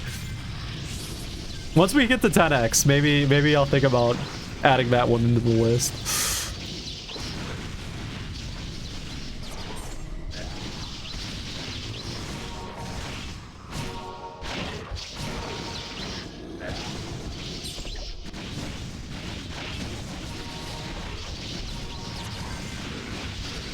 Oh, that's a good song. Want to go I2 for quests? Or Ice 2 for quests? Yeah, we'll do Ice 2 here. We're just finishing this last quest, and then we'll go to Ice 2. If you want to join up with us.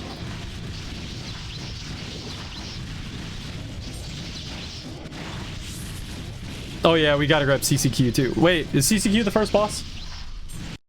Yes it is. Kelvezu and CCQ next hour. Whoever made the new boss timers thing, you are such an asset to this community.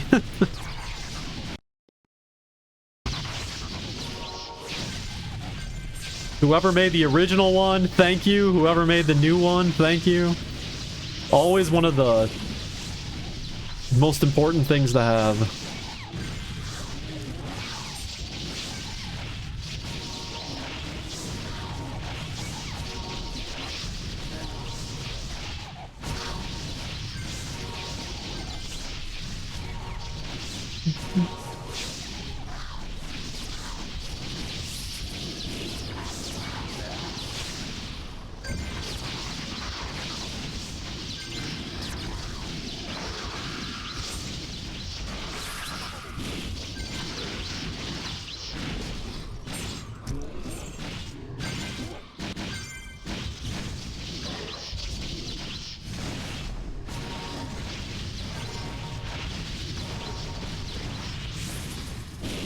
Hardy Lost Temple. That'll be us in like 4 days, Red.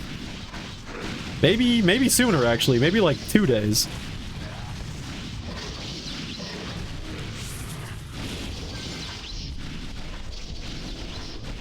I suppose it did not take that long for us to get through the ice maps.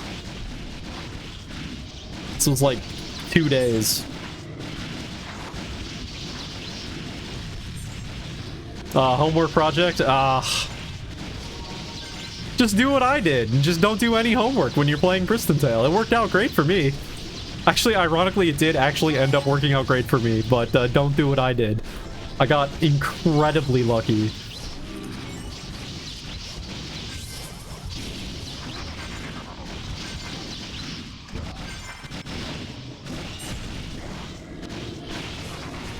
Don't go back to school, kids. Oh, trust me, I have no intention of ever stepping foot back into a classroom again in my entire life. I do not do school. This is why I taught myself most of the things I know, because I do not like school.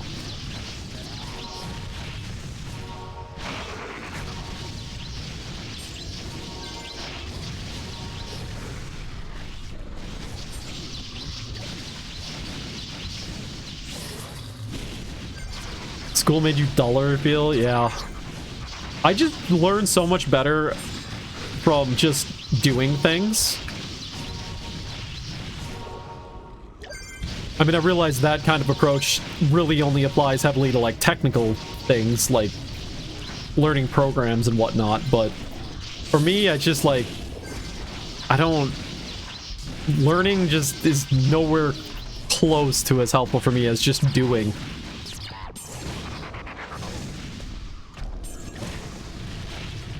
Like, I learned so much about video game design just working on Pristontale EU with literally no experience with game dev. But just, like, working on it for a while and just getting a grasp for the different concepts of game design. Like, I learned so much from that. I still wish... I still would prefer to get into game design as my actual career. But the game industry is worse than every other industry right now, so I'm like not looking to change jobs. Screech produce comp sci, gotta get it as a filter for jobs, yeah. Yup, that's how it works. Foot in the door, as I was told.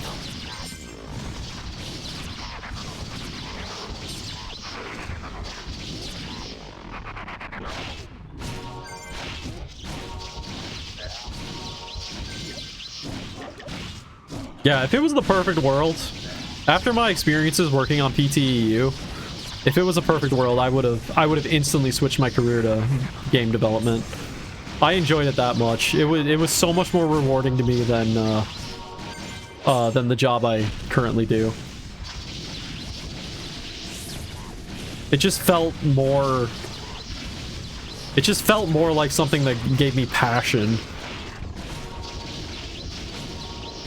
What I love about game design is that it's so all-encompassing. You don't just need to understand one thing. You need to understand so much, because what you're doing is you're crafting an entire world. You're making a world. And obviously it's a world as complicated or as simple as you want it to be, but like in that sense, you can't just have an understanding of one thing. You need to have an understanding of tons of different things and apply all those different things, and they all come together. They all work off of each other. They're all linked together and to make this one cohesive package, and it's so interesting to me how that works out. I did so many different things in my time working on Pristontale EU, and it was so much fun because you're just hopping around doing this and that and this and that and this and that, and every single thing you do is leading to a bigger picture. It's growing this new thing, and it's not just growing a new thing, it's growing a thing that other people then get to experience. It's the fact that you're building something for others that is so rewarding. It's just so much fun, and I love it.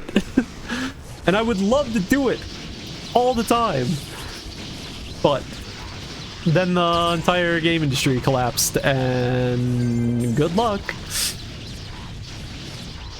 Yeah, I mean, I work my job. I work full-time as a engineer. I essentially do the job of a mechanical engineer.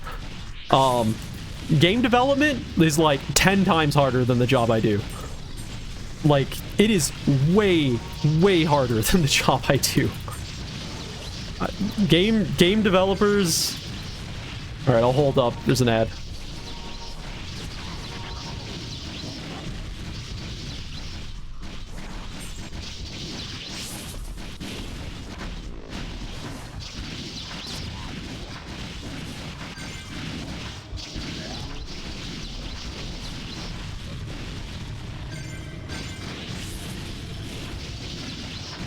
Okay. All right, I can get back to it. But what I was saying was, like, so comparing to my time working on an engineering job, which I've done for 13 years, versus my time working on Pristontale EU, Pristontale EU is like, it's an order of magnitude harder to work on than my engineering job is.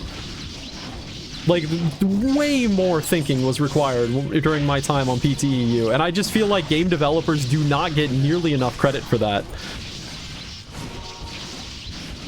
Because again, you're building an entire world.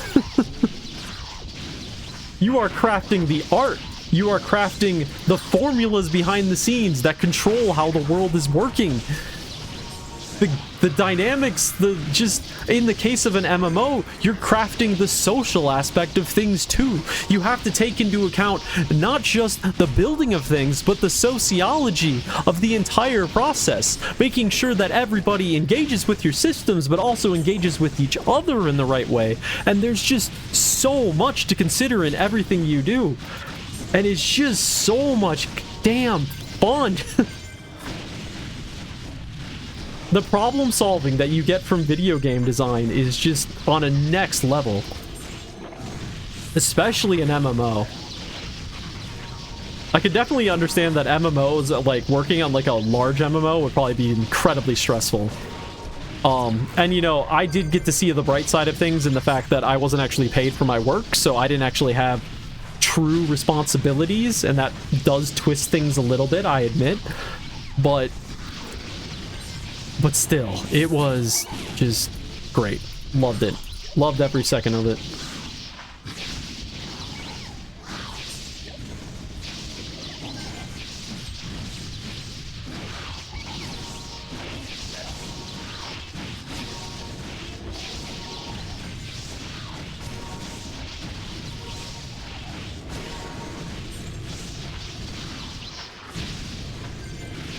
If you could choose any job without money being an issue, you do game dev too? Yeah.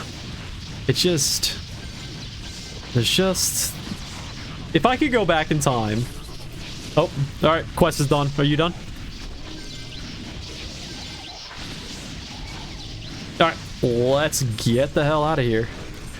If I could go back in time and tell my senior high school self to, instead of going into architecture because you like buildings, instead focus on game development stuff, God, I would do that in a heartbeat.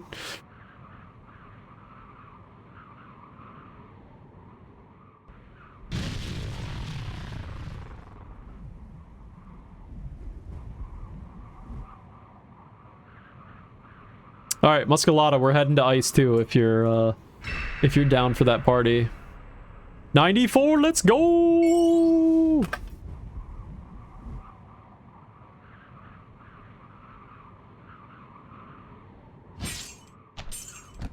Oops, we're not selling that one.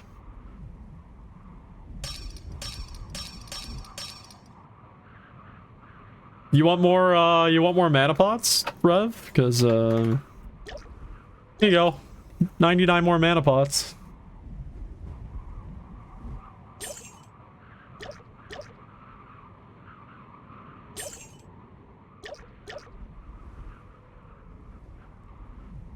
Alright, off to Ice 2. I did pick up a quest, right? Yeah. Picked up a quest for Ice 1 just in case we come back. Ah, yes, Boss Q. Thank you. Thank you, thank you, thank you.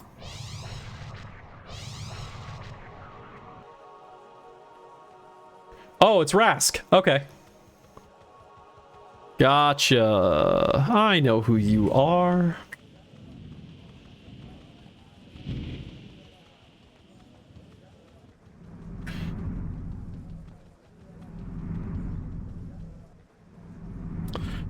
What are we doing? We're doing Valon? No, we're doing CC, right? Yeah, CC. CC is this hour.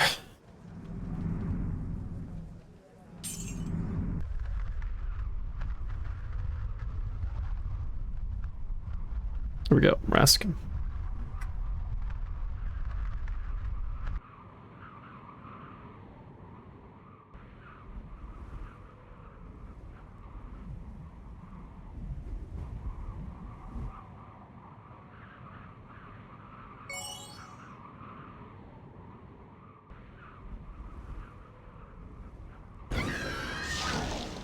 $99, hell yeah.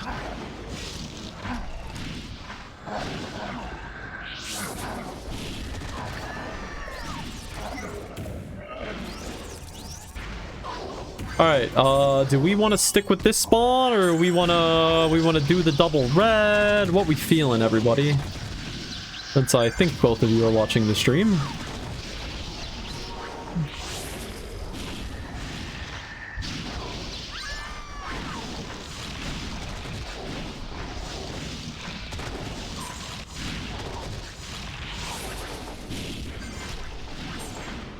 Yeah.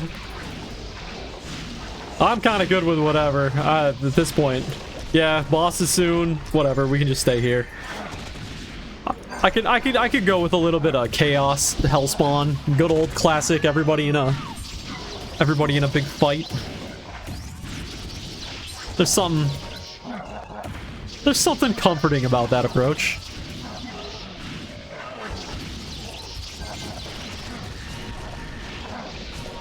Like I always said when I was doing the development side of PTU, the thing I aim for over everything during development of the game is I want to recapture the feeling of playing in Cursed Land Hellspawn with a full team of 6 people.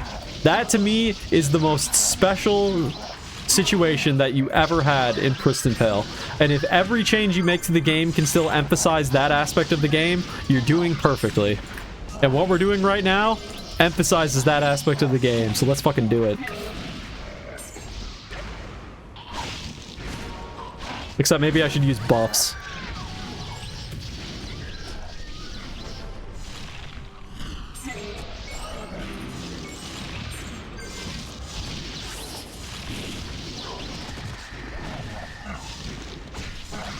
Oh, we got a 4th?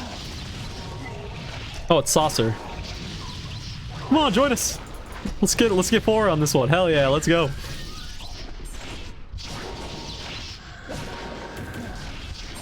Let's go. Let's get a nice old big party going. I do not know any single word that was just said.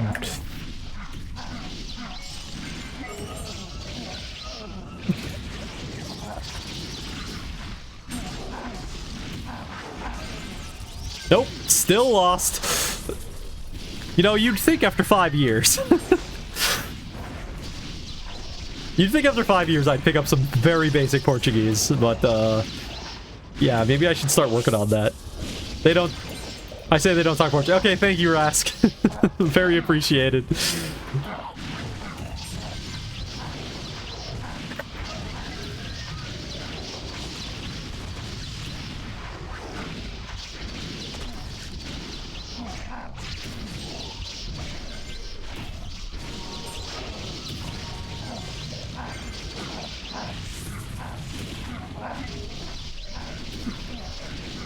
Oh, you played on Suba? Nice, nice.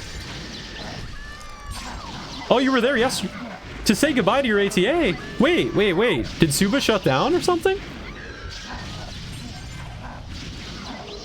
Oh, okay. I was like, God damn, did it finally happen? Gotcha.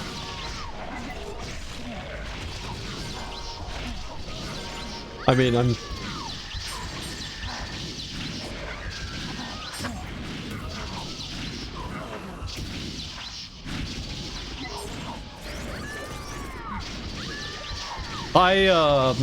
story time again, because that's what we're full of tonight. I've definitely told this one on the stream before, but we'll go through it again. I was on Pristontale EU's Discord, just chatting away, blah blah blah blah blah, and I mentioned in the chat, I was like, oh, you know what? I can't even log on to my Suba Games account because my character is banned. I didn't do anything wrong. I got banned because I moved my character to another server to follow my friend, who had to be forced to move to another server. So me and everybody in my clan switched our characters to their server so we could keep playing with them. And so my character got banned on Suba, because my character was moved to another server.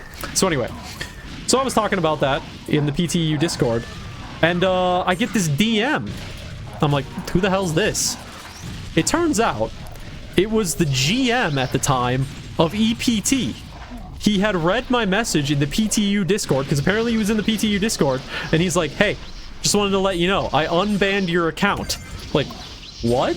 It's like, yeah, I was totally able to do it because you weren't banned for actually breaking any rules. So, he unbanned my account. I went on, and I was able to check out my character from, like, the character that I hadn't really logged on to since, like, 2006. And oh my god, did it look like a character from 2006. It was my automech with a +6 mech spec Titan bow. I was so badass with that thing. It was a Titan bow that got handed down between different automechs on the server. It was all... and I guess it rested with me in the end. I was so honored to have that Titan bow. And yeah. That was the fun experience. Now, did I actually play on the server? Hell no, I can't handle EPT at this point. But it was an interesting experience, that's for sure, and very unexpected to have my account just unbanned because of what I said on the Discord. Yeah, it's apparently the Suba Games GM was just watching what we were doing on PTEU, even though he had like no power to do anything, because I talked to him for a little bit. He had like no power to do like anything on Suba Games, because all the power was with Masongsoft in Korea. So like if he wanted to like make any like kind of change in the game, he really couldn't do anything, which was like, that sucks. I was like, hey, if you're looking for work, we could take you over here at PTEU, but yeah, no, that didn't happen. I think he was also a GM of a bunch of other servers too. It wasn't just Pristontale.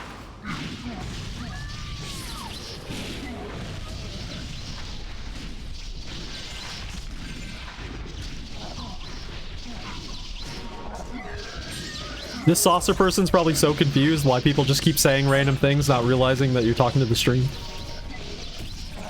Oh my god, are we gonna get 5 people? Let's fucking go.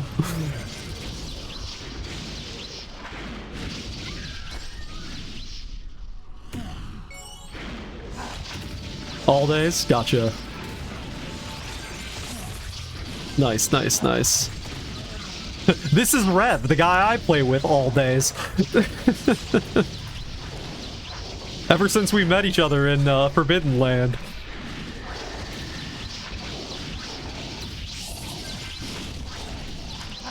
Yep. Oh yeah, and Billy.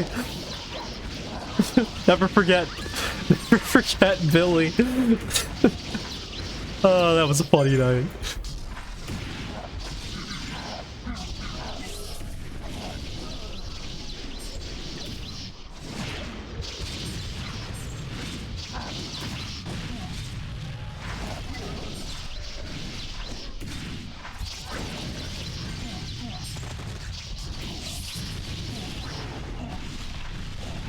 Hey, GZ.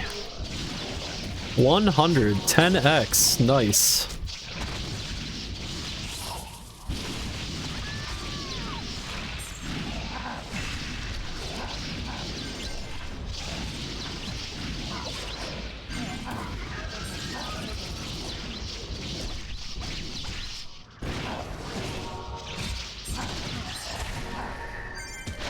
Oh yeah, that's right. You can't do quests in this map anymore after hitting that. I forgot about that. Well.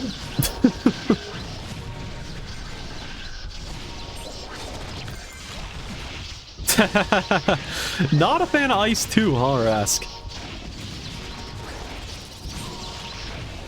Too cold? See, I'm right at home here. This is my kind of climate. I'm from the cold north of the United States.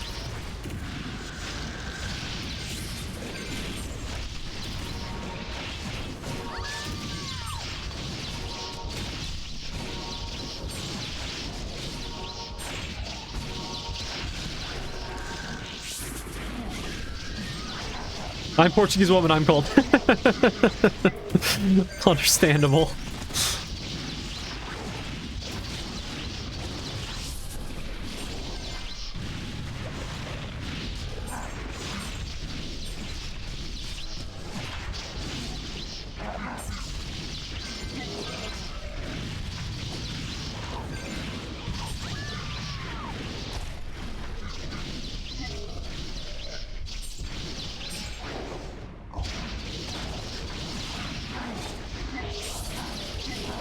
Alright, what do we got? 4 minutes till boss?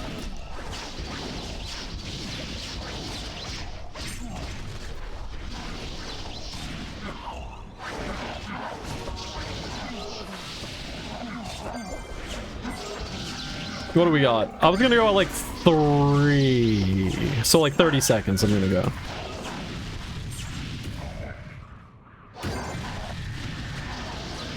See, Rask, you're entering the maps that I hate.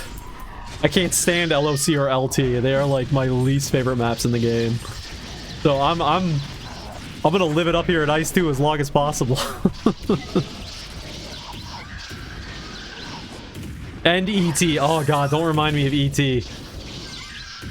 It's just the freaking gauntlet coming up.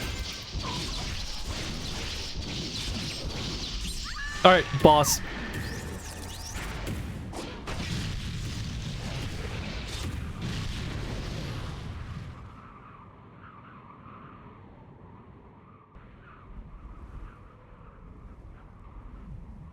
DC, DC, DC, DC, DC, DC. Yeah, that's a big update for you.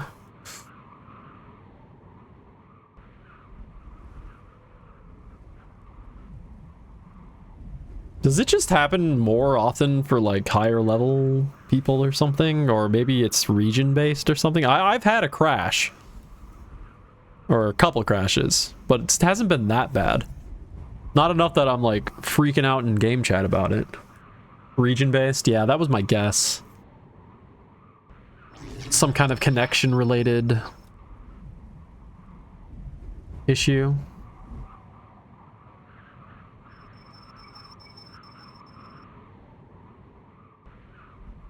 Server proximity, yeah. Oh, come on, I can't jump down the... Okay. I'm starting a petition to remove the stupid invisible walls from Ice 1. Who's with me?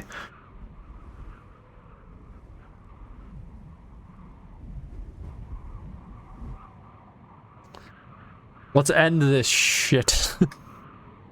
Is that a Zeton? Yes, it is. Kill this fucker. Give me your soul. Did not give me its soul.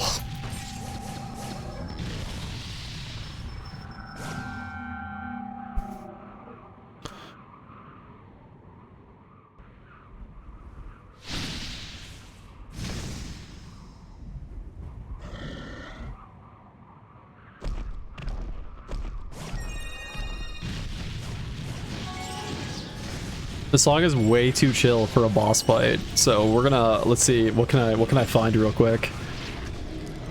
How much time we got? 47 seconds? Okay. I think this song's pretty epic. Yes, it is. This song is very epic.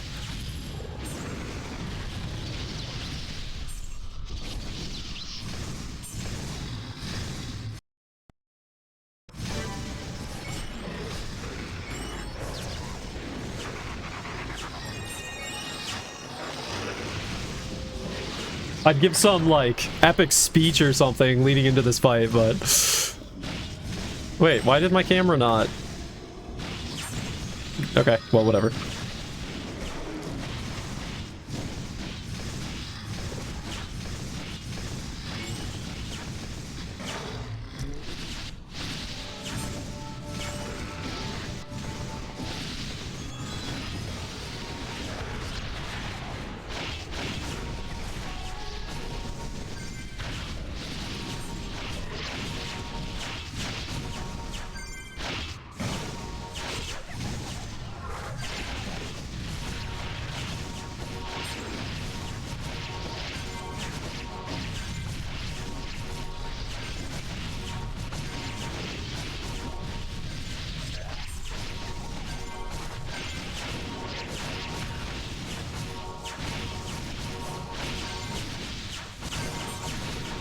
All right. Hey, we got the kill. We got the kill XP too. Let's go. All right. Thank you, everyone.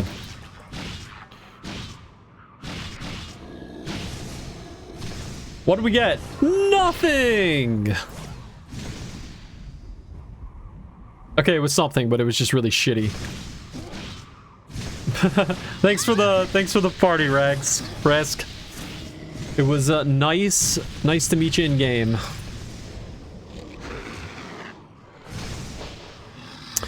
All right, what are we doing? What time is it? It's 6:30. I gotta decide. We have Fury. Yeah, we have Fury in a half hour. All right, I'm gonna do Fury, and then I'm probably gonna hop off. Sonaborn, can you disband, please? Okay, we might have to disband.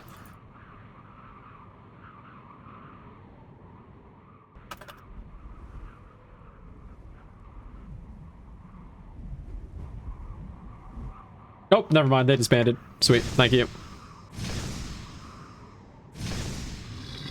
Yeah, I'll stick around, we'll do Fury, and we'll end the night there, so I can potentially go work on the, night build guide. We'll see. Get some food and see what I want to do.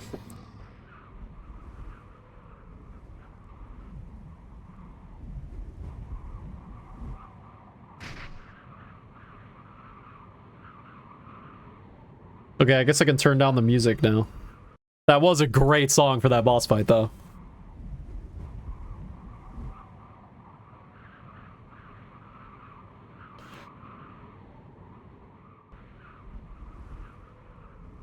I should set up my old music playing application where, okay, so when I did my streams last January, I set up an application that would play my music and like, oh, okay, well, there's nothing crazy about that. It's just a music player. But I had this button on the application called the epic music button. So when I had an epic moment going on, I would click that button and it would go to one of my epic songs and it would make the music louder, and then it would do that for like one song and then it would switch back. So I gotta add back in my epic music button.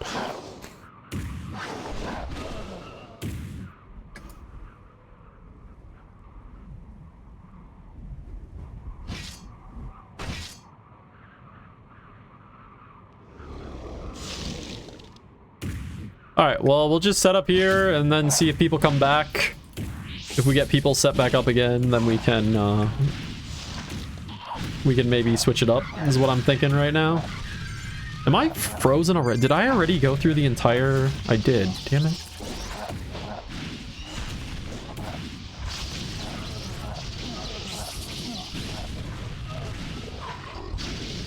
Okay, well, it looks like it might just be you and me, so...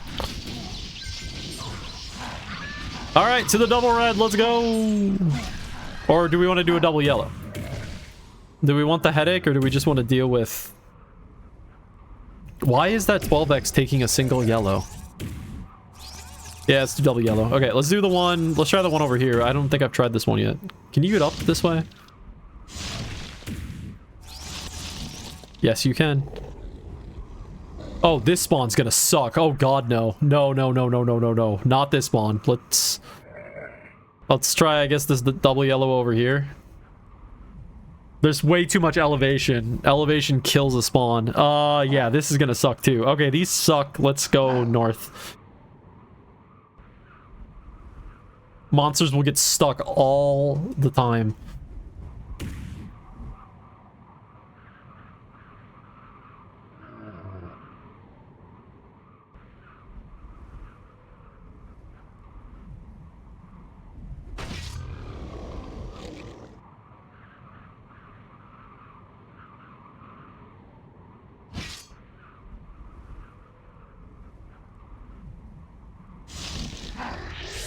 I do not remember adding this to my playlist, but it's a good song.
I might just have to take a one-day break from the night just to play my mech a little bit. Cause I'm really missing my mech.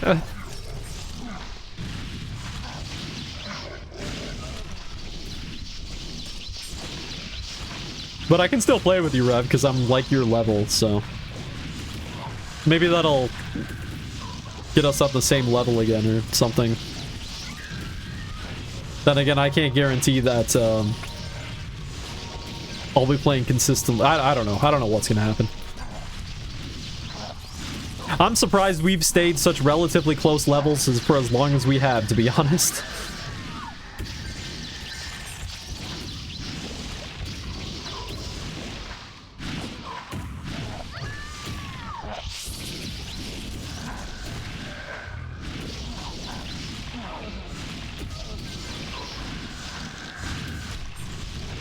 I'm not usually much of a consistent player either, to be honest.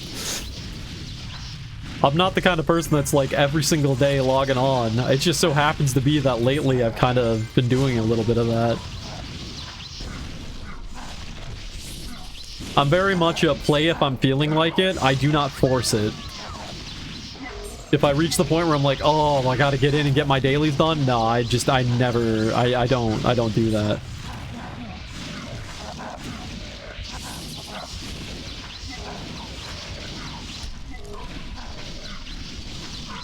And test try going up on Rick Warehouse, yeah. Hey, if you make it on top of Rick Warehouse.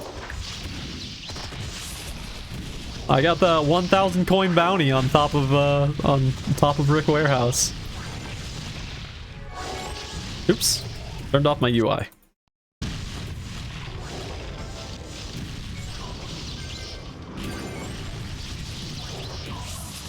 Yeah, exactly. That's why I can never get into, like, gacha games. Like, sometimes I'll pick one up and play it for a little bit, but it reaches that point where it's just like, oh, this is just another job. And I realize for some people that's probably fun, but for me, I'm just like, I don't need responsibility in a video game.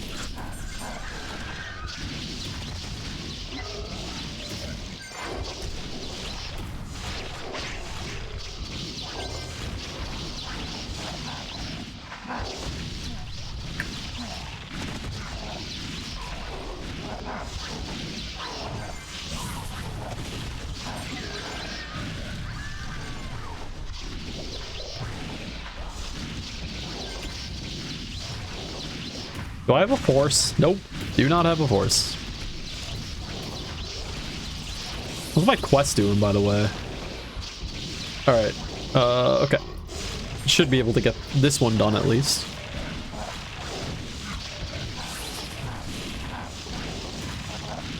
Yeah, as far as the Rick Warehouse, I did figure out how to climb onto, like, the tower that's on the side, but I'm yet to figure out a way to go from the tower to the roof. Is it really only 4 mobs? See, that doesn't make any sense to me. It shouldn't. If you're really certain that's 4 mobs, I might need to talk to the dev team about that, because with the way the new spawn system works, there aren't flags. Like, you just set the central flag to be a certain number of monsters, and I can't imagine that Chaos said... Oh, okay, you got a call. I can't imagine that Chaos accidentally set one of the yellow flags to a different number of monsters. That would be very odd to me.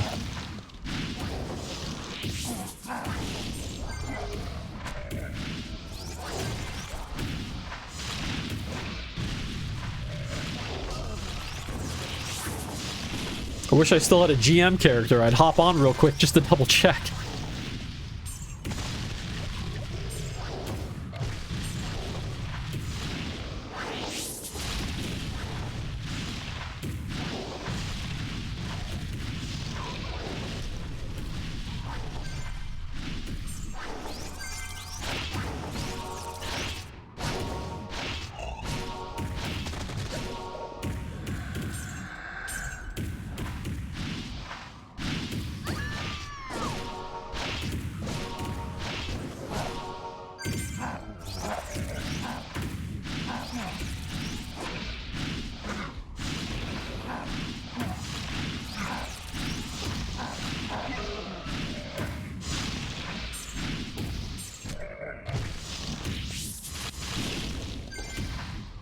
I am running out of stamina pots. Whoops.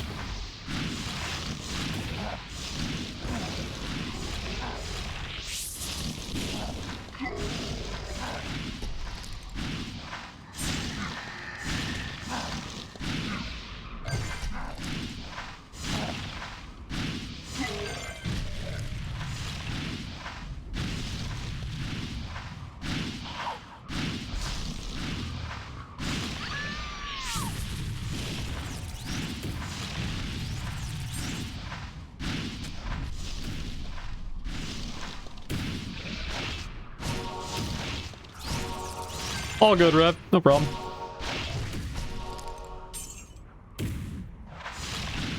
How much does this quest have left? Can I make it this far in this much longer in the quest with 7 stamina pots. I can if the game starts dropping more for me. There we go. That's a good start.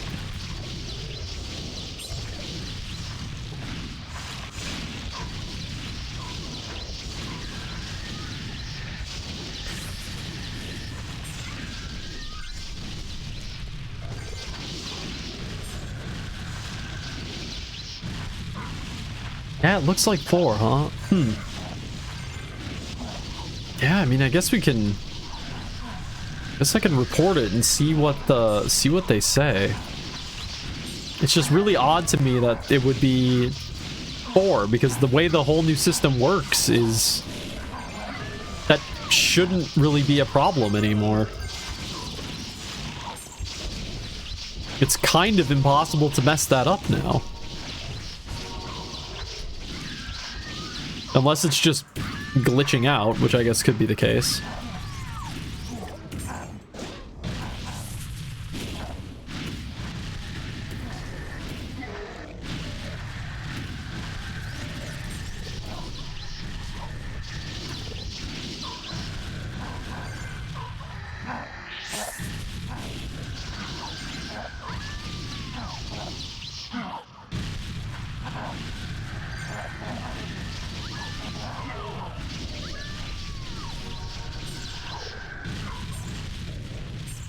I wonder if... okay, hear me out here. I wonder if I'm just too close to your spawn. Let me fight over here where I'm actually closer to the yellow. The icon on the ground, or on the map. And maybe I'm just pulling one of your spawns.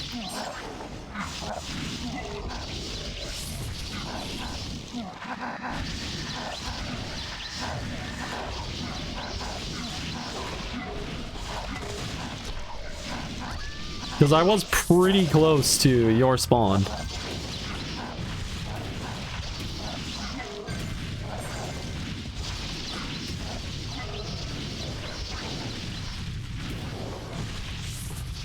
Yeah, I've got dudes even spawning over here. Yeah, I think that must have been what it was. Because I can get way over here and still get guys to spawn.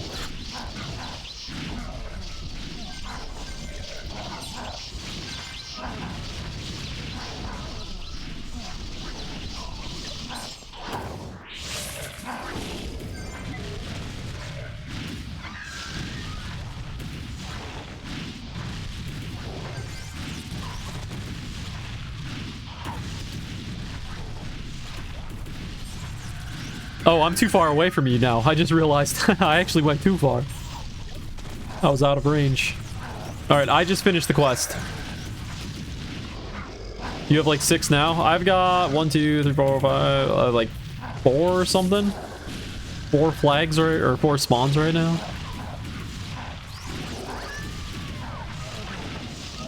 I think they just overlap. I would guess the area of effect that the spawns have just crisscross over each other, so we've just got like a Venn diagram going on, and then the one that spawns closer to that shifts who they're going to, would be my guess.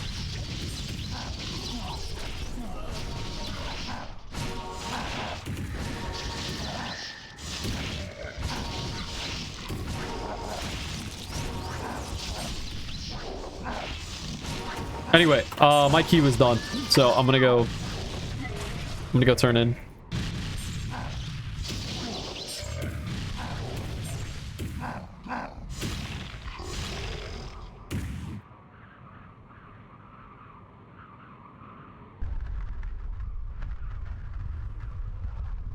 We Q sync it.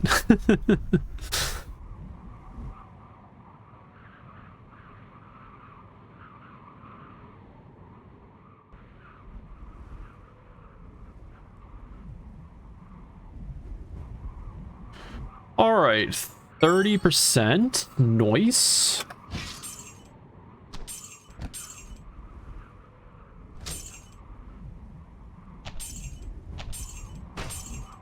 Got a few things for the shop tonight. If I've even sold what I had already there, which I'm guessing I haven't sold much. If we 2v1 for the 20H, we could try. I'm still not 100%. I don't know if I believe it's any faster. But I guess since this is the rare mob, so to speak, it might be worth it. I don't know. We can give it a try. I don't think we're going to get it in 7 minutes, though.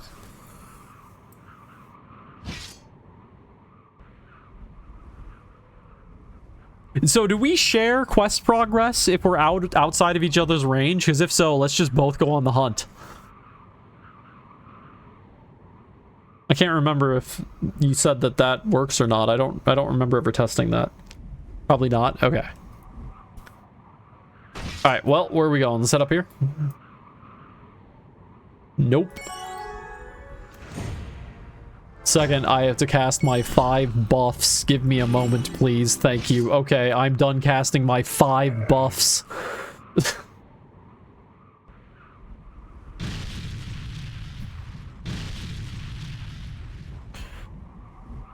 I mean, to be fair, I am using a shield block percentage buff, even though I almost never use my one-hander. But, you know, just in case, I gotta have that extra block percentage. You never know.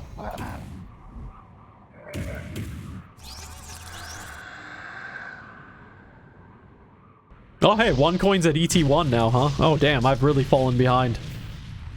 I was partying up with him, like, 2 days ago. Oh, here we go. We got one.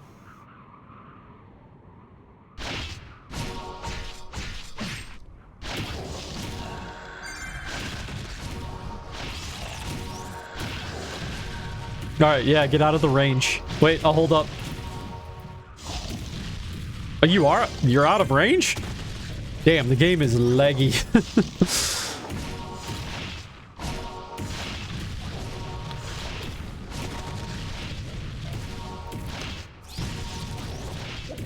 Alright, did you get it?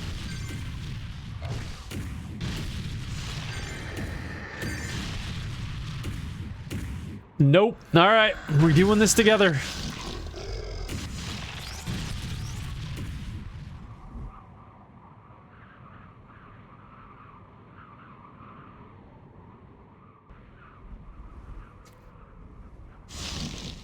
Nope. Moving on.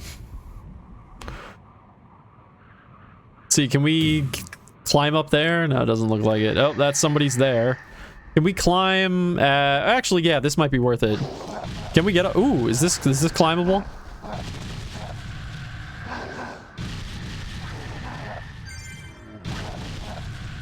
Is this necessary? I mean, probably not. Come on, we can do it. We can do it. There we go. Hey, look at this. 2 devil birds. Totally worth it.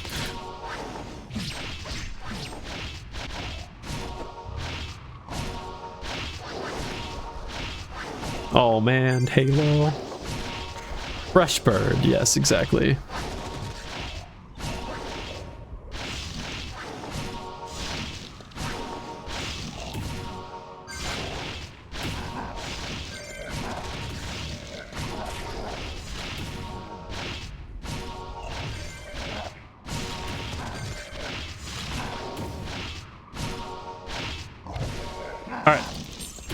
We good? Let's move on.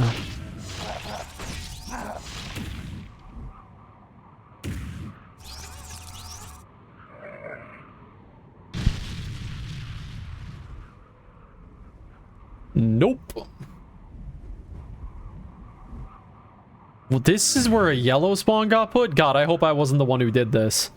Yeah, I probably was the one who did this. God, I was an idiot.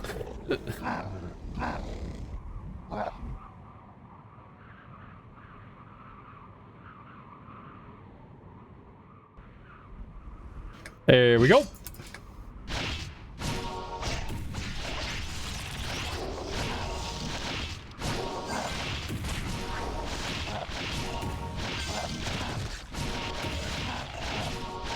Yeah, new playstyle. I mean, when you're doing the H1 for a specific monster, I guess it's kind of makes sense to do something like this, but all right, nothing there.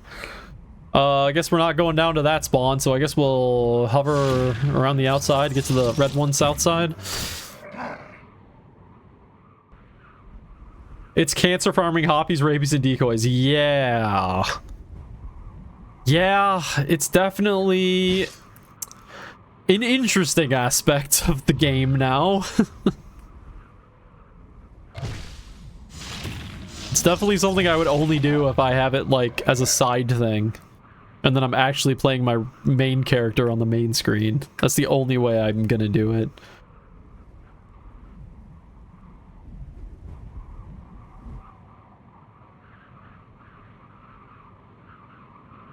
Nope, there we go. We got a bird.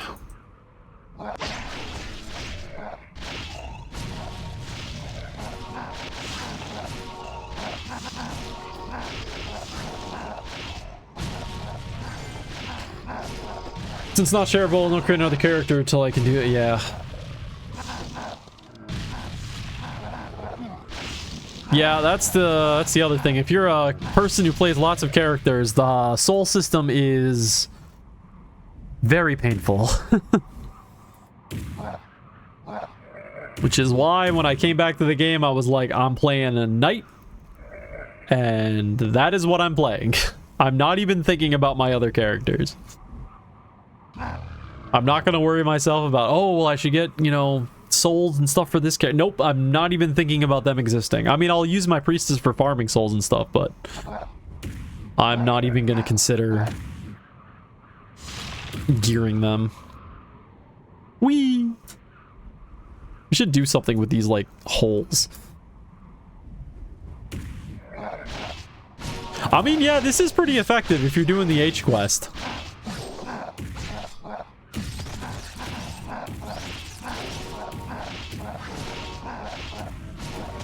I would definitely say you're getting more spawns than you would the other way, but you're probably getting much less XP. Hey, by the way, we gotta go head to Fury. Alright, I'm out of here.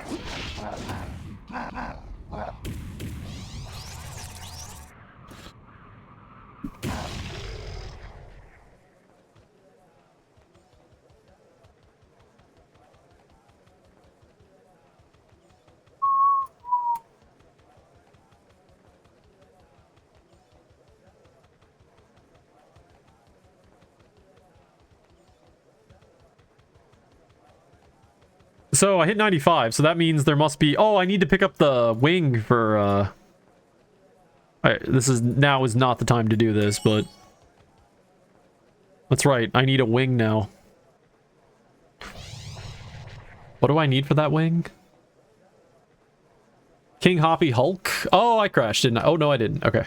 Thought I crashed. Do I have... I don't know if I have that. I'll have to check. Oh, God, this song.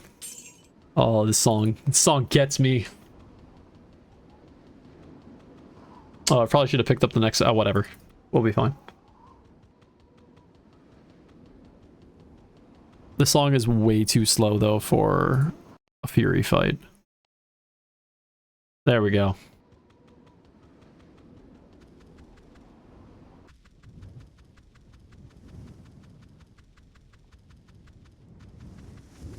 Look at that view distance. I can see all across Battlefield. This is what 25 years of technological growth has given us. Why won't you teleport? Because I don't want to spend the extra gold, and I kind of like walking across Battlefield. That's kind of it, too. I kind of like going on the walk. Just taking my sweet time.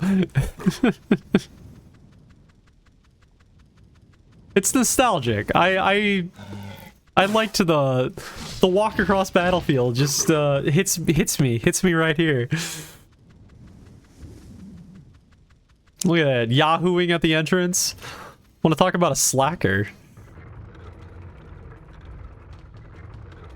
Oh god, oh, I thought I just got myself stuck. The amount of times in this Doom engine I've just gotten myself stuck in random things has been, more than once, let's put it that way.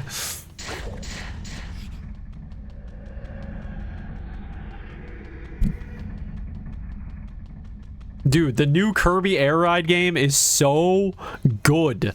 I was playing that before I started the stream today. I was a huge fan of the original Kirby Air Ride, which is where this song comes from. The new one that just came out yesterday, or Thursday, so good. They did such a good job making it for like a modern console. Let's see. Should we try to get a party? You know what? Ah, we'll just let it go. We're gonna do hard mode, right?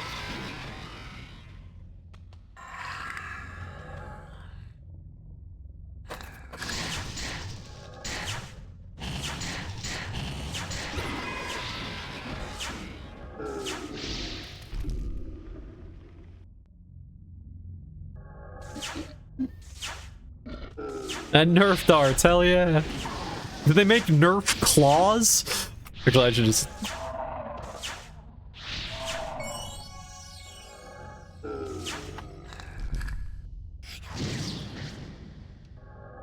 Nerf brass knuckles?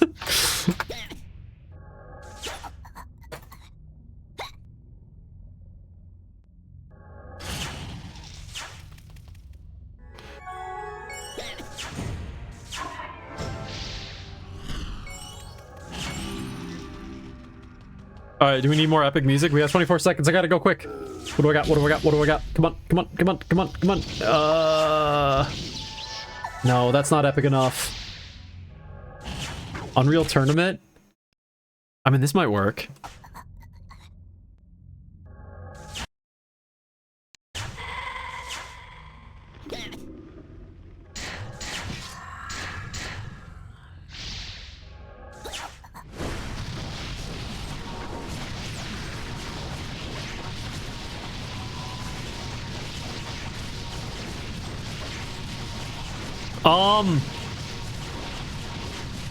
What happened to the health bar?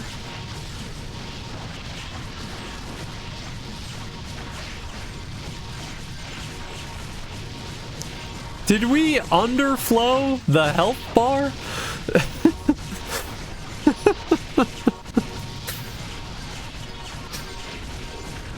Alright. Well, I guess we're playing a game of who knows what it's at for now.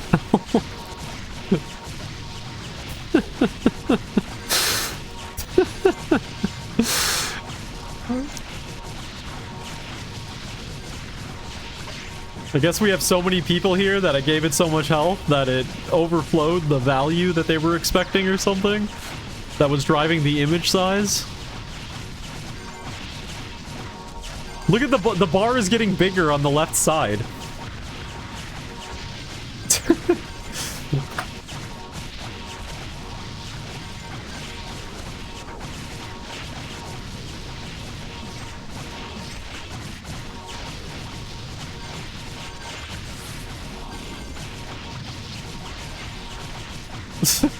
See, remember when I talked about Bethesda jank?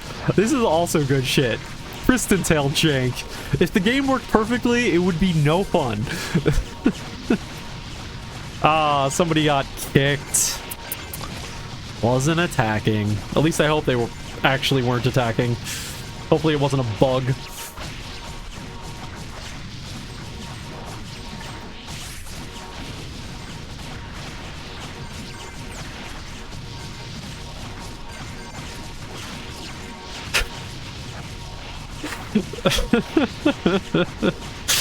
Oh wait, the health bar fixed itself. He gave his life for this. For the bar. Oh, that's great.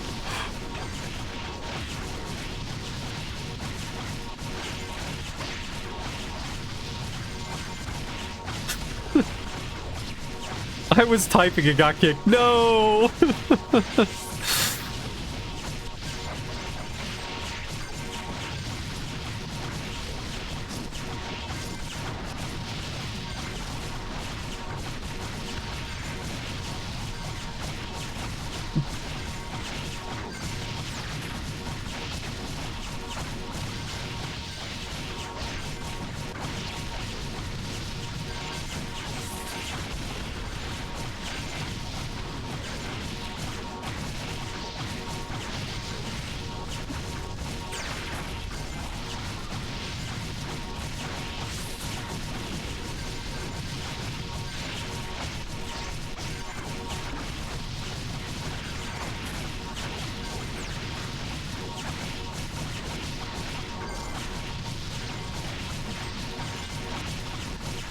We're almost there.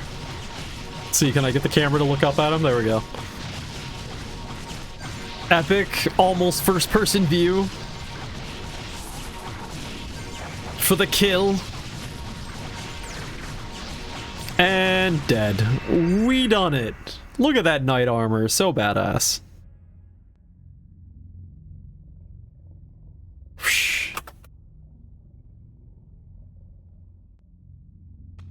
All right. Oh. That was good. That was good. That was a good Fury. That was funny. That was funny. What's funny is actually these Fury fights, this second tier Fury fights have actually been some of the most entertaining because they've been so easy that while people are fighting, they just have to make jokes just to kind of kill the time. So the ease has actually been really funny, to be honest. It's made it better. All right. To Rick we go. Ugh. Nice song to end the stream. All right. Well, that was a lot of fun. It was a good night. We made some good progress. We're ready for Lost next time we hop on. Assuming Rev can get to 95, or maybe we gotta level up Rev first. We'll get that figured out. But all right. That's gonna do it for me. We've had a nice 5-hour stream. Get this uploaded to YouTube. And we'll head off. And we'll get some other stuff done. So, thank you for coming by tonight. It was fun. Musculata, Rask. Nice to party with you tonight. Nice to meet you in Twitch chat. Hope you the best of luck. Rev, as always, thank you so much. You've been a fantastic partner during these days as we journey through this game of Priston yet again. Yeah. To another day. Have yourselves a good rest of your night, everybody. And I will see you another day for another night of Priston. Take care, all. Bye.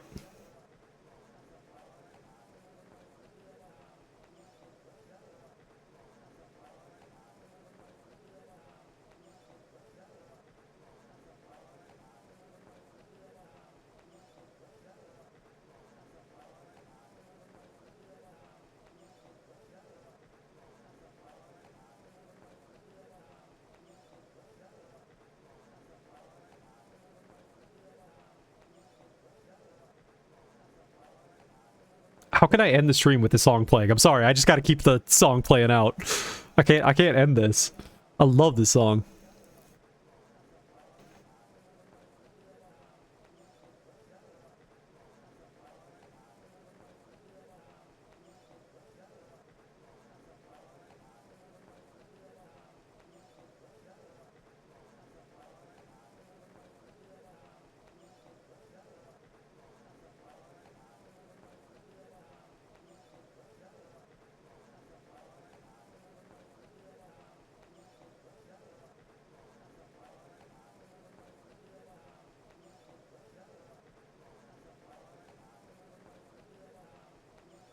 All right, now that's gonna do it for me.